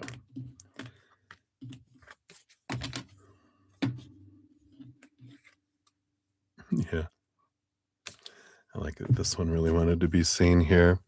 I give my life to God to guide today. And it says, "What would you have me do? Where would you have me go? What would you have me say and to whom?" That's like, I feel like that's kind of the energy that Justin is in, that they are looking to see, which way do I go? Which way do I go? Where am I gonna go? What am I gonna do? I just feel like they're at this kind of unsettled time in their life that they're ready to see what else is out there in the world in a way. So hopefully that helps, my dear. That is what they have. So many blessings to you. All right. And hello, Ravit. We'll get you on the free list. You're number 22. And we're heading off on here to number 7 as we return to free readings. We got Rose Crump, 44154. So, Rose, here is your timestamp. And you'd love a message. Let's see here what Spirit has here for you. Okay, we got that and this here. So you got the Two of Pentacles and the Lovers card. Interesting. Got Power of Choice energy coming in twice.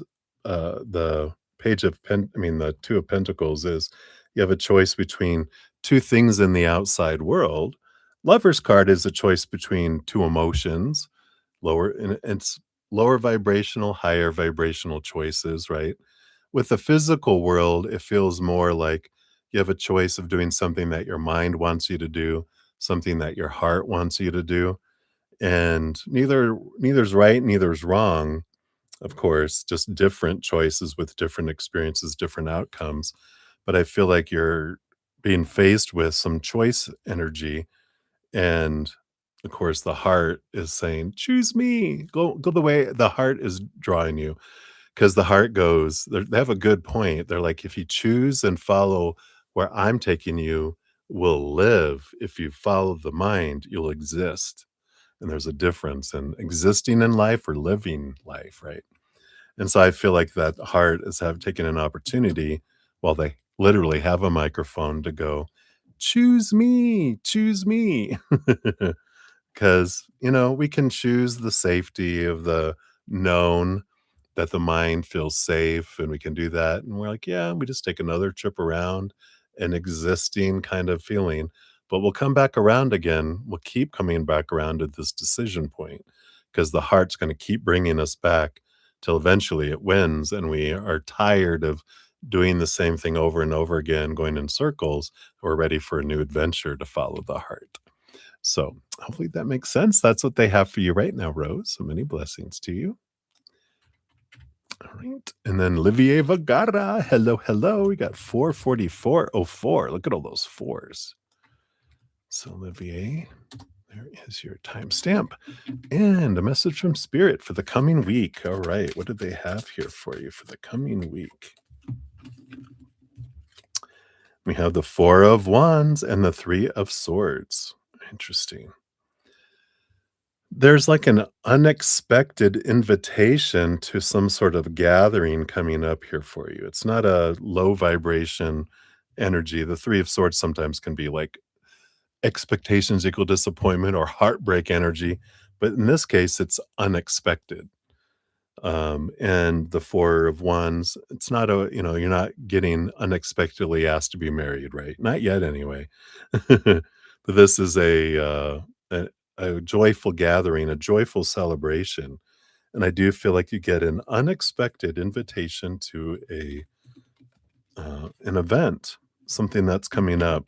So I like that for you. And, you know, I feel like they're telling you that just so that you'll know it. You don't have to go if you don't want to, but you do have the Knight of Pentacles. I feel like this is part of your adventure, part of your quest around your self-worth. Like you might feel like, oh, I can't go to that. But you're like, you know what? I'm going to go. I can, something about like, I don't know if I could dress up enough for that event, but you're like, yeah, you can go. You can wear, even if you wear a simple black dress, the way your energy is, you stand out. And I like that. So, so that's what they have for you, Olivier. So I like it. So many blessings to you. All right. And then Abigail, you're up. 44607 is for yours. And a general read. Absolutely. Let's take a look here and see what we got here. Got the Page of Wands and the Ace of Swords. I like this. There's something around this new, exciting kind of, what is this? It's like a passion or a spark is a better word for it, like the spark to something new. And the Ace of Swords is you're getting some clarity that comes in about, uh, it's like a new communication, something, new information comes into your life. And I feel like it gives you like, uh, not only a mental, like, ooh, interesting, but it sparks something inside of you. You're like, oh, wow, I never thought of doing that. Whether it's a career or I don't feel like it's a person or anything like that, but I feel like it's an opportunity, something that you didn't know you would love doing till it came across your path. And you're like, I think I would like to do that. It'd be like, I don't know why this comes up, but like a death doula where you help people pass. And this doesn't have to be what you're doing. It's just something that came across my path like last year. And I was like, interesting that I go, that could have been something that I would have been interested in doing. I love doing what I'm doing now, but I'm like, wow, helping people connect to the other side and bringing messages from people from the other side, helping people through the process of becoming comfortable with going to the other side. And I'm like, interesting. And I feel like it's not something I would have ever thought about until I heard about it. And I'm like, ooh. And I kind of feel like that's the kind of energy that's coming in for you right now. Right. So that is what they have for you, Abigail. So many blessings to you. Hey, little Zay.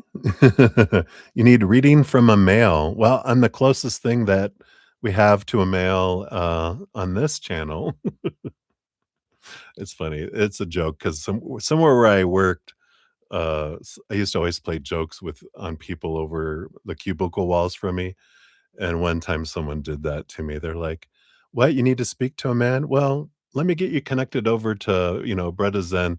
He's the closest thing we have to one." She wasn't on the phone. She was just being a smartass. That's where that came from. But yeah, we can get you on the if you wanna make a donation, you can be up next, or if you wanna get on the free reading list, then, I can add you on there, as well.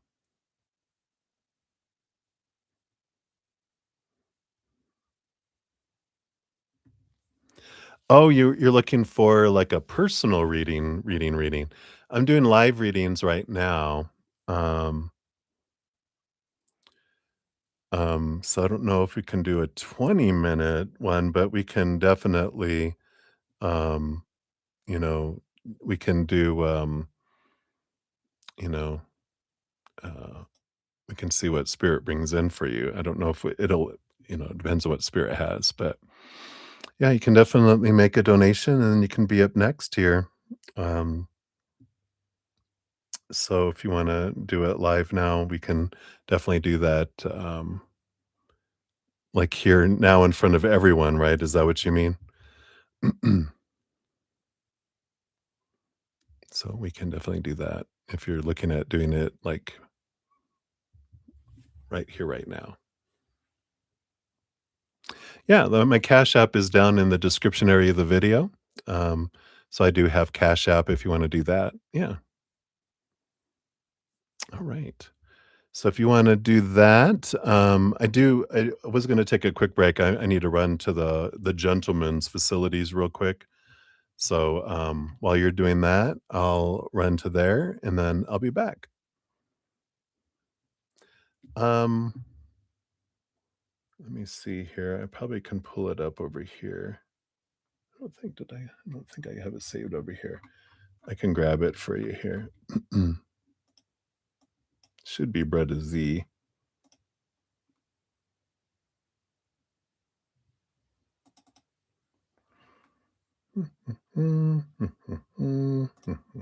Yeah, here it is. So there's my Cash App. All right. So while I do that, I'll be right back after this short commercial message.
Yeah, that should be fine. Yeah. Perfect. Thank you. Just get situated here.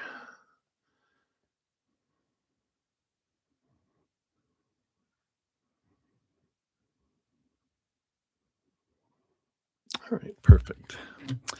All righty.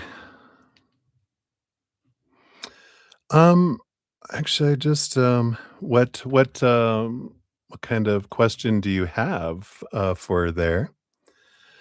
I mean, so you just want to you're having relationship problems with your girlfriend, very toxic. Do you have specific questions you want answered, or do you want, see what spirit has to say, or, you get to decide that? Um, so totally up to you.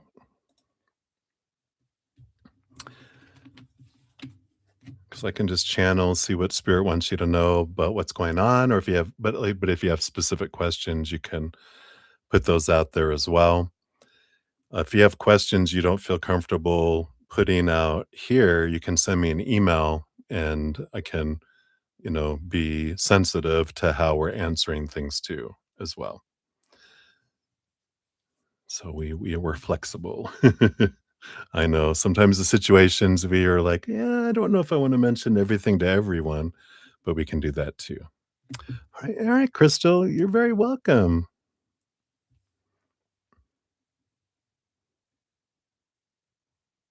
All right.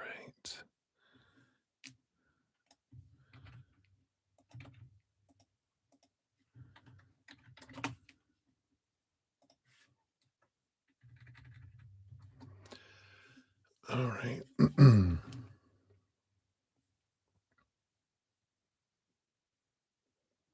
Oh, I get you. Yeah. Yeah, obviously, right? Yeah, I get that. Yeah. Like hurt people. Okay. Sounds like a good start there for sure. So let's find out here the energy around the relationship here. We'll dive kind of there first. Just see what spirit wants you to know here.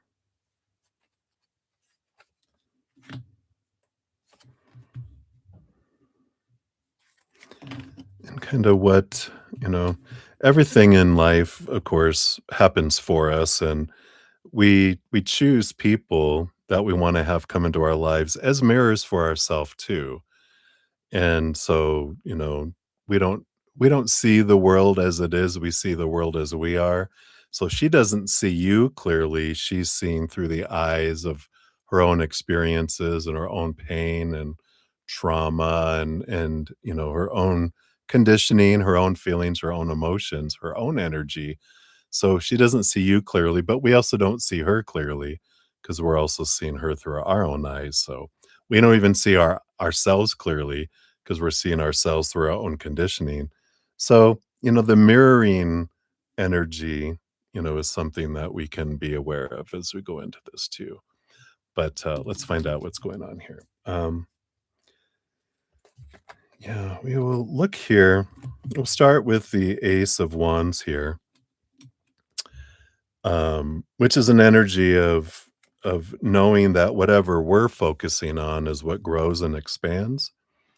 And so it's good to notice as an underlying energy being on the bottom of the deck that, you know, the more I focus in on what she's not doing or what she is doing, anything lower vibrational, I actually grow it. I invite more in, just like as she focuses in on what she feels you're not doing, not saying what you shouldn't be doing, blah blah blah. She grows that herself in her own world, right? Um, so, there is this awareness that comes in that, like, I can't heal her. She only can do that for herself, right?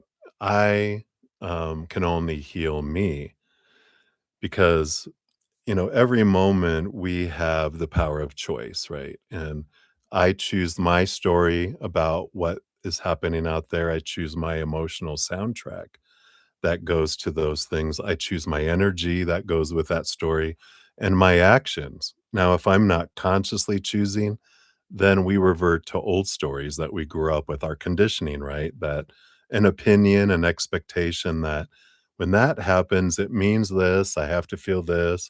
This is the energy I invest. These are the actions I take. It's a reaction instead of a response, right? And so that's kind of what we consider toxic is actually fear reaction. The when our every one of us has an inner child, right? So when our inner child feels unsafe, out of control, or uncomfortable, it will go into fight or flight mode, which boots out our intelligent, loving, compassionate side, and then we act like a whatever age we were at when the original trauma that's being triggered happens. So that's why we as humans act like it's usually 7 years old and younger. That's when our emotional body is created. That's usually when our emotional trauma happens. So we revert to like a 7-year-old, a 6-year-old, a 5-year-old, a 4-year-old, and we act stupid, right? Because we're not intelligent when we're that age. Our mind hasn't even developed until 7 to 14. So we do stupid, unloving, uncaring things trying to feel safe again, trying to feel back in control and do that. So that's why we act in those ways. And we can't choose for other people. We can only choose for ourselves. And it's freeing when you realize I can't control their actions, their reactions, their mental choices, any of that. I can only choose for myself what I'm focusing on. And, this Ace of Wands talks about when I focus in on expectations of they're supposed to be this, they're supposed to do this, not supposed to say that, not supposed to do that. That's what sucks the life out of a relationship because when we have all these expectations, we're not, we're kind of checking off, are they doing this? Yeah. Are they doing that? Yeah. Are they not doing that? Yeah. Is that happening? No. Oh, we circle that and we focus in on what's not happening other than what is. When we switch our energy to gratitude, like I'm focusing my energy on what I am grateful for about them, what I love about them, and as we're doing that, and we've got this, ability to grow that what we're grateful for instead of what's not happening because our energy controls our experience and their energy controls theirs. We create a joint reality together with our energy, but still my experience of it is all about me and what my focus of my energy is on. So, when we try to control other people's actions or non-actions, their words or their silence, we feel out of control because we are out of control. But when we come back and kind of focus on what was within our control, then we have more solid energy for ourselves, right? So, um, let's see what else we have here. Yeah, we do have the Hanged Man, which is about, you know, a transformation kind of energy, right? Excuse me, it's like a caterpillar going into a cocoon, becoming a butterfly, right? And there's a little bit of energy here of sometimes, when we have like there's this um 2 people and we're going, we're gonna get into a relationship and we're gonna transform and we're gonna get into the cocoons and become butterflies and we're gonna go do amazing things, right? We're like, yeah, yeah, yeah. And so you go into your cocoon and you're transforming, and then you come out of the cocoon and you realize, why are they still just a giant caterpillar eating leaves? I thought we were going to our cocoons to become butterflies. And it's like they were like, "I know, just seemed like a lot of work, and these leaves looked really good, so I kinda decided I just wanna stay caterpillar for a while longer." And you're like, "Well, I can't unbutterfly myself. I've transformed, I've transitioned, I've grown, and I can't carry the caterpillar." You never see a butterfly carrying the caterpillar. They don't even carry their cocoon, right? They leave all that behind that doesn't serve because I can go places now I couldn't go before because I can fly, migrate 1,000 miles. I don't seek what they want anymore like I used to want leaves, but now I want nectar. So butterflies, like their energy and their desires change. So I feel like you've been in transformation and you've been changing, and I feel like it's like you become sober in a like if when we're all drunk, we don't recognize what we're all doing when we're drunk, but when you become the sober one at a party and you see everyone else acting the way they are, you're kinda like, "Huh, maybe this isn't the friends group I wanna be around anymore because it's not matching who I am anymore," right? And I there could be some of that energy that's coming in with all this, and we'll see here, because if they're not willing to change and they don't wanna get in the cocoon, it's okay that, sometimes relationships change, right? But we'll see what else we get in here. Yeah, we got the Fool card. Fool card is the first card in the major arcana, you know? The last card is the World card, which is an ending of a cycle, a significant ending of a cycle, a beginning of a new adventure that's more free from a lot of expectations. It's like an energy of full of possibilities instead of restriction that comes in. And that does feel like, caterpillar to a butterfly, getting out of the cocoon. You don't feel that pressure and you feel the ability to, to fly and be able to do so much more. So there is this kind of desire not to be a caged lion, not to be having someone that's constantly trying to change me, but also there's that mirroring we were talking about where, I'm trying to change them to be who I want them to be. They're trying to change me to be who they want me to be.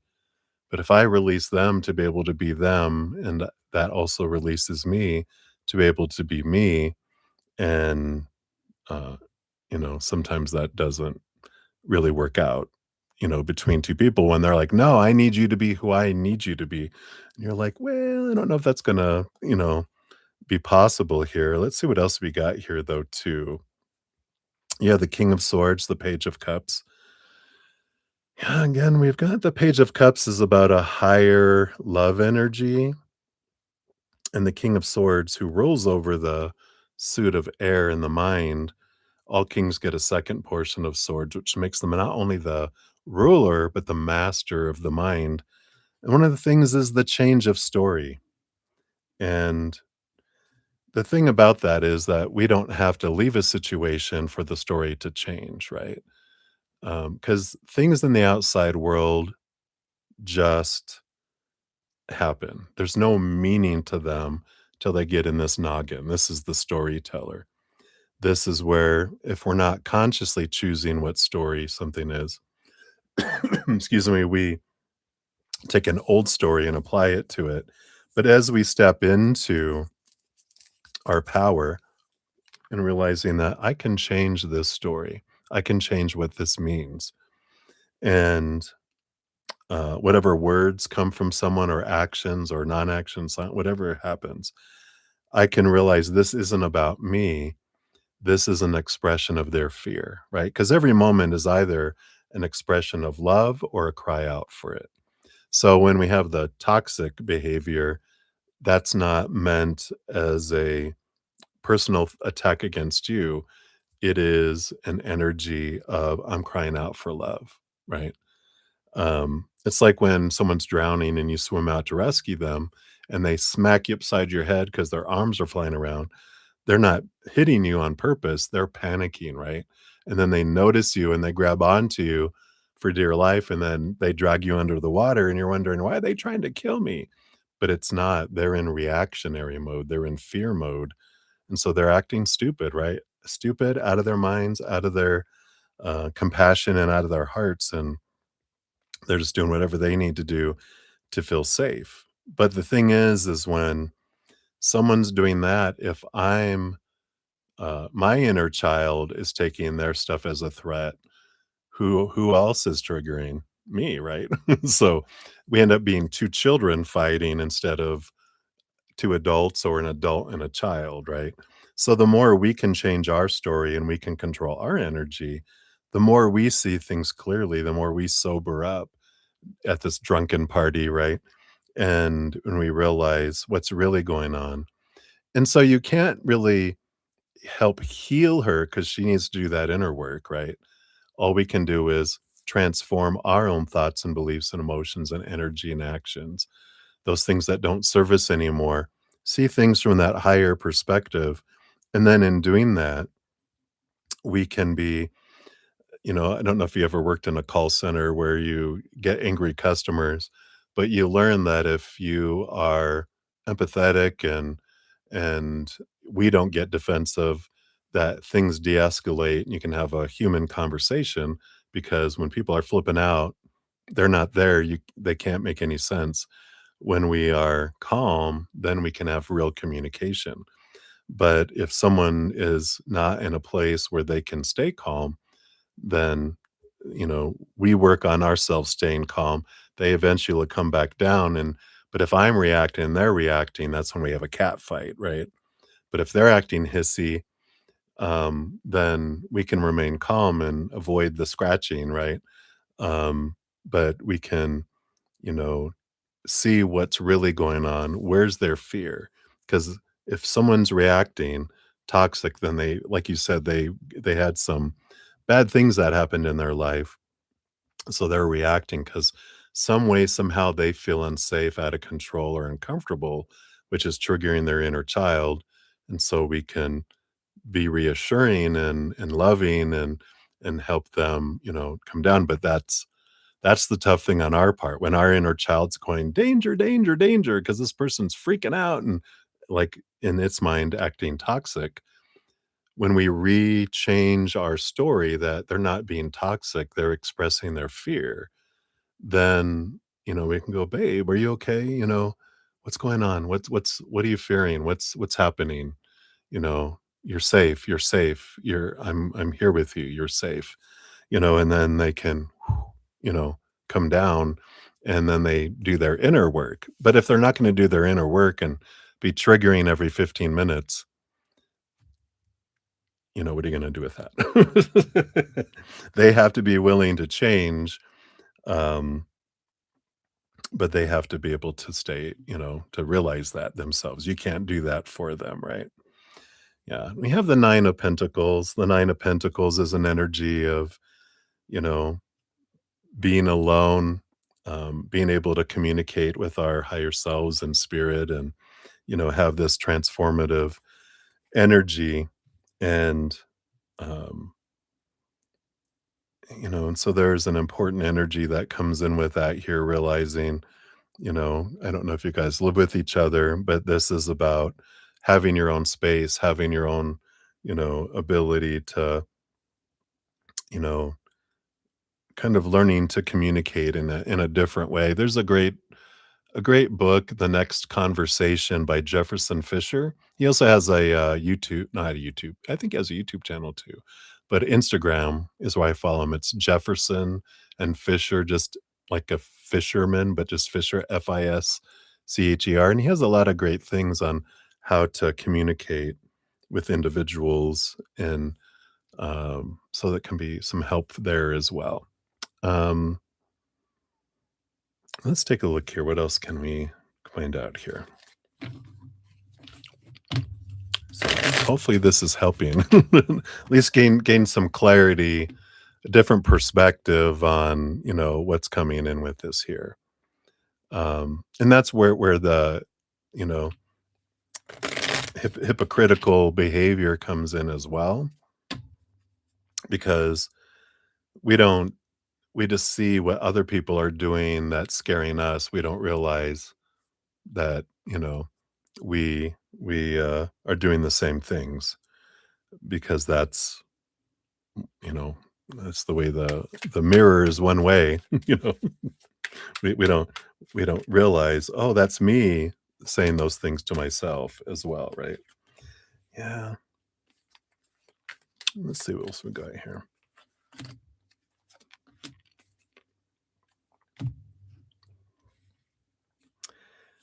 So we do have the 7 of Wands, which is an energy about, being true to one's authentic self, not dimming one's light, not asking permission to shine, not being defensive or needing to defend who I am, but just being bright and, being ourselves. Sometimes we do, we are this bright light in someone's dark night, but, you know, it's about not feeling responsible for other people's actions and, having that freedom energy that comes in. Again, you got this hermit energy with the 10 of Pentacles, which, here's the hermit card is about being by yourself and like, going into your man cave and connecting with spirit world and that, independent energy. And the 10 of Pentacles is a relationship energy too, that, having our alone time is important.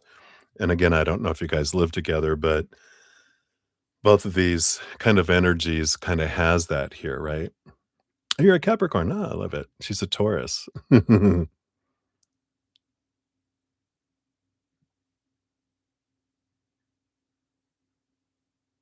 Oh, yeah. So, yeah, I definitely I get that here. Yeah, both caterpillars, but you feel like you're in the cocoon. Yeah, I do feel like you're yeah, because you have the self-awareness to ask for what's going on, and that's you're not stuck in the cycle. You're like, "I wanna get off this merry-go-round." So let's see what else we got here. You got yeah, here's your Capricorn, devil card energy, Capricorn, Saturn energy. Which you like doing the work. I'm a Capricorn rising. We like doing the work. We like questioning. We get in our minds and analyze. We discover what has worked well and what hasn't. And I feel like that's where you're at is like, this isn't working. We can't keep doing things this way as well. Yeah. She's got one caterpillar leg in out of 100. Yeah. We got the 9 of wands. So there is this protective barrier, this wall that's kind of been built um, because your inner child sees them as unsafe, right? And so you do have this barrier that's built because it does feel, that it has that,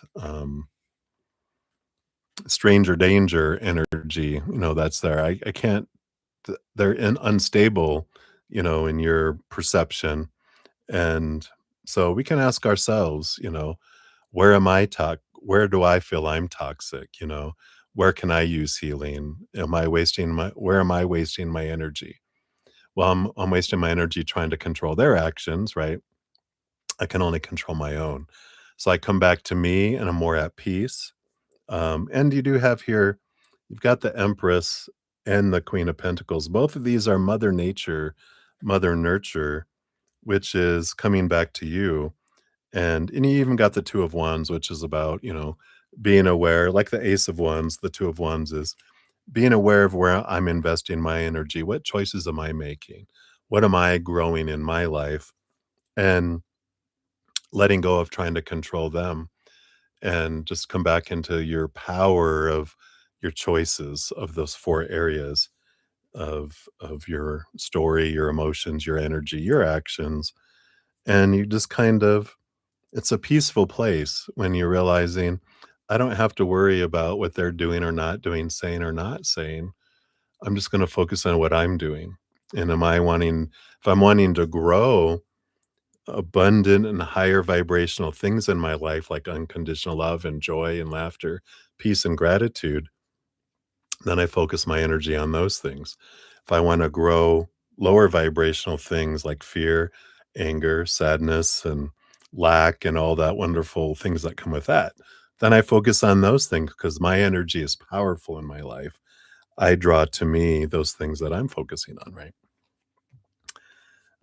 Yeah, and you got here like it so you have the Emperor energy and the 7 of Swords. 7 of Swords is you're becoming aware of your own thoughts and beliefs that cheat you out of opportunities in life, and the Emperor is you clearing the throne room of all these thoughts and beliefs and expectations. You're setting into your heart, deciding what you want, you make a plan and you put energy behind what you're wanting to do in your life, energy, which you're like, I love her, um, and what do I love about her, and then we begin to focus on those things, and that's what grows in our life. So let me do some energies here real quick. Let me just put these cards back in this deck, and then we'll kind of do. It's like power of choice, energy, because when we ask spirit, "What should I do?" They're like, "What?" It's like asking them what kind of ice cream you should eat. What flavor should I have? And they're like, "What mood of ice cream are you in the mood for?" Uh, so they give us a little taste test. We'll go, if you stay with her, and what kind of energy unfolds, and if you choose to, am I wasting my energy? Should I just go a different direction? What kind of energy comes in? That way you can determine what kind of energy are you wanting to experience. We know as a Capricorn, you're used to pain and suffering. You enjoy it. You masochist you. But I know, like I said, I'm a Capricorn rising. So we'll put up with a lot of stuff because we like the growth. So let's see here. If you stay, what energy? And if you uh, choose to go a different direction, what kind of energy comes in? All right. Yeah.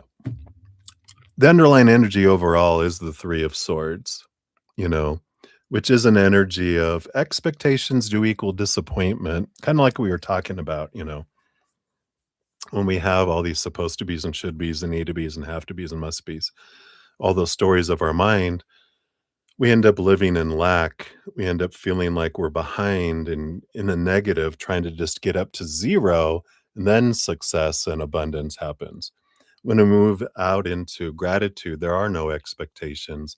It is a focus of, this wonderful energy of, um, you know, everything is immediately abundance because we have gratitude, but expectations feel less than, whereas abundance feels abundant, right? So if you stick it out, you do have the Judgment card. It is your higher self calling you to see things from a different perspective, that, you are experiencing this on purpose for a purpose. So you do have this wonderful, energy that you can um, see things differently from here. You do have the Queen of Pentacles, which again, a lot of nurturing of yourself, a lot of balance between your head and your heart would be necessary. So again, the focus would not be on them, but on yourself. Whatever triggers come up by their actions or non-actions, words or silence, those are for you inside of you. And they actually are echoes from something way, way further back in your life. Just like her reactions are not coming from what you're doing, what she perceives you're doing anyway is an echo of something she experienced 7 years old and younger. Something about, abandonment, you know, um, you're gonna get sick and die if you do that vaping, and then I'm gonna be abandoned. So there's abandonment energy around fear, around this. When you're doing this and doing that, or, there's it's an echo of things of the past. It's not new emotion, it's echoed emotion. Just like your triggers that come up by her actions are, based on something from your earlier, and if we can trace it back, then we can transform that for ourselves, and that's a lot of what this talks about is your balancing of your head and your heart and the reflection that comes in with that, right? Yeah, again, here it is, it's an opportunity. She's a beautiful mirror showing you what you wanna see about yourself so you can be free from some old mindsets, some old thoughts, some old emotions, just like you are for her, and you have no idea what she's really seeing in the mirror of you. All you know is what you're seeing in the mirror of her, and that's what all of our relationships, wonderful teachers showing us what we wanna see about ourselves until we see it, right? And sometimes we'll do it with multiple partners. Like I dated the same kind of person in many relationships with, just a different body, It was like, "Why do I keep attracting the same type of person?" Oh, now I know, right?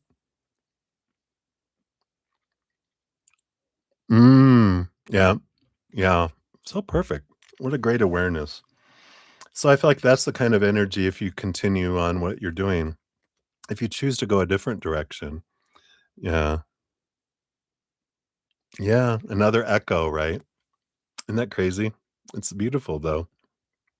Beautiful awareness anyway. Um, this is the full card. So this is a world free of expectations, full of all this energy, right? Um, yeah. And that's what will happen is you'll keep drawing in until you get to the root of what they're wanting to show you. You'll keep drawing in people the same way too. Yeah. Which makes sense, when we're used to that, you know, in a way, when we're growing up in a with maybe a toxic situation as a family growing up, that pain, that suffering becomes safe to our nervous system. When it's experiencing that, it feels comfortable. It feels like this is what love is. This is what feels comfortable, right? So when you experience it, when we're trying to change it, sometimes we're not really wanting to change it because that's our norm. That feels safe to our inner child. It's used to the pain and suffering. So it like, "Oh, no, no, don't change the pain and suffering."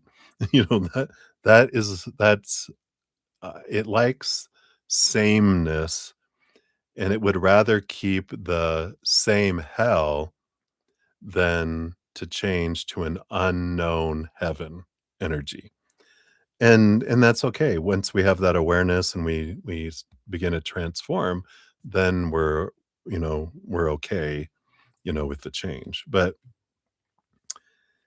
yeah, I feel like you know, it would be an ending of an old cycle, but I feel like that 9 of wands is like a barrier.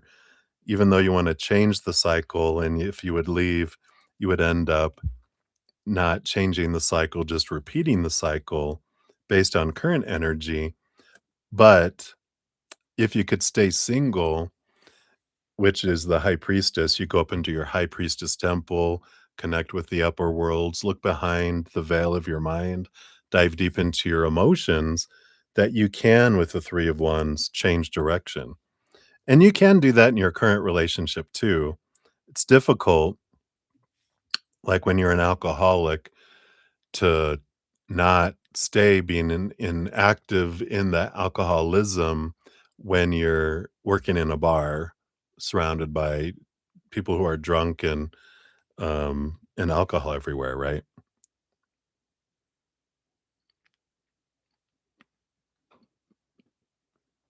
Yeah. Yeah, exactly, right. I get it. Yeah, and then you would find another relationship with the 2 of cups if you did leave this one, but you could find a healthier one, but, you know, like, the thing is you get to decide. There's no wrong choice, no right choice, just different choices, right? Um, yeah, your discipline of your Capricorn. The thing is Taurus is ruled by Venus, which, uh, is a heart thing, and you're a Capricorn, which though it's an earth elemental, and so is Taurus, but there's a different energy of the planets that rule your earthiness. Capricorn, earth sign ruled and in the head, the mind. Taurus, earth energy ruled by Venus in the senses and the heart. So you're trying to discipline the heart, and the heart doesn't want discipline, it wants emotion. If you try to give a heart mental energy, it's like trying to put unleaded in a regular fueled car. It don't no, it don't work, or regular into the other. So you guys speak different languages. Yeah. So, there's this necessity for you to understand, you know, what's going on inside of you and let her, you know, look inside what's going inside of her. A great book is, have you heard of Mel Robbins' The Let Them Theory?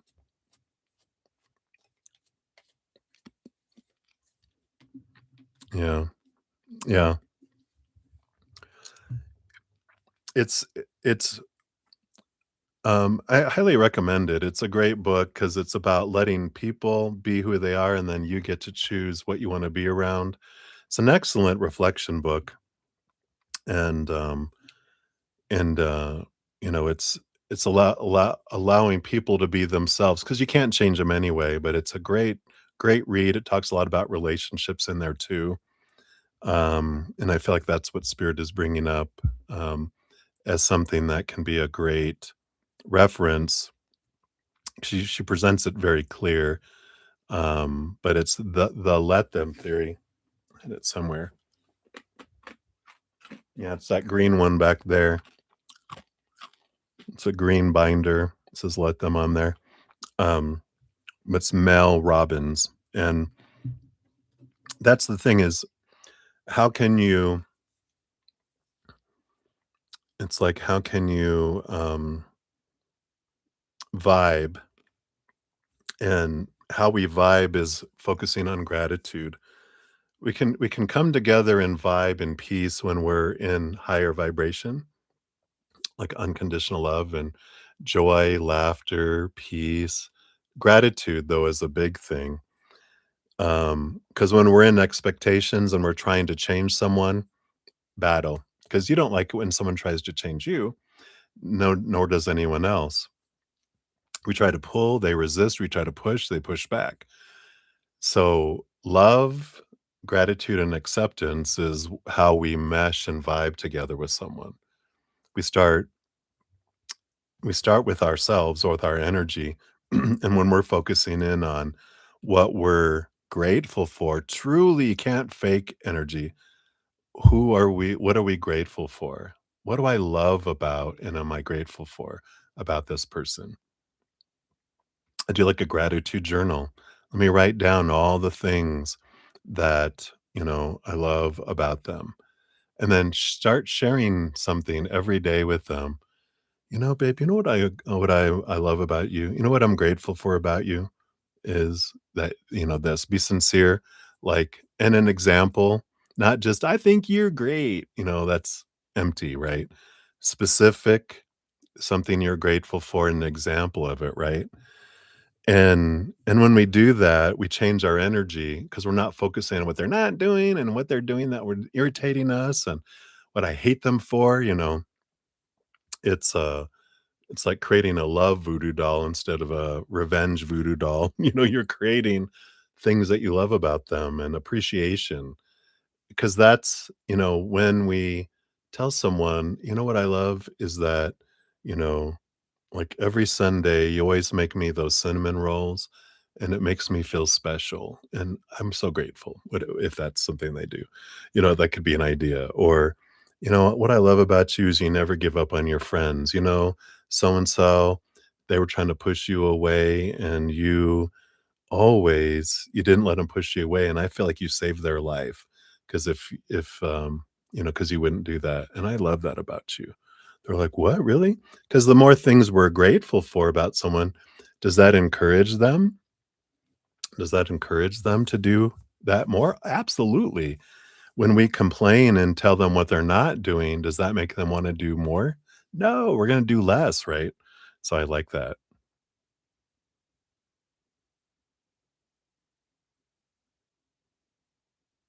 Oh. Oh, yeah, right? So, great awareness. You're very Capricorn, I love it. My Capricorn recognizes the Capricorn in you. But it's great. I love that being aware of that and even discovering each other's love language, right? Because it sounds like gifts is one of hers, that's, receiving gifts, being told that you're loved, being touched, acts of service, and there's another one. So being told, so being told Anyway, there's 5 languages of love. I'm forgetting the 5th one, if anyone remembers it. Being told that you're loved, being gifts, acts of service, time. Time is the other one. Spending time, and when you discover what it is, when you talk about it, it's because we assume that we all have the same love language, but we don't, right? Yeah.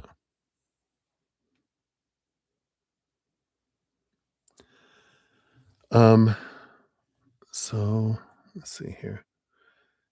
You need to understand I just need to understand signs? Signs better? Yeah. And so when we realize that, and we usually have 2 big ones, right? So if it's like, you know, um, you know, um, like time and gifts, it sounds like, then it's like, all right. And then when she understands what yours are, then we can have that, wonderful love. But the biggest thing, um, understand our signs. Okay, I get it. Um, yeah, and understand, and I mean, there's so much more than our sun sign, our rising sign, our moon sign, and all of that. It's tendencies, but really, when it comes down to, and of course, Capricorn, you're going to love studying it all, and you can look into it. Pull the full birth charts, see where all the different things are, because they all interact. Like our moon sign is what rules over our emotions, but our Venus tells us about our love, how we want to be shown love and how we show love. Mercury is how we communicate and want to be communicated to. So there's a lot of those types of things. But to simplify it, it's all about gratitude and love. The more higher vibration we give, the more we grow.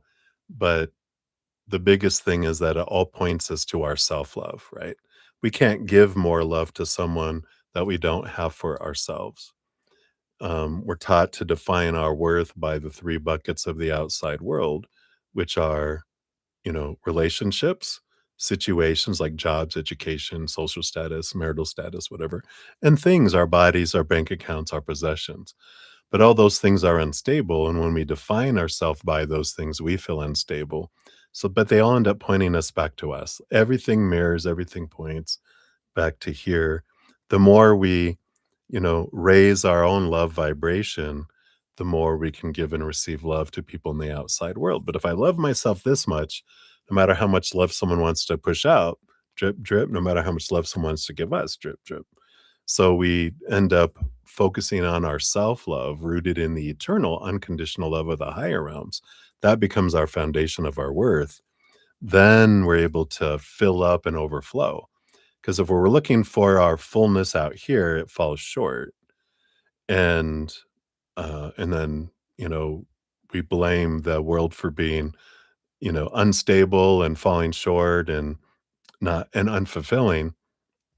And the more we turn inward and upward, the more we fill up and overflow, and we don't expect them to fulfill us. Happiness is an inside job, not an outside job, right?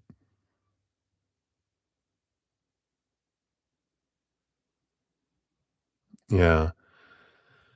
Well, learning to speak the language of love and emotion, um, because it's like you're a brain and she's a heart, and it's funny that's kind of almost a man woman thing, stereotypically, very stereotypical, but um, it's so true. With Cap energy is big thinking energy, Taurus energy is big emotion feeling energy. So you're speaking the language of the mind and thought, and she's speaking the language of emotion. So it's about learning your language of emotion, and it's almost like you speak Italian and they speak German, and or probably vice versa.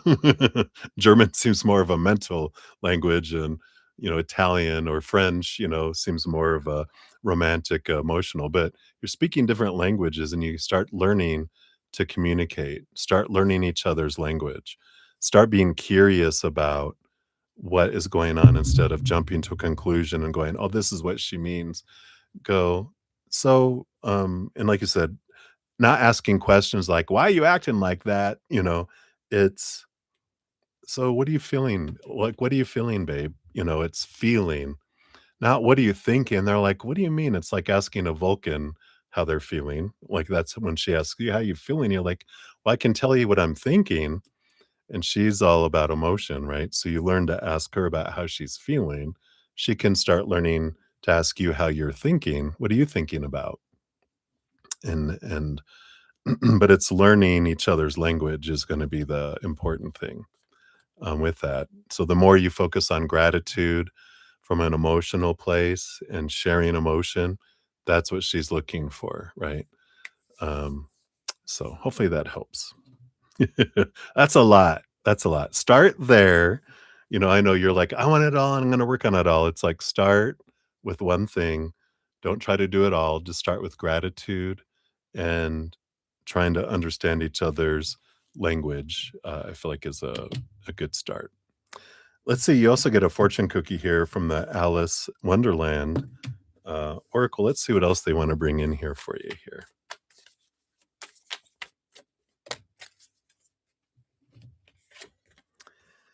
Yeah, messages for a rabbit.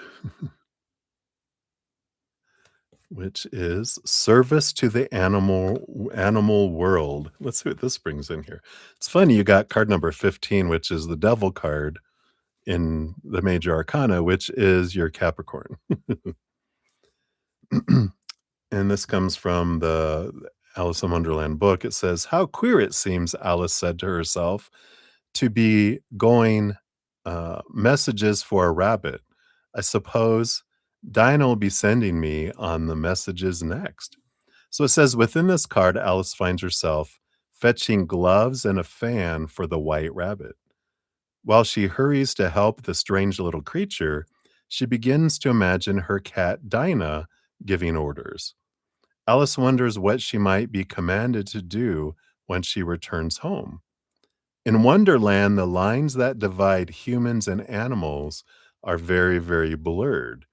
When this card comes to you, it suggests that you can also understand the needs of creatures, animals, and wild things. Is that your girlfriend? By stilling the human world about you and tuning into the greater world, the energy that is all about us, you will know what is needed. This card also suggests time spent with creatures who are not human. Do you guys have an animal? Maybe you need to get a dog. You'll become very close to a beloved animal, perhaps a pet or an animal you take care of. You delight in their company and in taking care of their needs. You'll be fascinated with the way in which they communicate and will learn more about what they mean when they go about their usual habits. It's interesting. Replace all of this with that she's an emotional animal that doesn't speak the same language as you, right? Yeah, right. I love it. It's so crazy, right? Probably because you have a stability, stable energy, and they're like, "I love you." But think of this as her. She's the emotional animal because it says you'll, um, yeah, spend time with creatures who are not, we'll say, a mental human, which is your emotional human.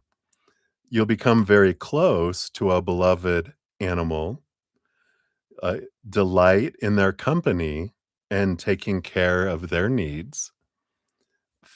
You'll be fascinated with the way in which they communicate their emotions, right? And you'll learn more about what they mean when they go about their usual habits. So again, that's that getting curious, right?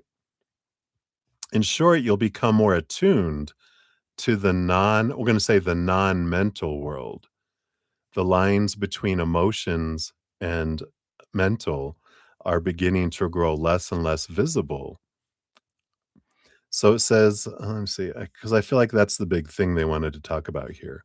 So you will help this emotional animal, they will appreciate this and you'll be rewarded with greater understanding, deeper connection, and many delightful moments as you come to know each other. When this card comes to visit, you'll be gifted with affection, loyalty, and an expansion of your world, right? Stay aware of animal visitations, for wondrous spirit is speaking with you through their pure, wild presence. Um, I don't feel like we need to have this other stuff here. Yeah. So I feel like that's your fortune cookie there. Down deeper. Well, I think we've done like about 20 minutes here. I feel like Spirit is saying that this is like they've given you a lot right now. And I feel like this is the start because, you can overdo it, right? And they're saying, come back to focusing on gratitude. And the big thing is realizing you're a mental being and they're an emotional being.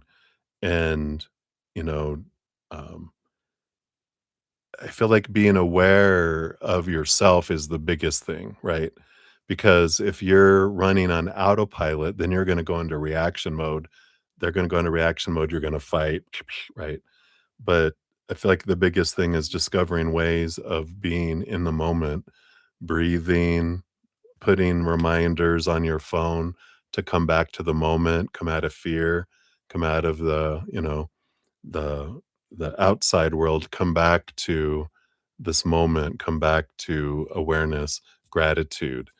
And as you change that energy, watch and you're going to see energy change around you. But that's the biggest thing I feel right now because they're like, we can make it. And Capricorn energy, I get it. We overcomplicate things. Keep it simple. Every moment is of love or a cry out for love. And every moment you're focusing on higher vibration or lower vibration. Every moment is a choice. What choices are you making? And moment by moment by moment choices, right? And and then see what that does. So I know more and more and more. I get it. My Capricorn rising. I like to deep dive. And so that comes in, and I get it. But right now, it's Spirit is saying, keep it simple, power of choice, every moment. What am I choosing? Story, emotion, energy, action. Story, emotion, energy, action. And see what happens there. Right. Thank you again for your donation. I really appreciate that. And I do offer personal readings if you're, outside of the lives and all that information's down in the description area. So if you're wanting like a personal recorded reading, it won't be live. I do live ones too. Those are generally, you can see the prices down below. But if you're wanting, to dive into things, um, you can see the description area, and we can dive in deeper into things too. Just for the sake of everyone else that's waiting for their free readings and other readings, I do want to, jump back in here for everyone else, but I do private readings as well. So if you're interested. All right. Best of luck, Capricorn. All right. All right. Best of luck. We'll send you positive energy. Love, love, love energy your way. So thank you so much. All right. So let me jump up here. Let me see here. So let's see. We have Mendexo. Are you on my list here? Let me just make sure here. Oh, yeah. You're number 12 on the free reading. So I haven't completed you yet, um, Mendexo. Once I get back to free readings, I'll be on number 10 and you are number 12. So you're not horribly far off. Let's see here. And then Charlene had come in. Hey, Charlene, good to see you. I'll get you on the free readings. You'll be number 23 when we get to there. And let's see, the rest of these are Lil Zay down to here. Yep. And then we got Honored. Hey, good to see you. get you on the donation list. You'll actually be up next here.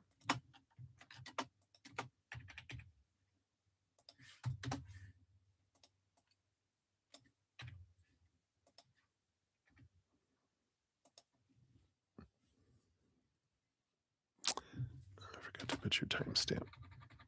Did I do it? No, I didn't do a timestamp. Oops. Okay, I'll add that on afterwards. Sorry, just need to make a note here. All right. And anyone else? Make sure I didn't miss anyone else. Don't think I did. One final little reflection here. We got Charlene. Okay, I think I got everyone else here. Let me just check my email. Oh, my emails aren't working. Come on. Try this again. Hold on.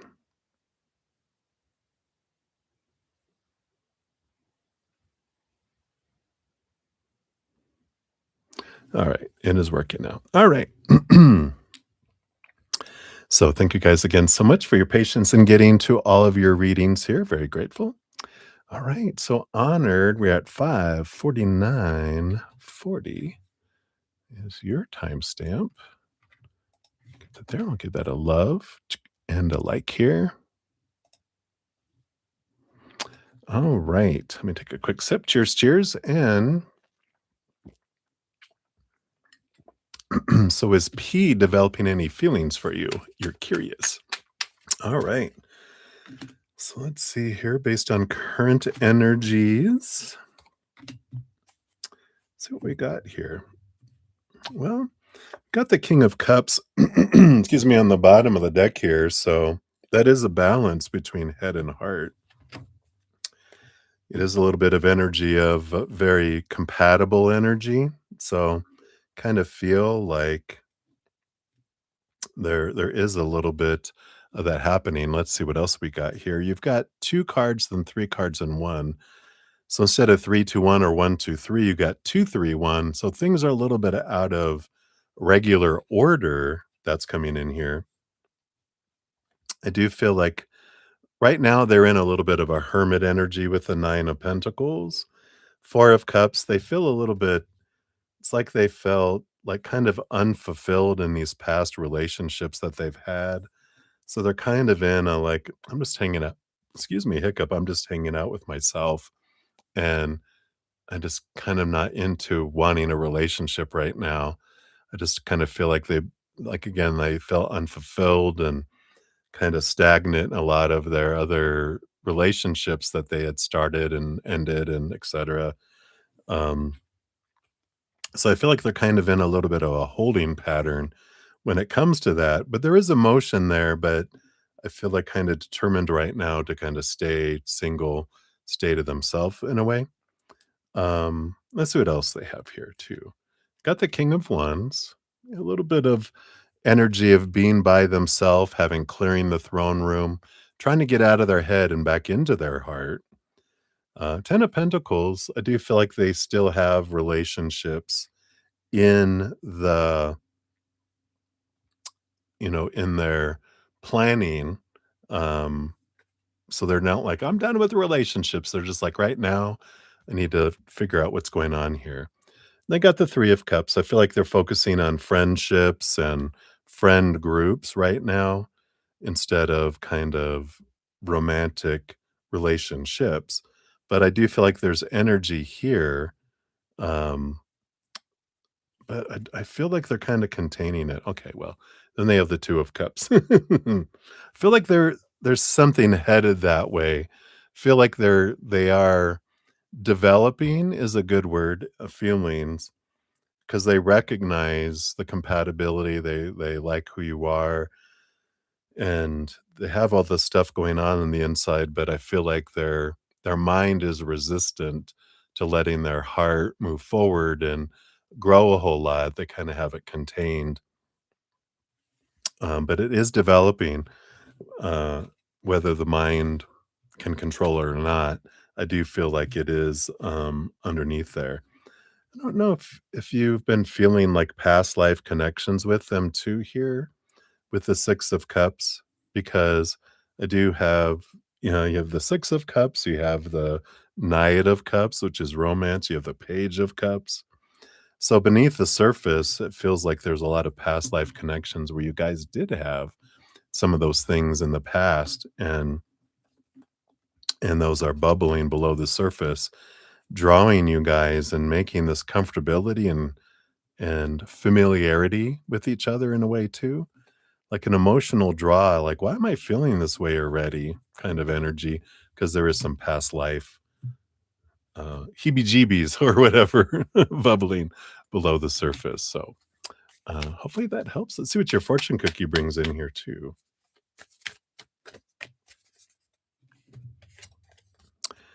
Yeah, I like it.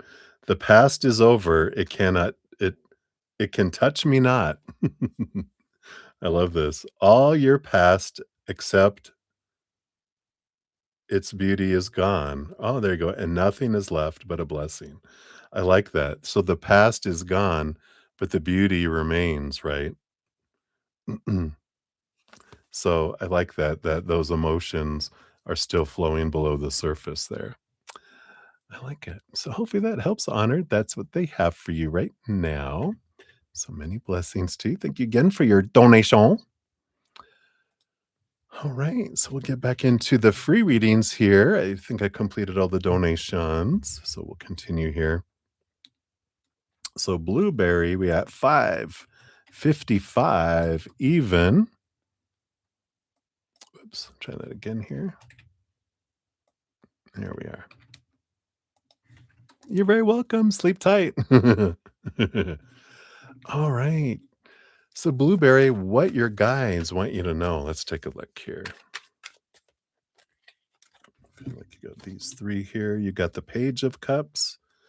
Oh, the Star card here and the Death card. Wow, you got this death and rebirth energy coming in here. And I do feel like you're going through here a little bit of a transformation around what does this dream come true look like regarding relationship energy?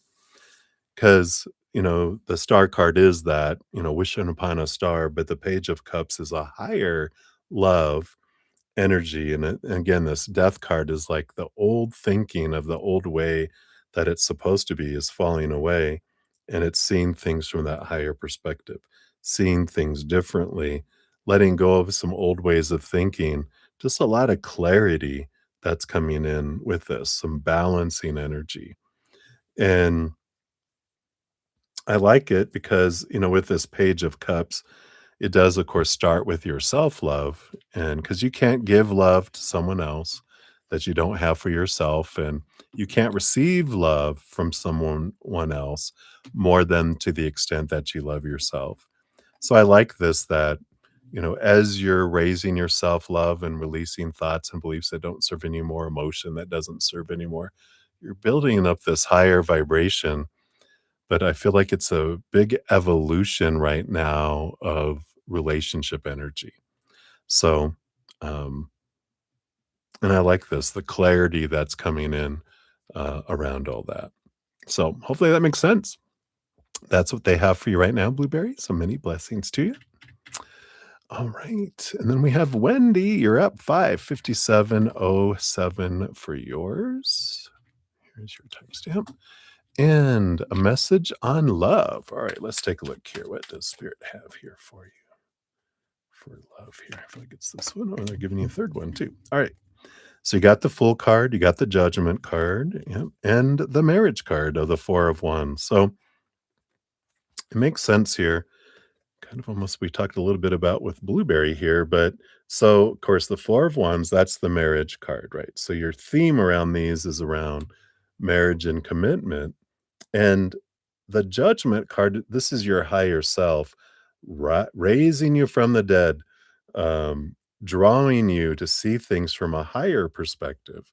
The Fool card here, being the first card in the major arcana, represents like you're leaving some old ways of thinking behind and old ways of, expectations and supposed to be's and should be's and need to be's. And the Full card is like a brand new start, full of possibility, no expectations, no intentions, but this journey, this adventure instead. So we can get really caught up in this long list of supposed to be, should be, need to be, have to be, must be, or about relationships, right? Who someone's supposed to be, what they're supposed to bring into the relationship, how a relationship is supposed to start, how it's supposed to progress, how it's supposed to end up, what it's supposed to bring me, what I'm supposed to bring into the relationship, who I'm supposed to be. Whew, right? It's exhausting, all of that, and that's what it does. It sucks the life out of it all. Instead of it being adventure, it feels like work, making sure things are happening. We have all this check marking and is this stuff happening? Yep, yep, yep. This no. We end up focusing on what's not happening in a relationship, in a marriage or whatever, and that brings in more lack. So feel like your kind of adventure right now regarding love is to question, why do I want what I want? Uh, so what do I want and why do I want it? And as we understand that, we discover a lot of it is opinion and information we've been giving from others growing up, and anything that sounds like expectations is what, brings those things toward us. And as we free ourselves from that, then we can move into a habit of being grateful for what is in our life and what has been in our life instead of focusing on what's not happening, right? And there that changes the whole foundation of a relationship once it begins. You grow a relationship by gratitude. You shrink and suck the life out of a relationship with expectations and realizing what and focusing on what's not happening, who someone's not being.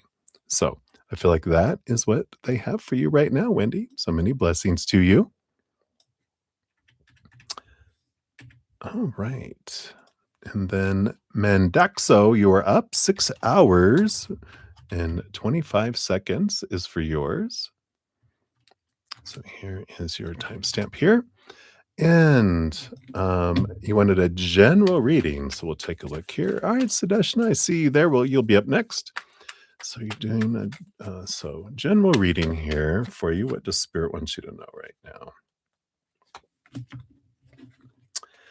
So you got the Ace of Pentacles and the Five of Pentacles. Right now, this is a big opportunity for you in shifting perspective around abundance.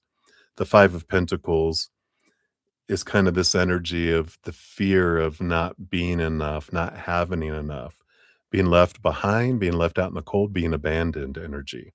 And the Ace of Pentacles is about abundance, seeing things from like a different perspective. The Five of Pentacles is we experience abandonment when we define our worth and are seeking our kind of sustenance from the outside world. Because a human, will we all have an inner child that when it feels unsafe or out of control or uncomfortable, it goes into fight or flight mode and it will um, knock out our intelligent, loving, compassionate side. And we go into that survival mode. Whatever we need, I'm going to take it all back and I will abandon you to feel safe. And that's where we experience abandonment is when a human goes into fear. That's where we experience it, right? So, when we're looking at um, realize that it's creator that brings us sustenance. They never go into fear. They never abandon us. They've always brought us everything we've needed in each moment and more, not just bread and water, right? They bring us whatever we need. Um, and we're alive is proof of that. Otherwise, we'd be dead. So they make sure that we have. And when we change that it's not the outside world that brings us what we need. It's creator, it's source that has endless resources. Yeah, they might bring it through humans, but if when we realize that, thank you, UPS driver for bringing me what up, but it came from creator, right? That it changes that feeling of fear of not having enough to building a trusting relationship with creator that with gratitude, right? That I'm so grateful for everything you bring, that abundance comes to me easily and effortlessly. Thank you for this. Thank you for that. that just opens up the conduit and allows things to come in. So I love that. If you're wanting to know more about abundance, I do have a podcast called The Easier Path. And episode 14 is called Abundance, where it be. We dive more deeply into that information as well if you're interested. The link is down in the description area or on my main page at the very top, right? So many blessings. That's what they have for you. All right. So Sudeshna, good to see you. Good morning, good evening, however it may be for you. Let me get you on here. Give that a love and a like. Okay. Just grab your questions here. Hey, Helga. See you retracted your message. Good to see you. If you're still wanting a reading, you can let me know. We'll get you on the free reading list. Or if you want to make a donation, you can still do that. I don't answer I try to answer only in between readings, not to interrupt the reading I'm in. So just so you know for the future, I'm not ignoring you. I just normally don't answer till I'm in between readings. So, all right. So Sudeshna, your timestamp is 6:04:41. There you go. All right. So if there has to be a code change eventually for the transaction issue in the CME application, is that going to be you or your manager or anyone else? I'm not a professional coder, but my manager tries to hand over everything to me. Okay, right? You're like, thanks a lot. All right, let's take a look here. So if in the future there is a code change, is it going to be you, your manager, or someone else that will do it? All right, let's take a look at the energy here. Bottom of the deck, you've got the Knight of Wands, which is a go, go, go energy, a fast energy, like it comes out of nowhere. So this might be coming sooner than later. Let's see, you have you and the King of Pentacles. Okay. So you got the Chariot card, which is the power of choice and victory. So if they choose you, I feel like that you will find a way to make it happen here and be successful with it. Your manager, yeah, I feel like you're right with the Eight of Swords. That's passing on. Eight of Swords is like a movement of communication in mind. I feel like it's like, here you go. So I do feel like your manager will hand it on. Yeah, and then anyone else, we have the Hanged Man, which is a pausing energy, which that would be a no. So I do feel like based on current energies, if they do request a code change, that they will pass it to you to get it taken care of. Delegate. Here you go. I got too much on my plate. Here, you get to delegate. So I like it for you. Feels positive because it is a great outcome for you. So I feel like that's what they have there. Let's see what your fortune cookie comes in here too. Yeah, yeah. So don't cry. God himself shall wipe away all tears. And it says, you do not walk alone. God's angels hover near and all about you. His love surrounds you, and of this be sure that I, Jesus, will never leave you comfortless. This is the Christ consciousness from the book, uh, The Course in Miracles. So the Christ consciousness energy. They'll never leave you alone. So you're not in it alone, even though your boss is throwing it on you. I like that. Right. So that's what they got for you, Sudeshna. Hopefully that helps. So many blessings to you. All right. And then we got Ruby G for the free readings here. Thank you for your donations earlier. Here's your timestamp. And whatever comes out, let's see here. What does Spirit want you to know right now?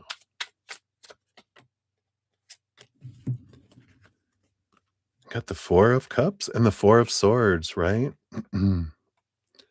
Calm down is your message. It is in a way. 4 of Cups, stable emotion. 4 of Swords, stable mind, right? The little I can imagine fours being 4 huge legs on a dining room table that's very solid foundation. And, that is about, you do have the capacity to calm your emotions and calm your mind. Um, we talk a lot about in my podcast about how to make it an easier path instead of a harder one. So there's a lot of tools in there that talk about how to calm ourselves, whether it's breathing exercises, focusing on gratitude, focusing on joy, laughter, play. And the more it's interesting, the more I was reading something, I think it was on Instagram that came through. I forget where it was right now, but they were talking about a study they had where our receptors in our brain or whatever, that when we focus in on negative things, it actually kind of maps our, um, I don't think it's receptors, it's something else that, it makes it easier and easier and easier to choose, and it defaults to choosing negative and lower vibration.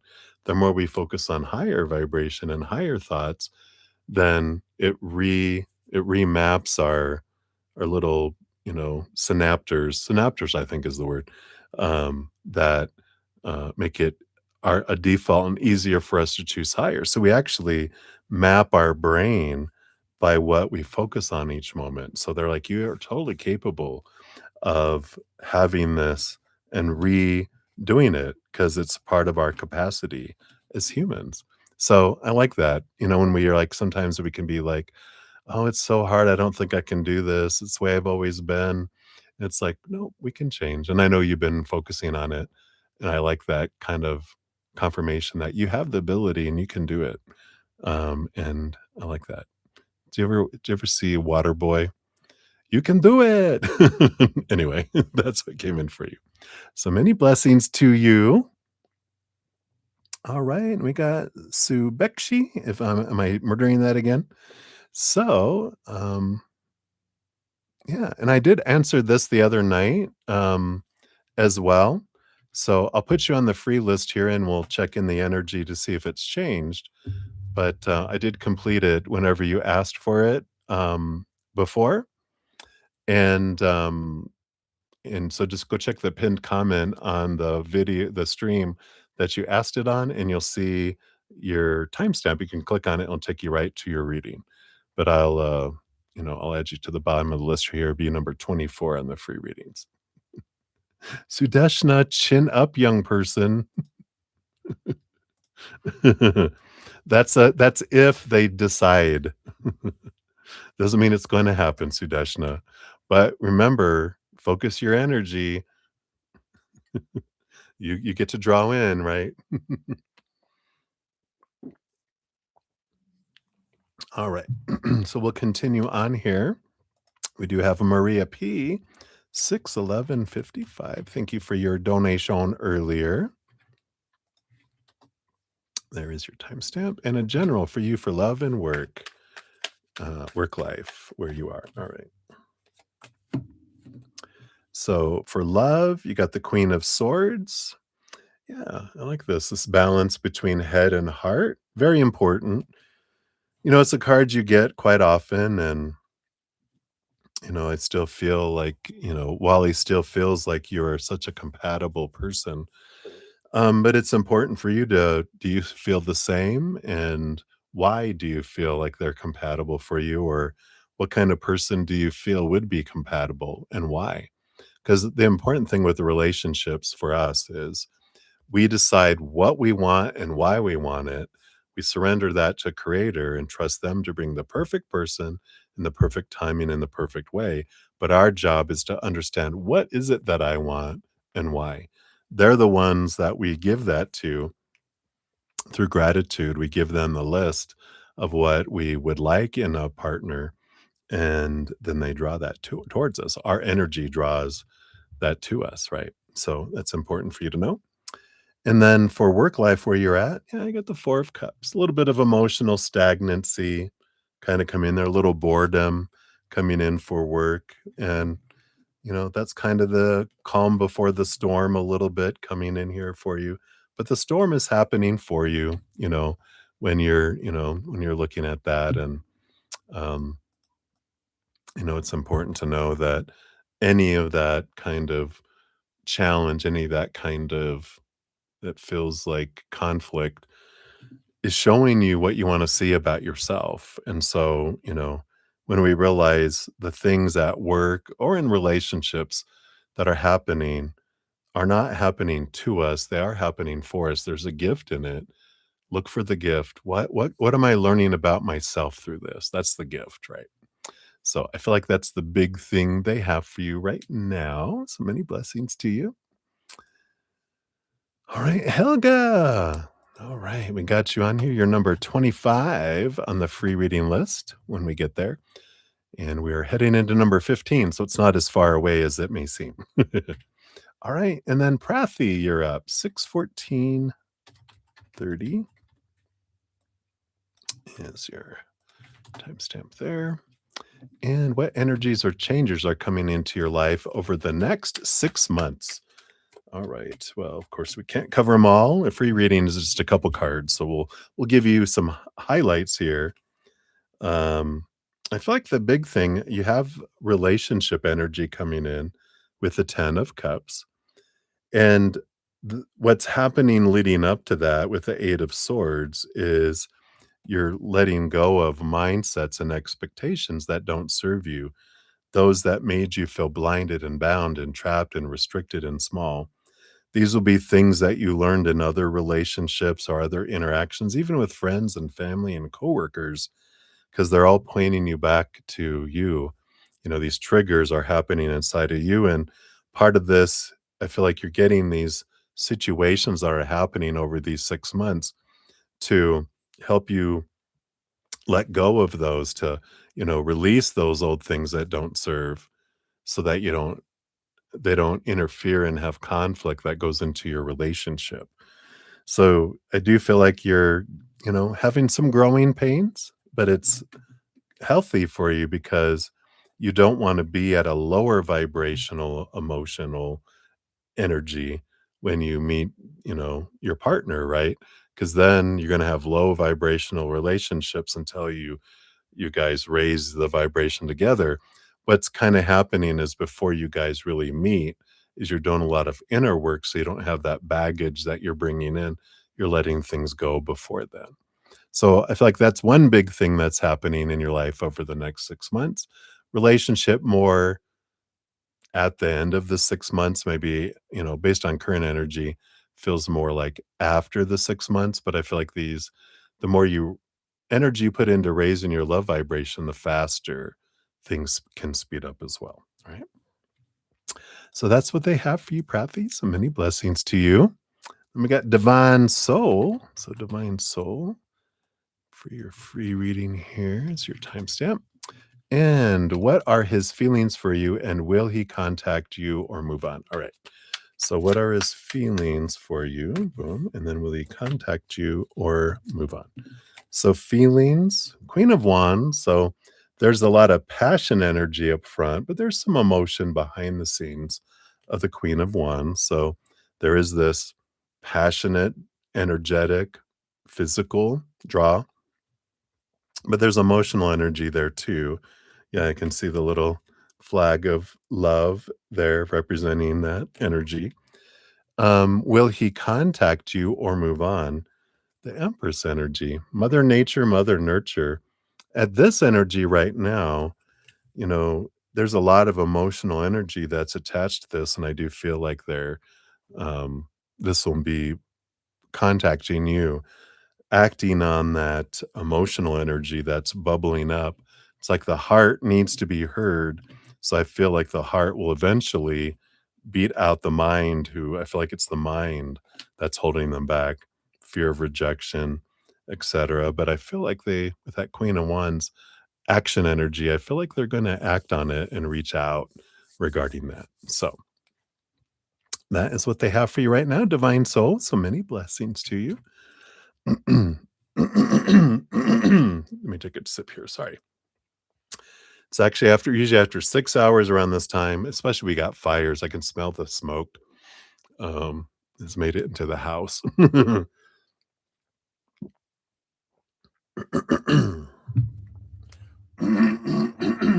me. Let me throw another throat lozenge in here. All right. That should help. All right. And then we've got Barbara Sanchez. So you're up 618. 50 is yours. Here's your timestamp. Boom. And a general reading. All right.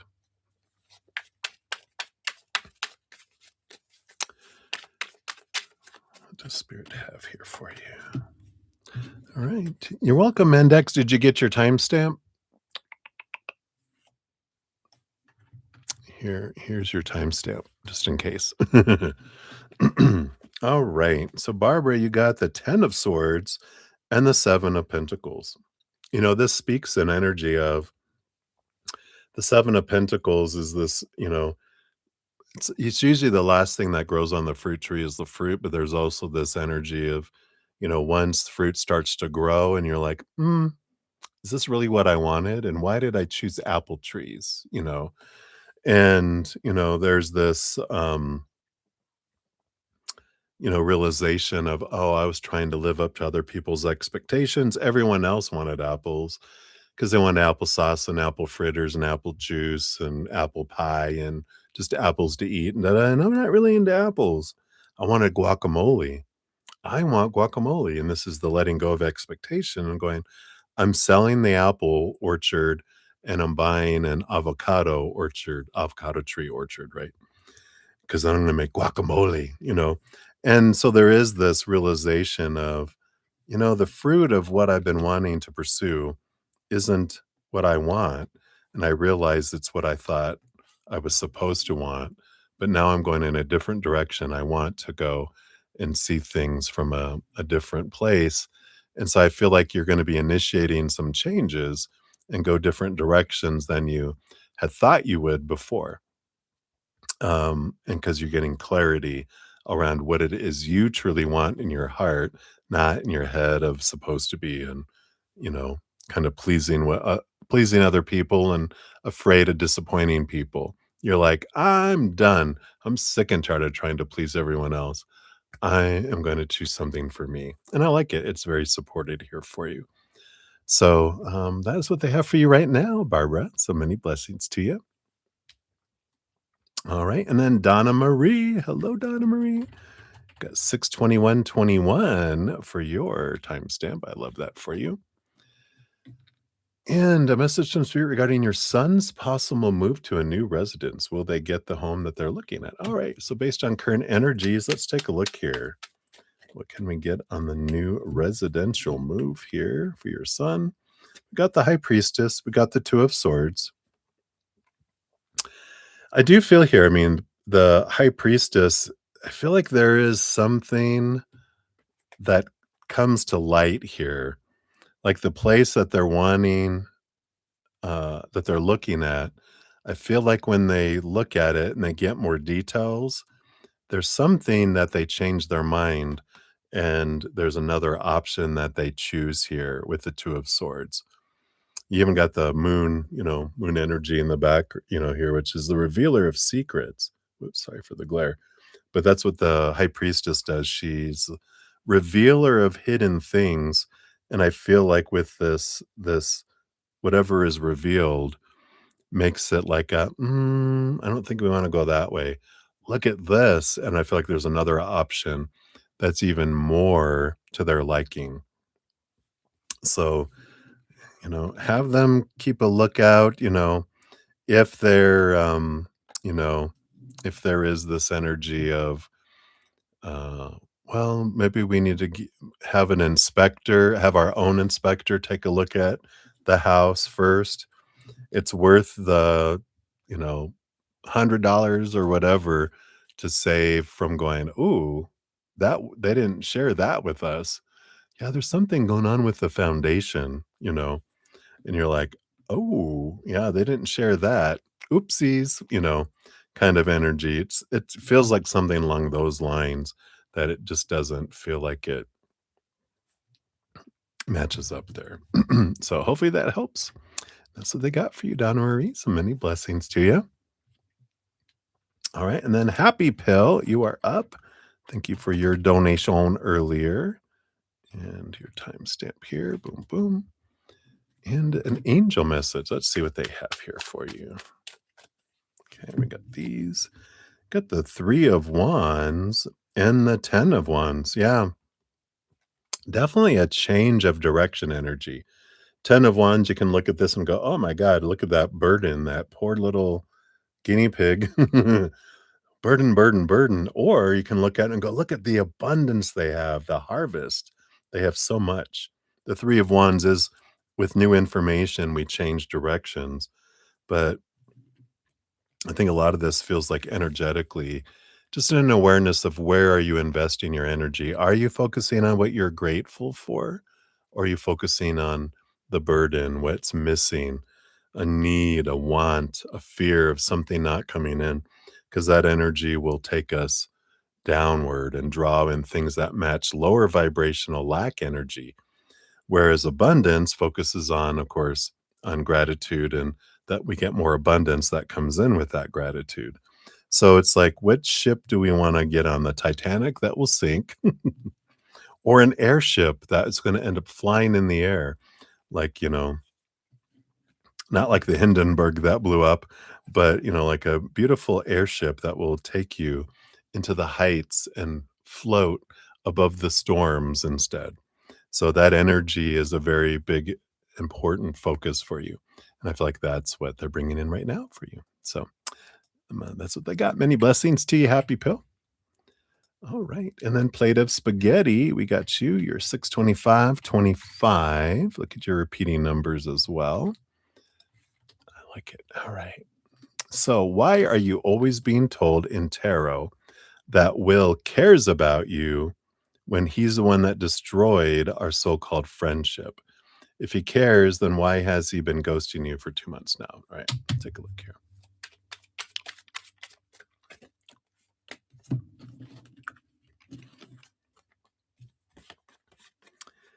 Yep, so we've got the 8 of Wands, the 8 of Swords energy coming in here, and all this flow energy, movement energy. Um, 8 of Swords is about, like that Will is, and I think we got this for him before, things like this where they're letting go of old mindsets that make them feel blinded and bound and trapped and restricted and small. And the thing is that like we can care about people, but if we're going through something ourselves, it doesn't mean that we're going to act on that energy. And in moments like the 8 of Wands is a fast moving energy. And if I'm conflicted, I can go into fight or flight mode, right? And when we talk about this, right? When our inner child feels unsafe, out of control, or uncomfortable, we go in, our intelligent, loving, compassionate side gets booted, and we go back and act at the age we were when our trauma first happened that's being triggered, right, within us. And when we go into fight or flight mode, we can hiss and attack, hiss and run away, or hiss and attack and then run away, which feels like what he did. He felt uncomfortable, he was triggered, within himself. And so he withdrew, and it doesn't mean he stopped caring about you. It just means he freaked out because his intelligent, loving, compassionate side booted. The little child is like, I'm getting out of here. I'm going into the safe room, right? Closes the door, and now they're ghosted. They're in silence. They're away, and they're looking at themselves, right? So that's why someone can care and um, act differently, right? Than their emotions and their actions. Because someone can care and not ever act on it with someone because of their fears, because of this restrictions that happen within us, right? So, that's the important, that's the answer to your question there. Um, and, something that we can look at with our own self here is everything that happens in our life, doesn't happen by accident. When we experience people ghosting us and people, stepping away and whatever conflicts and wonderful dramas and things unfold in our life, there's a gift in it somewhere for us to set us free, right? And so whatever's going on with Will, we can't control that. That's their journey, that's their adventure.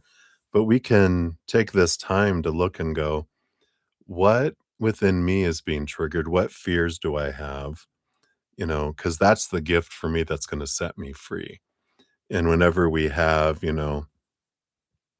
um, like, commonly what we as humans experience, right, is when someone ghosts us, we think there's something wrong with us or we're confused because we don't understand it. And so when we look into what fear is below the surface, that's what's going to set us free. And sometimes things will be repeated. I know I had several relationships where the experience the same thing over and over and over again in someone else's body, same person, just different people, different, bodies. And I was like, why do I keep choosing these people that treat me this way? And it was like, oh, found out that these are my teachers showing me what I want to see about myself until I see it. And that's the big thing. We're all mirrors for each other. And we have no idea what mirror Will saw in you, but he definitely saw something that he didn't like inside. And that's like, disappeared. And you don't know. You're just a mirror. A giraffe looks in the mirror, they see a giraffe. A lion sees a lion. You don't know what they saw. You just know when you looked in them what you see about yourself. And that's, where we can expend our energy because we can't change people out there. All we can do is look and transform things within us to set ourselves free. My podcast series, The Easier Path, a lot. We talk about all this stuff on there if you're interested. It's a free resource. But if you're interested, check it out. The link's down in the description area or on my main page. So hang in there, my dear. That's what they have for you right now. So many blessings. And then we have Minu 63056 is yours. Boom, boom. And when your sister-in-law and sister saw you after many years, how did they feel? All right.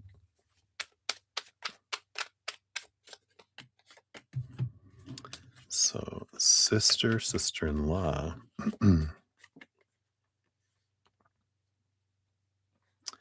So, sister was the Queen of Wands, and sister-in-law is the Nine of Wands. So, I feel like sister, Queen of Wands is like fiery energy, reactive energy, like, you know, wall up kind of energy, but a lot of emotion too behind the scenes. So I feel like she kind of got reactive in a way, like her fire activated a little bit more fear, uh, you know, reminders of the conflict, whatever altercations happened, it's like there was that immediate inner child response of, you know, danger, in a way, like the uncomfortability, unsafe, because whatever happened between the two of you guys, the inner child's still impacted by it. But they have love behind the scenes, and so they did miss, they're like, oh, the at the same time, they have this energy and that energy that kind of hit at the same time with that. And then the sister-in-law, the Nine of Wands, is like this wall went up right away. Just fire, not a lot of carrying energy there, just reaction kind of energy that's there. But sister, I do feel like she misses you, misses the, sisterhood energy. But whatever this was that happened, There's still a reactive energy that happens within them that is involuntary, it's a reaction, so it's not, "I chose to do this," it's, fear ignited and the wall went up kind of energy that I feel. So, that's what they have there for you, so many blessings to you. Alright. And Sudeshna, thank you for your additional donation. We'll grab that here. You'll be number 30 here in a moment. I'll grab your question here. Give that 11 a like. All right. Whoa, simmer down, mouse. There it goes. All right. So we're 633.57 for yours. Thank you again for your additional donation here. So I want to know the next major chapter of your life. All right, let's take a look here and see what they have here for you. Sorry, I'm crunching my cough drop.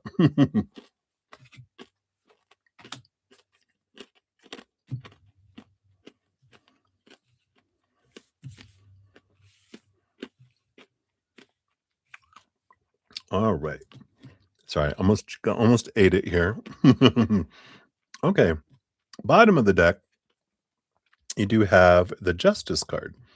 Now, this is Libra energy, rolls over the house of relationships. So I feel like your next big major chapter has to do with relationship energy, understanding what it is you do want, what it is you don't want. You have a countdown, 3 cards, then 2 cards, then 1 card. So the 3 cards where you're starting at, yeah, I like this. You've got the Ace of Pentacles, which is about you finding a new way of looking at your worth in relationship to the outside world. It's like the Knight of Pentacles on a quest of understanding that your worth comes from in here, not out here. And the Seven of Wands is this energy of you being true to yourself. And there's this energy of not needing to defend yourself, not dimming your light, not asking permission to shine, but being your true authentic self and not trying to blend in. Because if you blend in, you're unseen. When you stand out, you're seen. And you have the Queen of Cups, which is really getting in tune with your emotions below the surface here as well. Queen of Cups rules and is the master over emotion. So she has the ability to dive deep and understand what's below the surface. What is it that I'm afraid of? What is it that I love and why? Why do I want this particular thing from a relationship? And there's that wonderful kind of journaling prompt. What do I feel is out there that's not already in here? It's a good reflection. So I feel like you're in the process right now of this number 3, which, these 3 cards, which is you're getting a different view of who you are, of how you define yourself, not by the 3 buckets of the outside world, of relationship situations and things, but inward and upward. That's where that Ace of Pentacles comes in. Solid foundation, eternal, unconditional love defines me. I'm priceless. Relationships don't define me. Job, education don't define me. Body, finances, and possessions don't define me. I define me in here, right? I love that. Which brings you to, yeah, you have this still a little bit of time, 9 of Pentacles, which is spending time alone, learning that if I can't be happy alone, I can't be happy in a relationship. And as with this full card, that is letting go of expectations, right? It's a world full of possibilities and not, we that world card, the last card in the major arcana that we leave behind before restarting at the full card. It's all that expectation, all those rules, all this stuff. And it's like a fresh start, full of possibilities, not trying to control it, being on an adventure for love instead, which is what goes forward. Yeah. And then you have the Chariot. So this is movement, power of choice energy, and a lot of, you know, realizing that you're the one that gets to decide the story, your emotions, your energy, and your actions. You don't invest a lot of energy in that outside world trying to control any of that. You're really realizing that I get to enjoy the moment instead of being catapulted into the future out of fear of the past. And you're really stepping into the now to be able to be in the moment and love what is instead of feeling like you have to become something more, that you're on this drive to achieve something. So I feel like that's what they have there for you. And you have the light has come, and it says, today, the time of light begins for you and everyone. It's a new era. Here's that new beginning in which a new world is born. The old one has left, no trace upon it in its passing.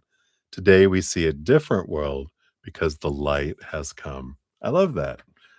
That's all about this new beginning, this new world that you experience because of letting go of those expectations and seeing things from that higher perspective, from your power of choice, instead of feeling like you're at the whim of other people.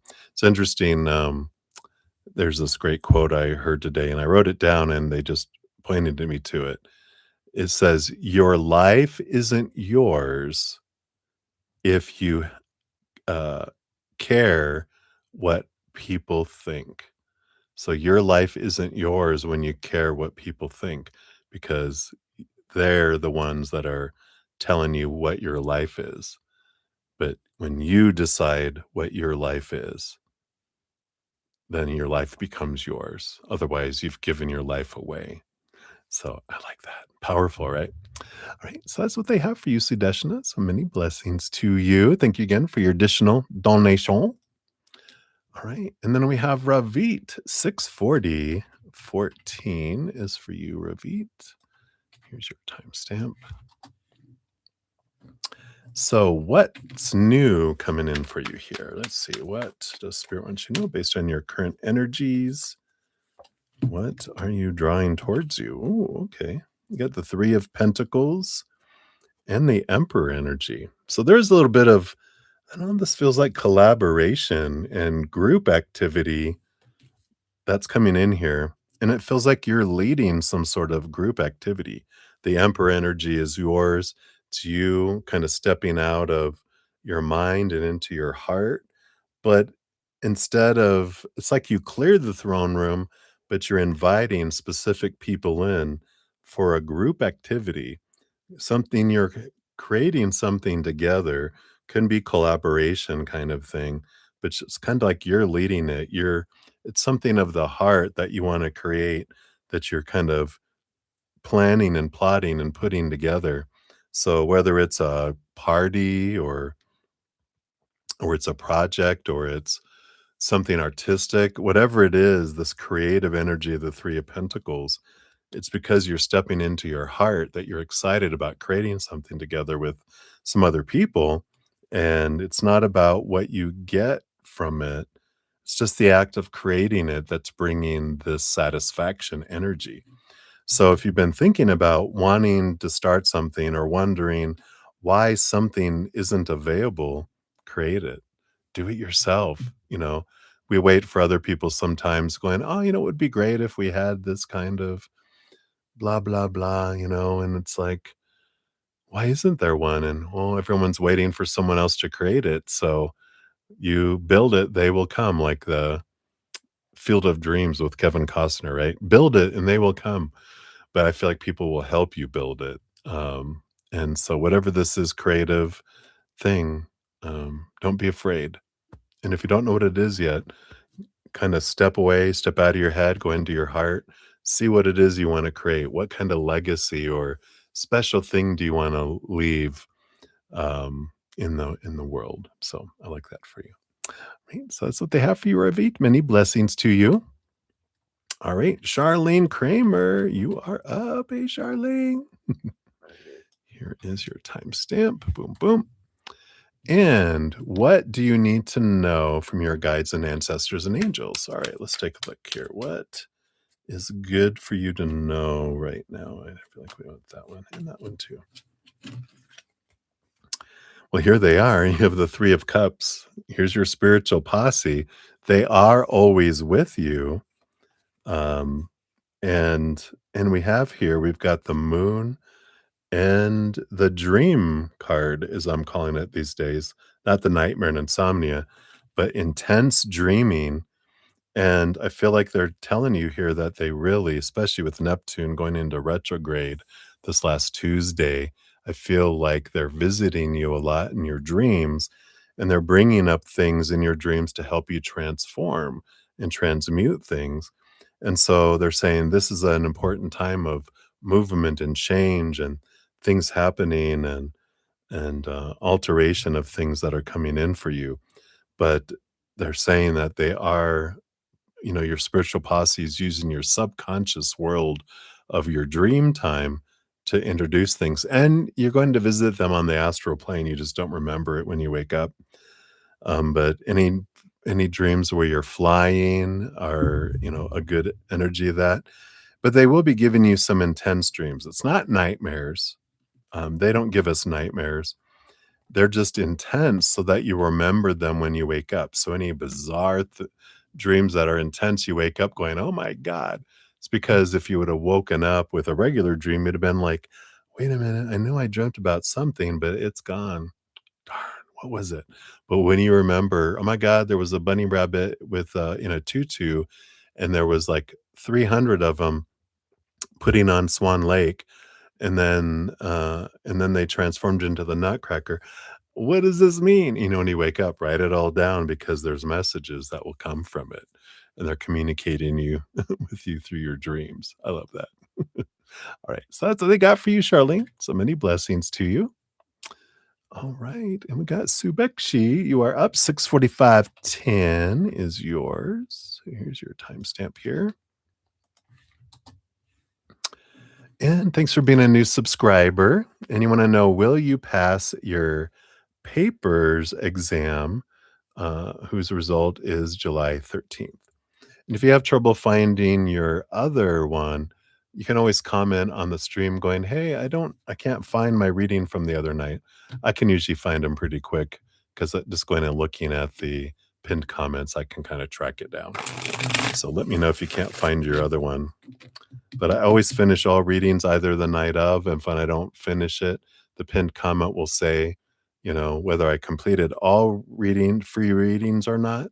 And there will always be a list down underneath that in the pinned comment listing all the readings I did complete with timestamps, the ones I didn't complete, and then I go back on and I put a link to the morning session that I complete everything out on if I don't complete them the night of. And you can just click on that, go look at the pinned comment on that one for your timestamp. So hopefully that makes sense. If you have any trouble, let me know. All right. So based on your current energies, are you going to pass your papers exam with the results on July 13th? All right. Let's see. We got 3 cards here. Yeah, I feel like you definitely have possibilities of it because you've got the 9 of Wands, which is both a perseverance and a block energy, but you have the King of Wands. Wands energy is fire, possibility energy that comes in. And then you have the Two of Swords, which is your power of story. So, very much there are these possibilities here. If you're focusing your energy on gratitude for what you have and what you have had, gratitude for past papers, exams that you passed, and the gratitude around all those, that makes it easier for that higher result to come in. If you're focusing on the fear and the need and the want and the lack energy, then that makes it harder. It pushes it away. So, your energy and how you're focusing in on things is very important. In fact, if you want to watch a free episode of my podcast, if you click on in the description area, or if you click on my name and go to my main page on my YouTube channel, there's a podcast called The Easier Path. Episode 14 is Abundance Where It Be, which getting a good grade on an exam or passing it is considered abundance. We dive deeper into that, and it can give you some information on what you can do to draw abundance towards you. Once it's towards you, how you can let it into your life, because there's a gate that is manned by your inner child that if they don't believe you deserve it, they won't allow it to come in yet.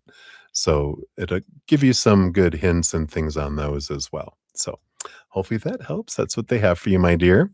So many blessings to you. All right. And then we've got Helga, 64830. Lastly, but not leastly.